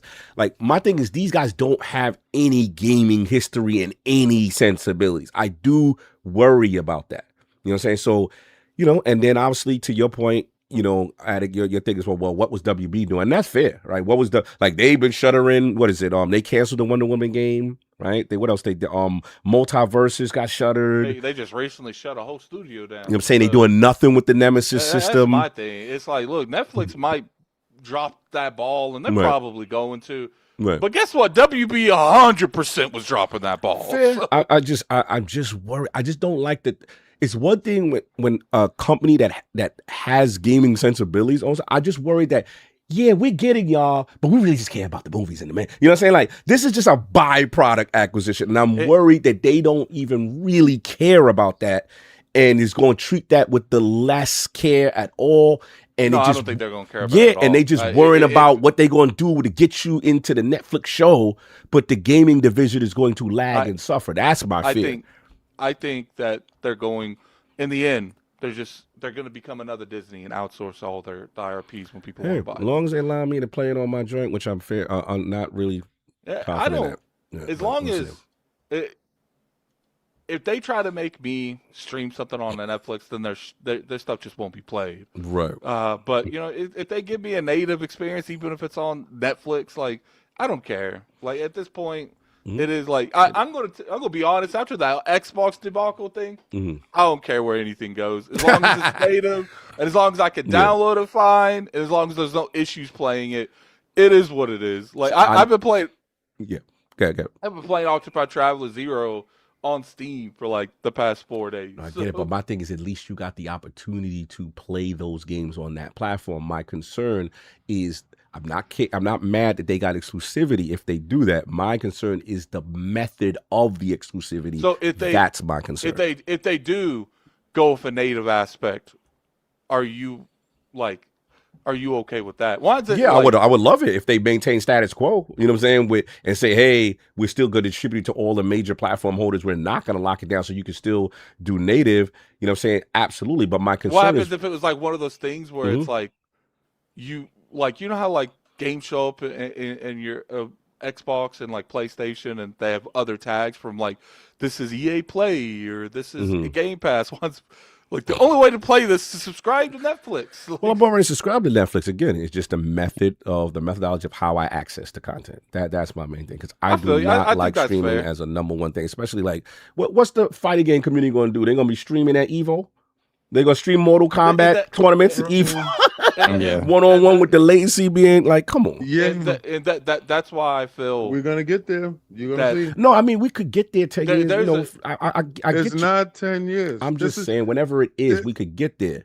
They have been so aggressive, and it's evil in its aggressiveness, because they're forcing us to like you said, this guy is being forced out of consoles. Right. Price wise, like, there's no space for nobody to say, oh, we got $1,000 consoles. Right. Like, it's just no space for that. But if the industry is forcing manufacturers to put this price tag I get that. Streaming is the only option. No, streaming will be the ultimate winner. The bulk of the gaming industry will laugh that out of the industry. Like, if they do it too soon, it will get laughed out of the industry. The only argument, King, that you have right now that I'm with Addict, but the only argument that I feel that you have, which is very strong, is the fact that the console RAM and prices and everything right now is not conducive to making hardware. It's very hard to be a manufacturer right now in the console space because of the economic conditions. So right now, if streaming gets to that point, they will be the de facto winner. It's just that right now, I don't like where it's at. I'm not saying that it won't get there. I'm just saying I don't like being locked to only that option. That part I agree with you. I agree with you too, Addict. I'm not saying that this is what I want. Right. It's just the sadness that I'm watching how they're doing it. And it's systematic, right? The breakdown of, games cost X amount of dollars. The financially, we are at this place, right? So a lot of things force you in a direction that it may not be there yet, but it's gonna be there. Right, I get what you mean. Sovereign could remember when we was playing on live. Yeah. If they would have delivered what we got today, back then, me and Sovereign would have been flipped the script. Yeah. If the industry went to solely streaming and they pushed it hardcore, it would destroy the industry. But here's the thing: we're talking about the company that's owning these games are literally the stewards of streaming only. That's what I'm talking about. That's what I'm trying to say. Like they have no indication. They started off allowing you to do, you can get a disc and a physical. They cut all that off. It's 100% streaming our way, our app. That's it. They are the stewards of this. That's what I'm concerned about. And we talk about Xbox, correct? No, we're talking about Netflix. Oh, I'm talking about gaming. I'm talking about Netflix gaming controlling WB. I'm talking about there's one thing between Netflix doing it and the whole industry doing it. I'm talking about Netflix, who has no experience with hardware, who have only shown to go mess with us our way independently on this one form. So you really think that they're going to try to make you play like the next Mortal Kombat streaming? My concern is that they don't have a platform. They are now the stewards of the franchise. What's the incentive to continue to play nice and maintain the status quo and give it to everybody else in physical thing when they can say, hey, streaming's a little better now. Streaming, you download this little sub app in the premium tier, and you now can play the new Mortal Kombat exclusively on Netflix gaming app. That part. And we can't say that it's not a possibility. That's what I'm trying to say. They published games before and it went multi-plat. Like they do publish games. So I just don't see Netflix making this kind of purchase. And then, first off, I don't think they care. I don't think they care if they're exclusive. They care if they don't. I think they wanted HBO off the map. They wanted to hit the movie industry. Yeah, we know and that I'm part. like, I think they're gonna let WB do WB. If WB Games wants to be multi-plat, so be it. You a little bit more positive than me, brother. When they control that, hey, I hope so. I hope what you said is true. I hope that they let them do them. And we get everything in status quo, but I worry with the new rulers in town, the new overlord. I mean, even if they do it, I mean, they spent the money. That's their right to do it. So it is what. Here's the thing. I know it's gonna be something really messed up. If Netflix does this, it will be unfortunate. But it's WB Games. I ain't played their games in like a decade. Oh, so you don't care that Hogwarts, Batman, Lord of the Rings, the DC franchises, every DC game. Never really been a huge fan. I played them, but Lord of the Rings. When's the last good Lord of the Rings besides you ain't never gonna get the Nemesis system and all that ever again. That we ain't got it in a decade. You cool with it. It is what it is. But I know we gotta get Solve up out of here. We just kept them low. But this is a good one. We're gonna be probably stuck with this one for another 12 to 18 months, y'all. At the end of the day, it's like my thing is, show me good games before you push that kind of stuff on me. Show me something that's good, because in my personal opinion, they're gonna if they don't go multiply, they're gonna start having them making games that make sense for Netflix. Yeah, mobile. That's what I'm saying. Games that make sense for Netflix. Yeah, let's see how that goes. They're gonna start cracking. Now, obviously, if these games, I do think that maybe not Mortal Kombat because that just recently came out, but whatever their next big game is, that like Hogwarts Legacy 2, I think that's still going to be multi-plat because that's still being worked on like that. But if that game doesn't do good, all they're going to do is be like, okay, you on Harry Potter mobile, you on Lord of the Rings mobile, because those are going to make them more money anyway. Scary for me. But I feel you. You're not wrong in anything you're saying. I get where you're going. So let's get it. Sponsor. Let's get to we got to get that sponsorship and we got to get some stuff done. So, Sav, I'll put it on you. Oh, yeah. So, let's get these super chats and then I'll do the ad rate. Yeah, not yet, though. I'm going to do the super chats first. Okay. Okay. So I get to interrupt you. Let me see. I'm looking at Gunstar Heroes right now. Oh, my God. Classic. Gunstar. Yeah, I was playing a little bit. Where's Treasure? I miss Treasure. Let me see. Consolidated. Good champagne. Okay, champagne supernova, $5. Which I missed the live shows, boys. Going to be a dad soon. Congratulations. Congrats. That's what's up. What's up? Happy belated birthday to Cog. Love the new cowboy face. You gonna stop? It's time for a pronoun change to hee-haw. Yo, that was wild. He said I gotta change my pronouns to hee-haw. That's crazy. That's nasty work. Then we have Robert Kellett, $5 super chat. I'm going with the box that's not asking me to sell my damn kidneys. Xbox priced me out of their console ecosystem completely. Yeah, it's a tough console business right now, man. Yeah. Then we have Grape Mongoose, once again, $2 super chat. Where is the ABK style outrage? Oh wait, it's not Microsoft. hey, I gotta say it. Yeah. I want to see everybody outside when they do Twitter feeds. I want to see that same image. Then we have Donna Taco, $5 super chat. The worst thing about this deal is how Netflix will use this to kill theater. I don't want to experience Batman Part 2 at home for the first time. Wasn't the original The Batman straight to whatever it was? That's a king question. I don't know. I think it was, wasn't it? Oh. No, it wasn't. It went to original movies. Batman movies. I saw it in the movie theater. Yeah. Okay. So we Robert Pattinson.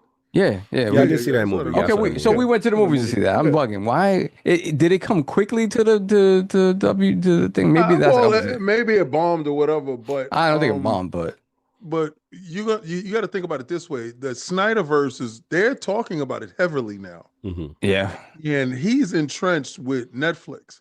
Mm-hmm. You know, if he can get the whole WB with DC. And get a live action going and only can catch it on Netflix, it's up. And Snyder doing it, it's over because James Gunn is looking at the door now. Mm-hmm. Possibly. That's crazy. That's crazy. Yeah. He just got there. Okay. Yeah, it's crazy. Mm-hmm. All right. We have Analog AI with the 20 Norwegian krona. Mm-hmm. Stop renting movies, go support actors, and buy DVDs. And buy DVD. Mm-hmm. Buy Blu-rays, 4K Blu-rays. Then we have Hamish K sent one ILP membership. Let's put the crest in the chat for Hamish K. Shout out Hamish K, that's the homie. Salute. Thank you, Hamish. Mm-hmm. Then we have C. Thomas. 1415, member for 10 months, Lord Bronze. Remember, Xbox said Netflix was the new competition because they want attention on them. Okay. Then we have the Angry Therapist, MD, $5 super chat. First it was Blockbusters and now WB. Is Sony or EA next for Netflix to take over?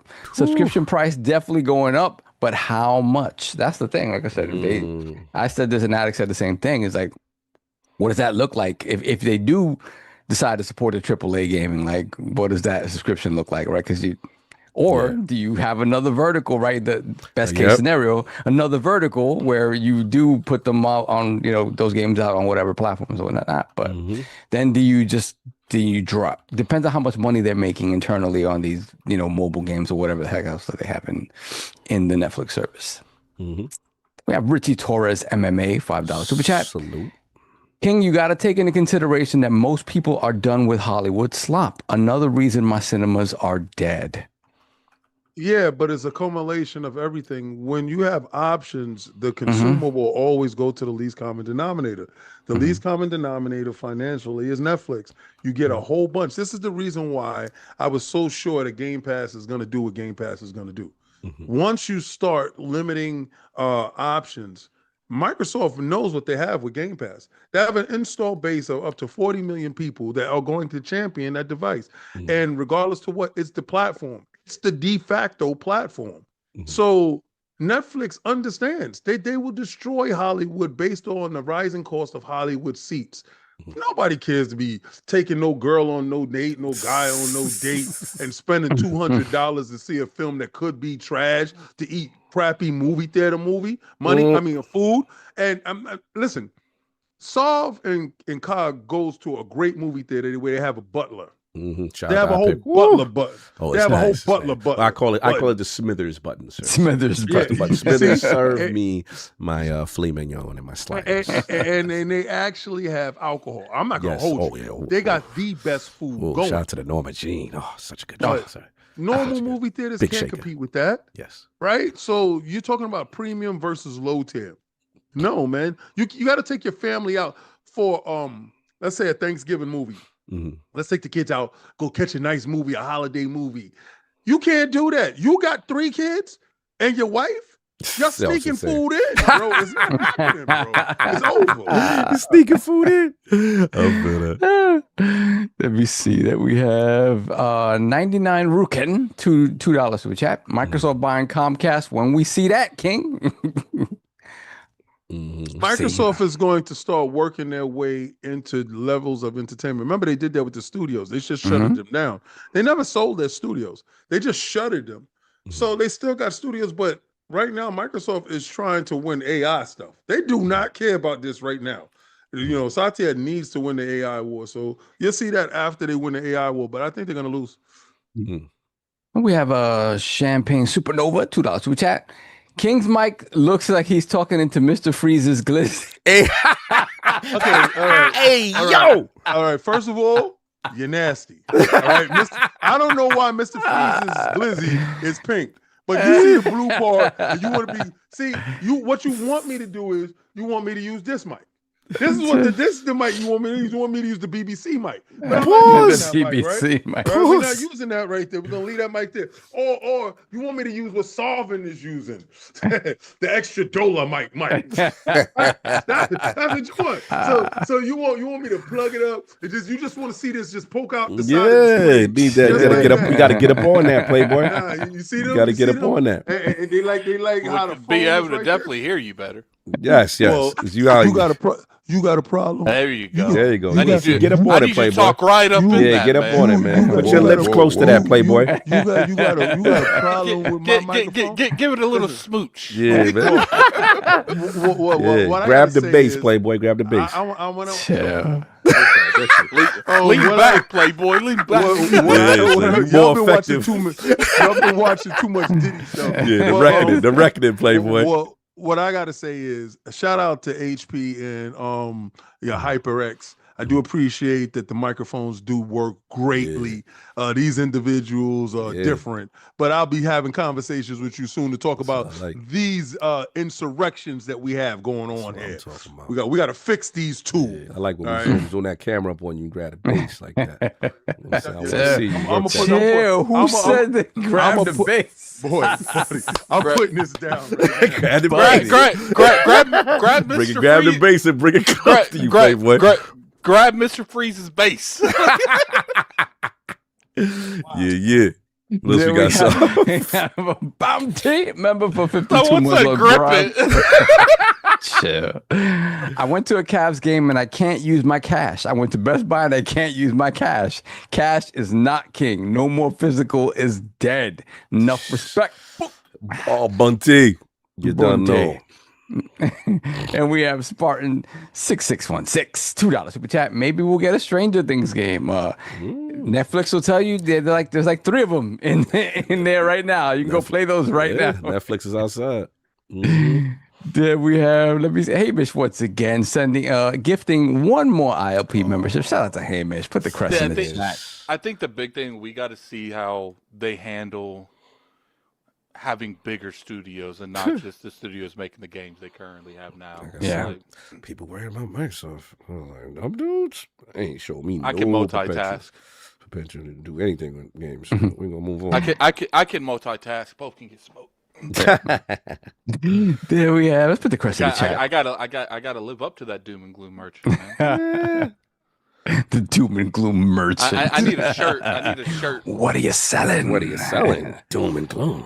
What are you? I like that. So have a tread coat on. He opens. He says, "What are you selling? What are you selling? Mustard."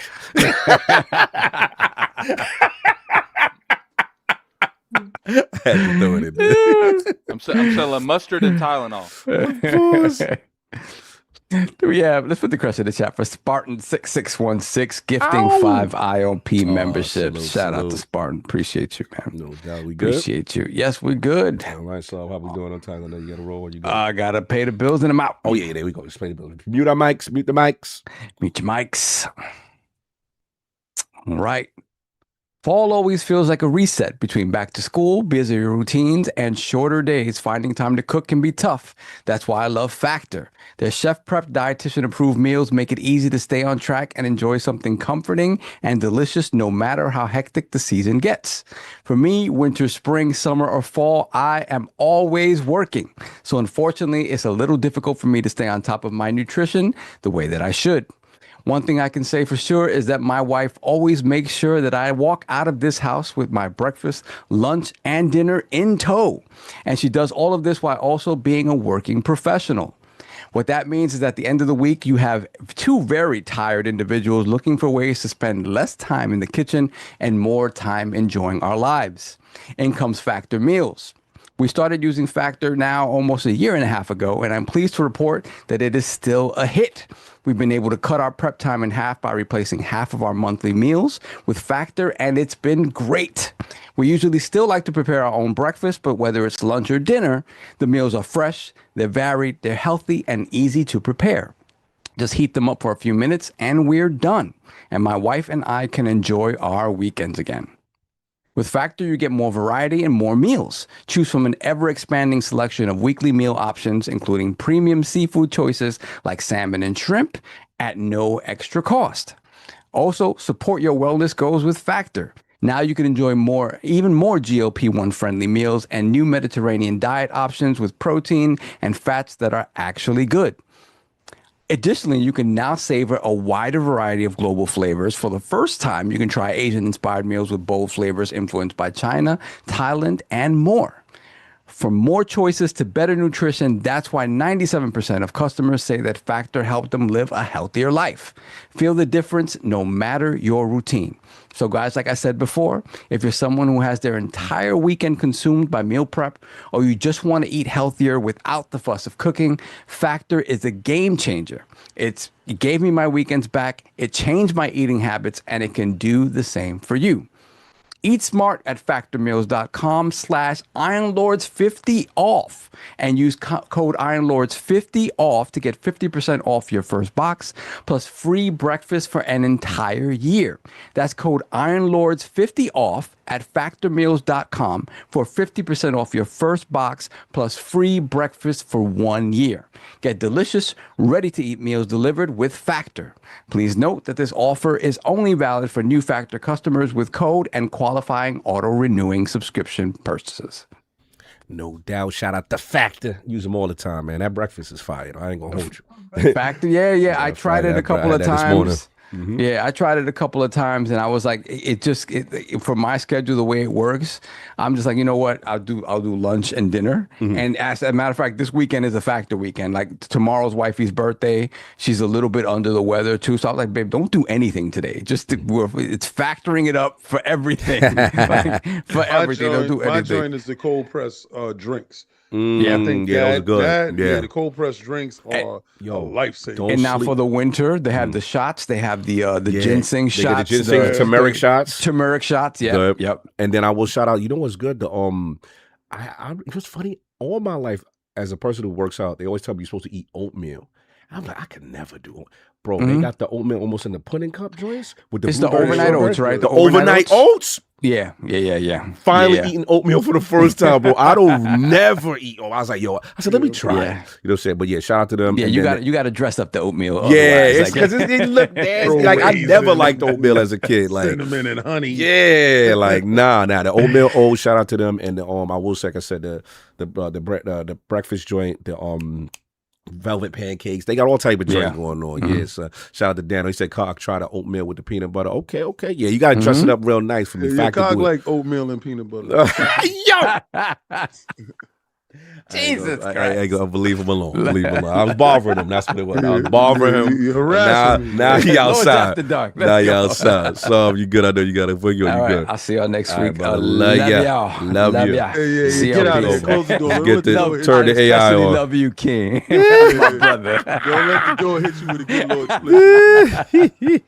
Yo, Peace. Why the hell? What's up? I gotta say I'll only show up if we smash Windows bros. taking and throttling my sound. Wait, what happened? It goes up and down. It's going up and down. I'm watching it. You might be, that mic is mass sensitive. Pause. It might be going up and down. Because you're not grabbing the base. That's the problem. I told you gotta I'm out. On that note, I'm out. Shut him down. squeeze the base, man, and bring it close to you, If you Playboy. put enough energy in that base, it would stop being stop moving around and shaking around on you. That's This what's dude happening. is extra, bro. Your sound is flopping around, and See, now you got that too sideways. Y'all are special people, boy. Yeah, that's some special people, boy. Shout out to y'all some special people. Y'all got some big black mics in your face. Like y'all intimidated by my glowing mics. Y'all got these big black mics hanging in front of your face. And y'all just sitting here going at me, but y'all got this bulbous black mic in front of your face with the felt tip. Why you got the felt tip? Well, you get mad that I have this big black mic. Mad? No. Like why you side shaming on mics? You got one too. Just you got more color than mine. Yeah, you like party favors on your situation. Yo, he just upset because he got a little light strip on his. And my joint is a fully light up joint. Oh, you got the blow up joint. You don't like the colors on mine. Yours is just a black stick joint just sitting there, boss. Like it got no razzle dazzle. It's just no razzle down. Oh, you like a little action with it. All right, you like a little fun with yours. Shout out for yours. We're just doing the do, son. That's your Over here, we get straight to it. Yeah, y'all got the straight to it, Mike. We got the straight to it, joint. You know what I'm saying? Let's get back to that. Yeah, let's get back to that. If you like this type of content, go check us out on Lords After Dark on the Insider Gaming app, where you too can join the Lords for nuance and very passionate topics. Yeah. So, real quick, I want to shout out a company real quick. Actually, so I've been on the look for the best controller you can get, and it's got to be an Xbox controller because I won't be messing with that PlayStation nonsense. I do like the Pro controller, the Switch Pro controller. I do like that controller. Real nice. Yeah, now, I don't mind the DualSense controller. This controller is like 1,000 times better than their last nonsense. But so I got this QRD game controller. Ooh, yeah, that's nice. So it does feel just like an Xbox controller. Like it's wireless too with a toggle, so that's nice. Because I noticed a lot of these like controllers not branded by Xbox, they don't have a wireless version. It's all wired. Wired, yeah. But this forces these dudes to have a wired controller. What? Xbox forces them to have a wired controller. So it actually glows a little bit. Oh, you like the glowing stuff now? Oh yeah, I do. I've always liked the glowing stuff, and it's black, so that's pretty good. So also got the RGB. So he like RGB. You got the RGB stuff. And actually, isn't this the type of D-pad that you guys like? I can't see it. Yeah. It look good. It look good. Yeah, you like that D-pad, don't you? No, I actually don't like the D-pad. I don't really be doing it because I know you guys like the round ones on fighters. So, one thing I will say is like, I recommend this controller, but it does have a desyncing issue. I did do a driver update, and I haven't had the issue since. But I ain't joking. When I was playing, I played this the entire time I played Shinobi, and I was doing one of the one of the running missions where the dimension things. Yeah. And this thing unsynced, and I fell into the abyss. Oh man! So I reached out to them. They do have good customer service. The dude was like, "Yo, pop in, add me on WhatsApp. We'll handle what's going on." I was like, "I don't know you like that, Playboy. I don't know you don't do the WhatsApp thing." You wanted the WhatsApp? Oh, you ain't give up the WhatsApp, son? So he tried to slide in your WhatsApp. So I can help you with that. They gave me the driver. Give me that fix. number. And I will say that ever since the driver update thing, I haven't had that issue. It's a good controller. It's got a little back pedals things too. I'll put a link to their Twitter in the description so you guys can check them out. But my thing is like I've been trying to like find a good Xbox controller that's not an Xbox controller. Like who who makes the best Xbox controllers that's not Xbox? And this is definitely a good solid choice. PlayStation. Yo, you misplaced it. I can't. That's what's up, man. Shout out. So what's the name of them? What's the name of them, Jules? They are named QRD Games. That's what they're QRD named. Games. Yeah, even got a Q. Even got a Q. You got the Q in the middle. All right, all right. Yeah. That's So what's yeah, Is it gonna get bugs in it like Jez? Okay, I don't know where I that. don't know where he gonna from. go. Okay, so Jez posted the other day. He posted a Switch controller, a Pro controller. Yeah. And it was full of bugs. He said, "Oh, I got a bug issue." Hey, yo. I'm telling you, it's the most disgusting thing that you ever seen. Sound wild, nasty. But you got to look at it just to go to his Twitter. He posted it on his Twitter. It's crazy. All right, I'm gonna check it out. No doubt. That's been it. So I know you missed the beginning, but did you want to get your Octopath boys Yeah, in? might as well go ahead and get that. Yeah, because I left your taken care topic of. up there, so I'm gonna let Let you me go mute set this myself. off. Yep. Let you mute yourself. So Octopath Traveler 0 out there in stores out now. Shout out to Square Enix. And yeah, I want to know what the vibe is. Look like it is currently sitting at an 84 at Metacritic right now. So what's the vibe? You are a big Octopath fan, so let me know what's going on with 0 that you've been playing it. So they have changed some aspects of Octopath that I'm kind of indifferent in the middle. It's not that like I hate it or don't hate it. Like usually how Octopath worked is like you had secondary class, you can build up abilities through secondary classes to like complement your primary class. So like Right. Let's say that you wanted to be a white mage and then there was support abilities from other classes to make that better. So they have brought back the primary classes, but no one's got secondary jobs anymore. They do got ability changes where you can get stuff where you can still do cross, mingling with some of the classes a little bit. But I would say it is a downgrade in terms of that. Okay. But what I will say is they have completely changed up some of the combat style. When some of the endings on like Octopath Traveler 1 and Octopath Traveler 2, the last fights, the whole party participated, all 8 members. So the original one at the very end of Octopath Traveler 1, you fought with all 8 characters. That's the reason I got completely obliterated because I didn't know that at the time. And then what ended up happening was I had to go train the other 4 because they were like low level. And you have to have everyone at like level 70 to 80 to 90. Octopath Traveler 1 has one of the hardest turn-based games I've ever played. It's rough. So, hardcore. And then Octopath Traveler 2, they did the same thing, but everyone fought one boss. And so Octopath, and keep in mind, Octopath has some of the hardest last bosses I've ever participated in turn-based. And so 0, they decided that they're going to have 8 people on the map at all times now. As opposed to 8 versus opposed to what it used to be? 4. Okay. But see, in the other ones, you only seen 8 at the end when you fought the bosses. So now everyone will have a primary front line and a back line. And essentially you could switch back and forth between them.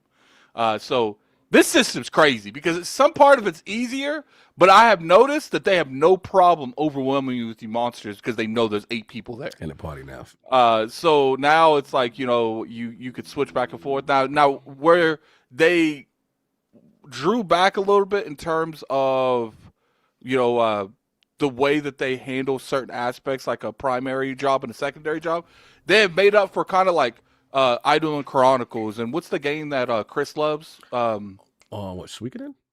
Suikoden, where there's a bunch of people on the map that you could just recruit at any time. Oh, we on 108 stars energy. Okay. Yeah, I don't think it's that many. I think it's like anywhere from 20 to 30.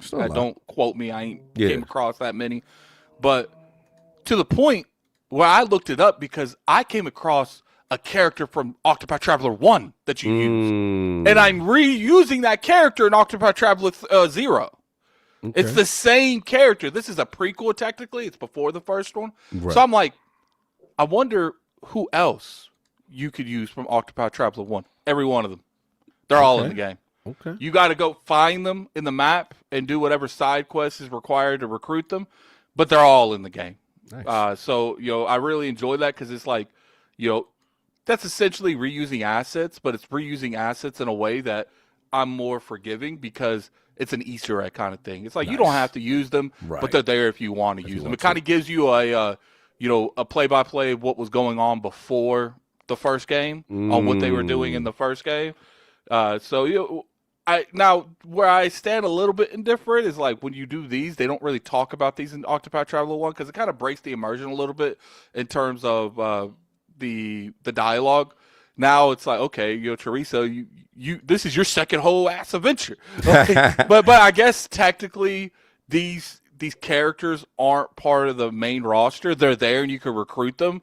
But I think they put them in there just to give you, Easter egg and to like really pay homage to the original Octopath Traveler. But I've been enjoying it. I've been streaming it. I played last night, got like 13 hours, 14 hours. So they did change how they do the story entirely. Okay. Normally in Octopath Traveler, there's 8 people and you have to do all 8 story. Mm-hmm. They got like 5 chapters each. It's very, very tiring. I'm going to be honest. Like, you're like, man, and you have to level them up. And it's just like, I felt like I was overwhelmed a lot of the time. This one, so far, they're focusing on the world, the antagonists of the world. They got some of the most gruesome antagonists I've ever seen in a game in a long time. Kind of gives me like Far Cry vibes, where you just you hate them so much you can't wait to fight them. You know what I'm saying? And then what I like is there ain't no redeeming these people. They ain't trying to either. They're like, these people are just simply menaces to society, and they need to be handled. Now, obviously, they all have their own reasoning behind what they're doing. So I guess maybe that's their like form of correcting themselves.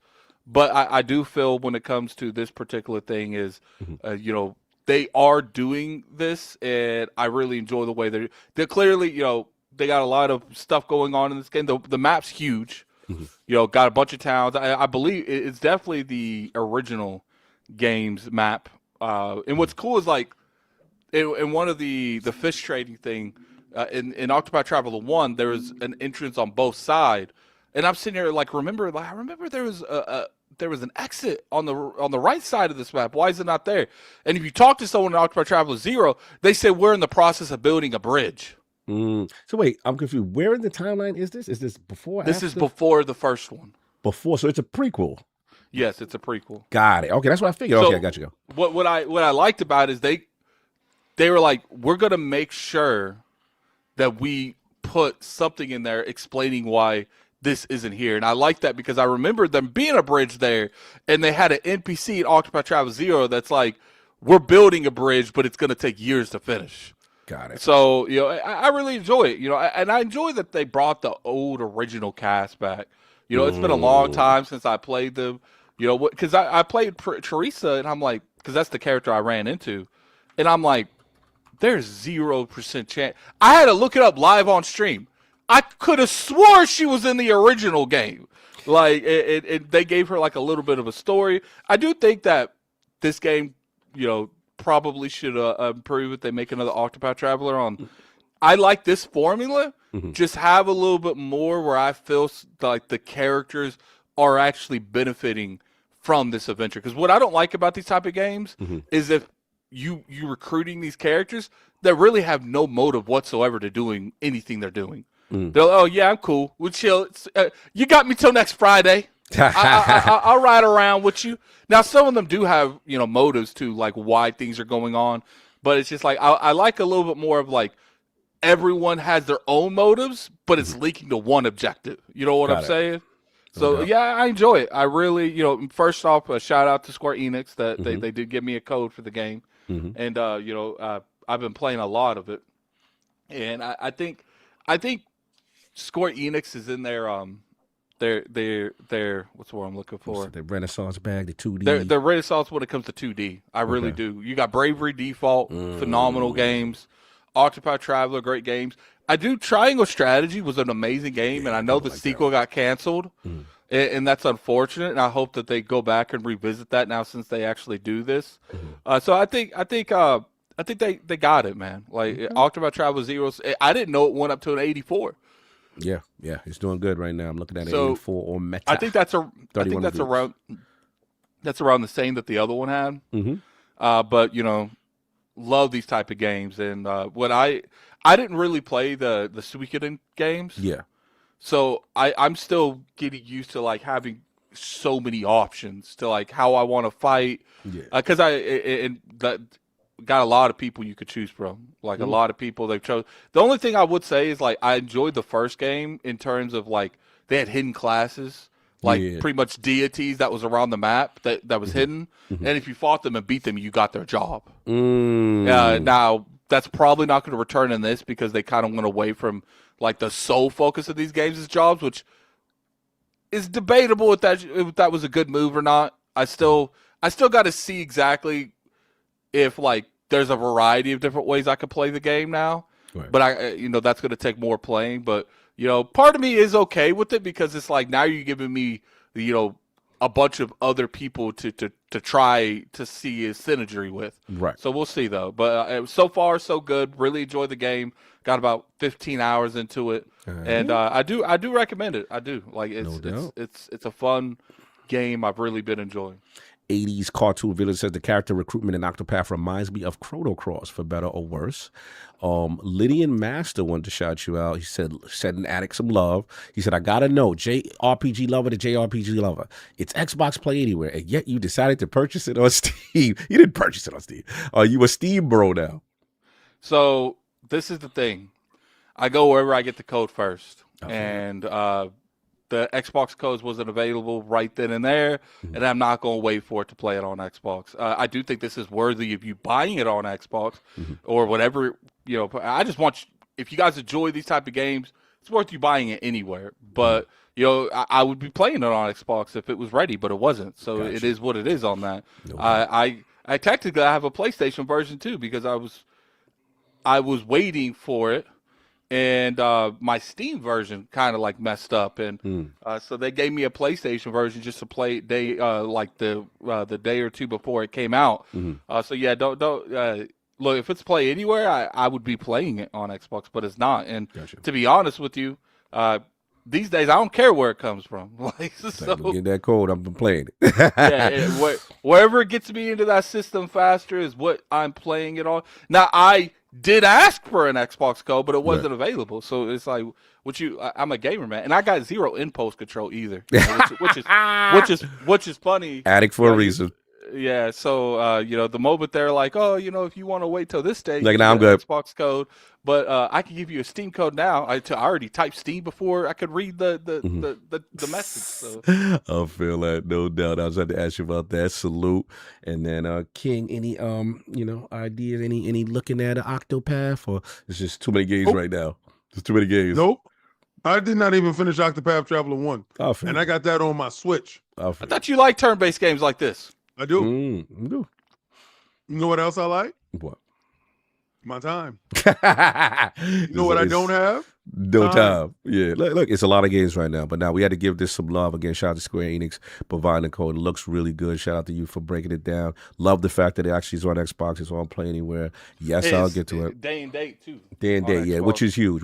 Again, we're stopping what I consider the old mercenary behavior from the old regime of Square, and now we're back to where things need to be, and that's good to see. I like games like this not missing the platform, and I will say they've improved tremendously with this kind of stuff, and it sounds like a good game, so salute to them. Now, our style is phenomenal, so salute to that.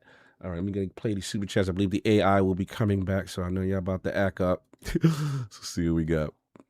What are you buying? I like them black ooey. Hey, yo. That's what's cool. That you messy for that. Cool. I know what you're doing, Fantastic. You got a pocket. I like them black. Best up. Oh, that was Champion Zion. Oh, we missed one. Do me a favor, Addict. Oh, after this one, we missed one. Yes, we are back, AI. Oh. There they go with the O's. Keezy Boo Boo. There we go. Salute. All right, can you replay that Fantastic one, Addict? I can. I'm not signed into it, you're not signed and I don't like signing into it and during then the mess it up. podcast Yeah. it messes it up. All right, so I'll read it. Con Artistic, $2 super chat. Cog grab the base. laugh out. Bad business. No doubt. Then we got, obviously, shout out to Hamish. Shout out to, let me see, I got Bunty. I just want to make sure that we read that on the Bunty joint. Let me just make sure I read some of these member chats just in case. Shout out to the homie C. Thomas. Remember, Xbox said Netflix was the new competition because they want attention on them. All right. Hamish, the homie with the gifts memberships. Salute to you. Spartan, salute to you with the 5 memberships. That's what's up. Then we got Ayman Burns. That's the homie. Island of the building. What's the crack, boys? Looking forward to Christmas. How's everyone doing? Looking forward to spending Christmas at my sister's. I see Xbox is still dying. I'm doing good. I mean, games still coming out on my platform, so I'm fine. How are you guys doing? Oh, I mean, last time I checked, they said Xbox was dead, not dying. So it is what it is. Mid-Topeth Midler 0. Mid-based mid-RPG. Me ID. He said it's Mid-Topeth Midler 0. Mid-bait. Wow, that's a lot of slander from Octopath, man. Donald Taco, man, very opinionated. And then we got Lydian Master, member for 37 months. Salute. And we read that already. We're Attic on the love. So, all right, we're going to get into it. It's the last topic. This is Kings. And we will get this joint popping. PlayStation. Is it going crypto? Sony stablecoin could be used for gaming payments. Nikai, I think that's how you pronounce it. I always butcher that. Sony Group plans for U.S. customers to pay for video game subscriptions and other content using its own stablecoin. This is from KNN affiliate website, decrypt.co, which I've never heard of. But they work very hard for me, and I do appreciate all the contributions to the medium. Yeah, just for the record, I've never heard of them, but this is the site that was sourced for this King's topic. In brief, the bullet points are Sony Group plans for U.S. customers to pay for video game subscriptions and other content using its own stable coin. According to Japanese, that's the name of it. Japanese publication. Stable coin. Stable for the ponies. See, there we go. I didn't make it up. You definitely said something you're not supposed. Yeah, that's a Lords After Dark, and you can do that. I said it. I was just giving you what they said. You threw other animals on top of the stable coin. Oh, my bad. Yes. It comes after its banking division, Sony Bank, filed for a U.S. banking license in October. Sony launched its own Ethereum Layer 2 network earlier this year and has filed multiple blockchain-related patents. So basically, video game and tech giant Sony Group plans to issue a U.S.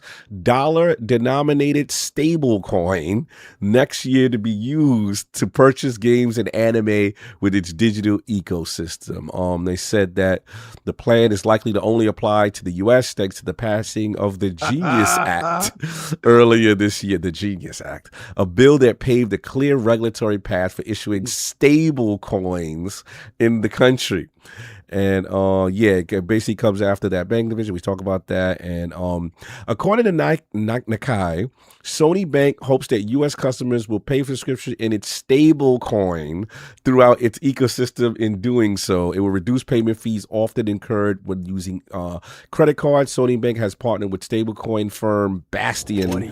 Oh, sorry, I didn't got the Sony coin pump and dump anybody? Hey, yo.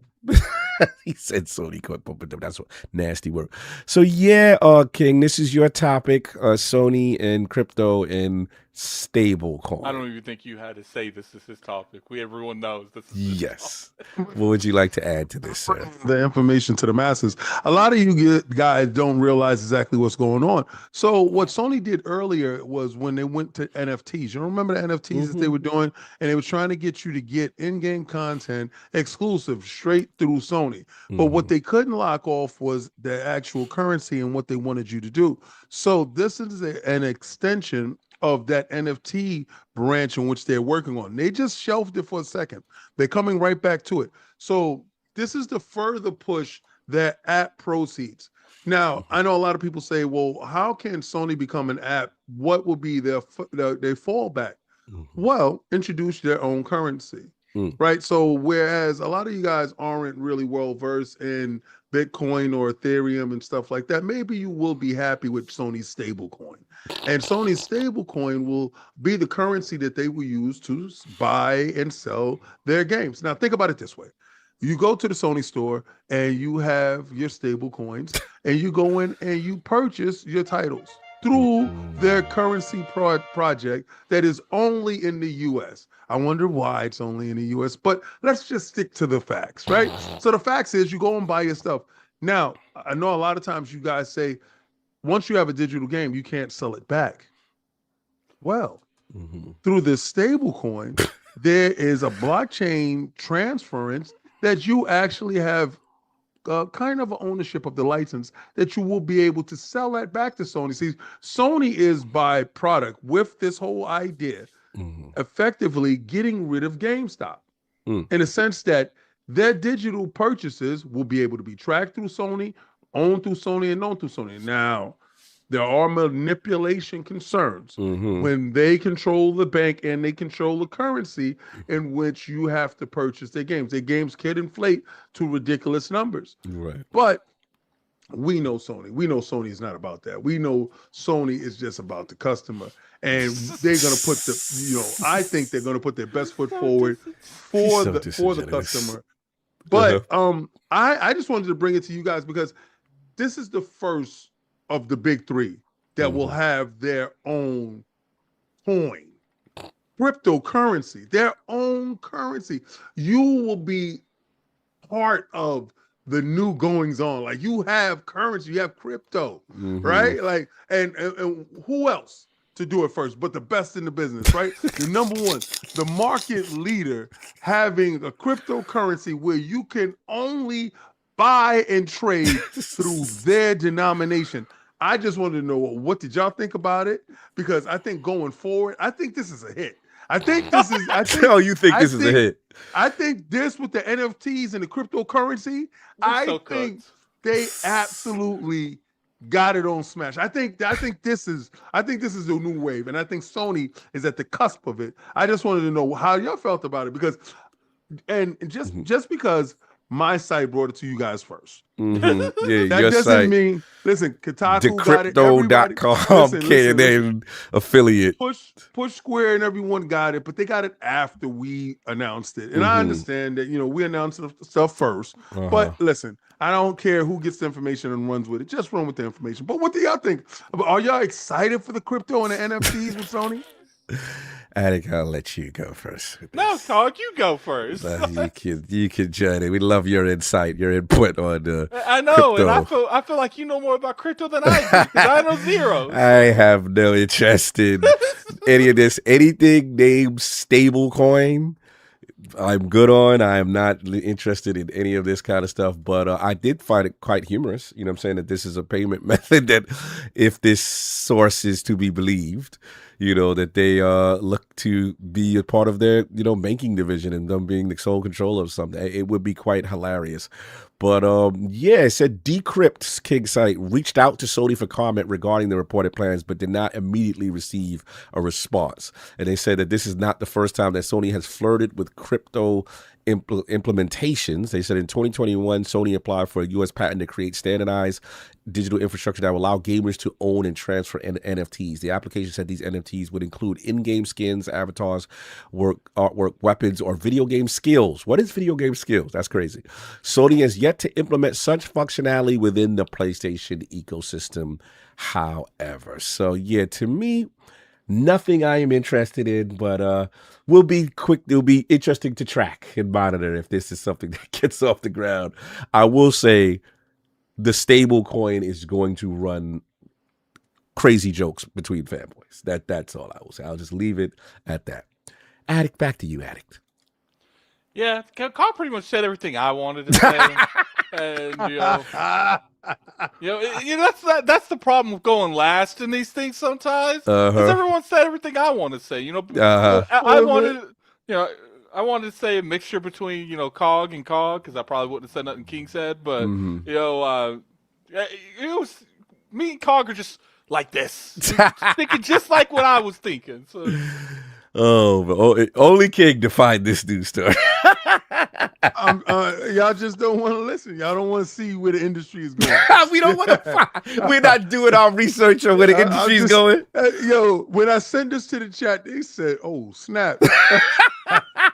I just hated the fact that this man got ammunition with something called, they make it called stable coin. I was like, that's right. wow. It's wild. And you know, that's why I tell people, that's why I'm out of the console wars, because I got too much ammunition. I'm not, I don't do that. You don't do that. Console. Yeah, I leave that for them dudes. Anyway, on that note, are you satiated, sir? Do you have to get all your bars off? Oh yeah, definitely. But I want y'all to look forward to a new cryptocurrency coming to you. Hey, listen. This is not like the Octopath coin. This one gonna stick around. And y'all need some NFTs for this. So yo, just look out for the NFTs. Look out for the new stable coin. All right. So to keep y'all in the stables, because we don't need y'all running wild, right? We need y'all stable. So anything called stable, y'all know y'all gotta be concerned with, but don't be concerned. This is Sony, the brand you can trust. I am done. You know, they always did right by you, so don't act like you didn't know what they was going to do. Just whatever you do, for the love of God, do not put a horse logo next to this, and we'll be good. Stable coin. Anyway, we gotta get him out of here. He loose. Let's get him out of here. Lord Addict. Good that hopefully that you're feeling better and get your glasses soon. You know what I'm saying? Good to see you. I know you hopefully got some rest. Where can people find you? What you got going on, sir? Find me on Twitter, Lord Addict ILP. Yeah. Find me on YouTube at Gaming Addict. Should have my glasses tomorrow. Nice. So yeah, let's go. We've been down this path before. I know. It's promises. So we'll see. You know, I trust the person that assured me they'd be there. So nice. Hopefully, that comes down to it. But want to thank everyone for coming through. And want to thank King for bringing such great topics to the chat. And we'll see you next week. Next week we're gonna have a guest hopefully, and next week we're gonna be talking about the video game awards. Hopefully there's some good stuff we'll be talking about next week. I don't know if King will be there, probably not, but we'll be live streaming the video game awards. Yeah, me and Attic will hold it down. Yeah. You know what I'm saying? Probably get some friends and family in. You know what I'm saying? See what's up. So, no doubt. Yeah, we'll be live streaming that. Probably go live like 20 minutes before the base show. Base show. We ain't doing that 3-hour pre-show. I do want to get the in-game announcements that happens on the pre-show, and I feel like they're gonna save the best stuff for the end of that. But yeah, definitely I'll probably sometime tomorrow set up that live stream, and I hope part of me wants to have a counter at the bottom on who every time that someone's pick awards are win. I make the tally go up, but I think I'm just gonna I'm not gonna have any of us look into it, and we find out when Forte tells us next Sunday. It's gonna be lit. You already know. Lord King, where can people find you? What you got going on, sir? You can catch me on Xbox Frontline News. Now, would have had a video going up tonight. I don't know. That video might still happen, but definitely look out for me dropping videos at 8:30 p.m. Eastern Standard Time. Fight Night Fridays happen on the sister channel that is Frontline Gaming Streams, where we have fun beating up on Dip Down. But you can come through and have some fun over there. I'm doing a series that I got King's Top 5. So it's like top 5 fighters, top 5 RPGs, top 5 platformers. And as I'm sitting here right now, if I do platformers, I'm gonna have to do it by console, like top 5 Super Nintendo platformers, top 5 Nintendo platformers, top 5 Genesis platformers, because honestly, there are too many platformers that I'm in love with on different platforms, and I just can't just make a top 5 in general, and then it's just not going to work out. So I'm going to have to go by like platforms, because I think everyone, like Golden Axe, I'm looking at Golden Axe, I'm looking at Altered Beast. It's like these things cultivated my childhood, and it's just different stuff that I do want to talk about. Also, y'all see me inside the other media room. This isn't really a media room per se. I do have a fully functional PC. I have rollcasters, I have all that stuff. But this room is really my getaway. This is my transportation into the past. This is my childhood. So I got Elmo's in the corner. And my arcade, like right now, I'm looking at F-Zero for the Super Nintendo, and I remember sitting there playing this with Cog. Oh, that blew my mind. I remember that. I was like, the Genesis was, what are we going to do? What are we going to do with them? Nintendo with power scared the hell out of me. I was like, I'm not used, because I was like, their games is fun. It's just the Genesis is better than it looked better than the NES joint. You know what I'm saying? It was they came with that they power. came through. I was like, yeah, that was crazy. So then we got Switch, but which was fire, the #1 console of all time. Yeah.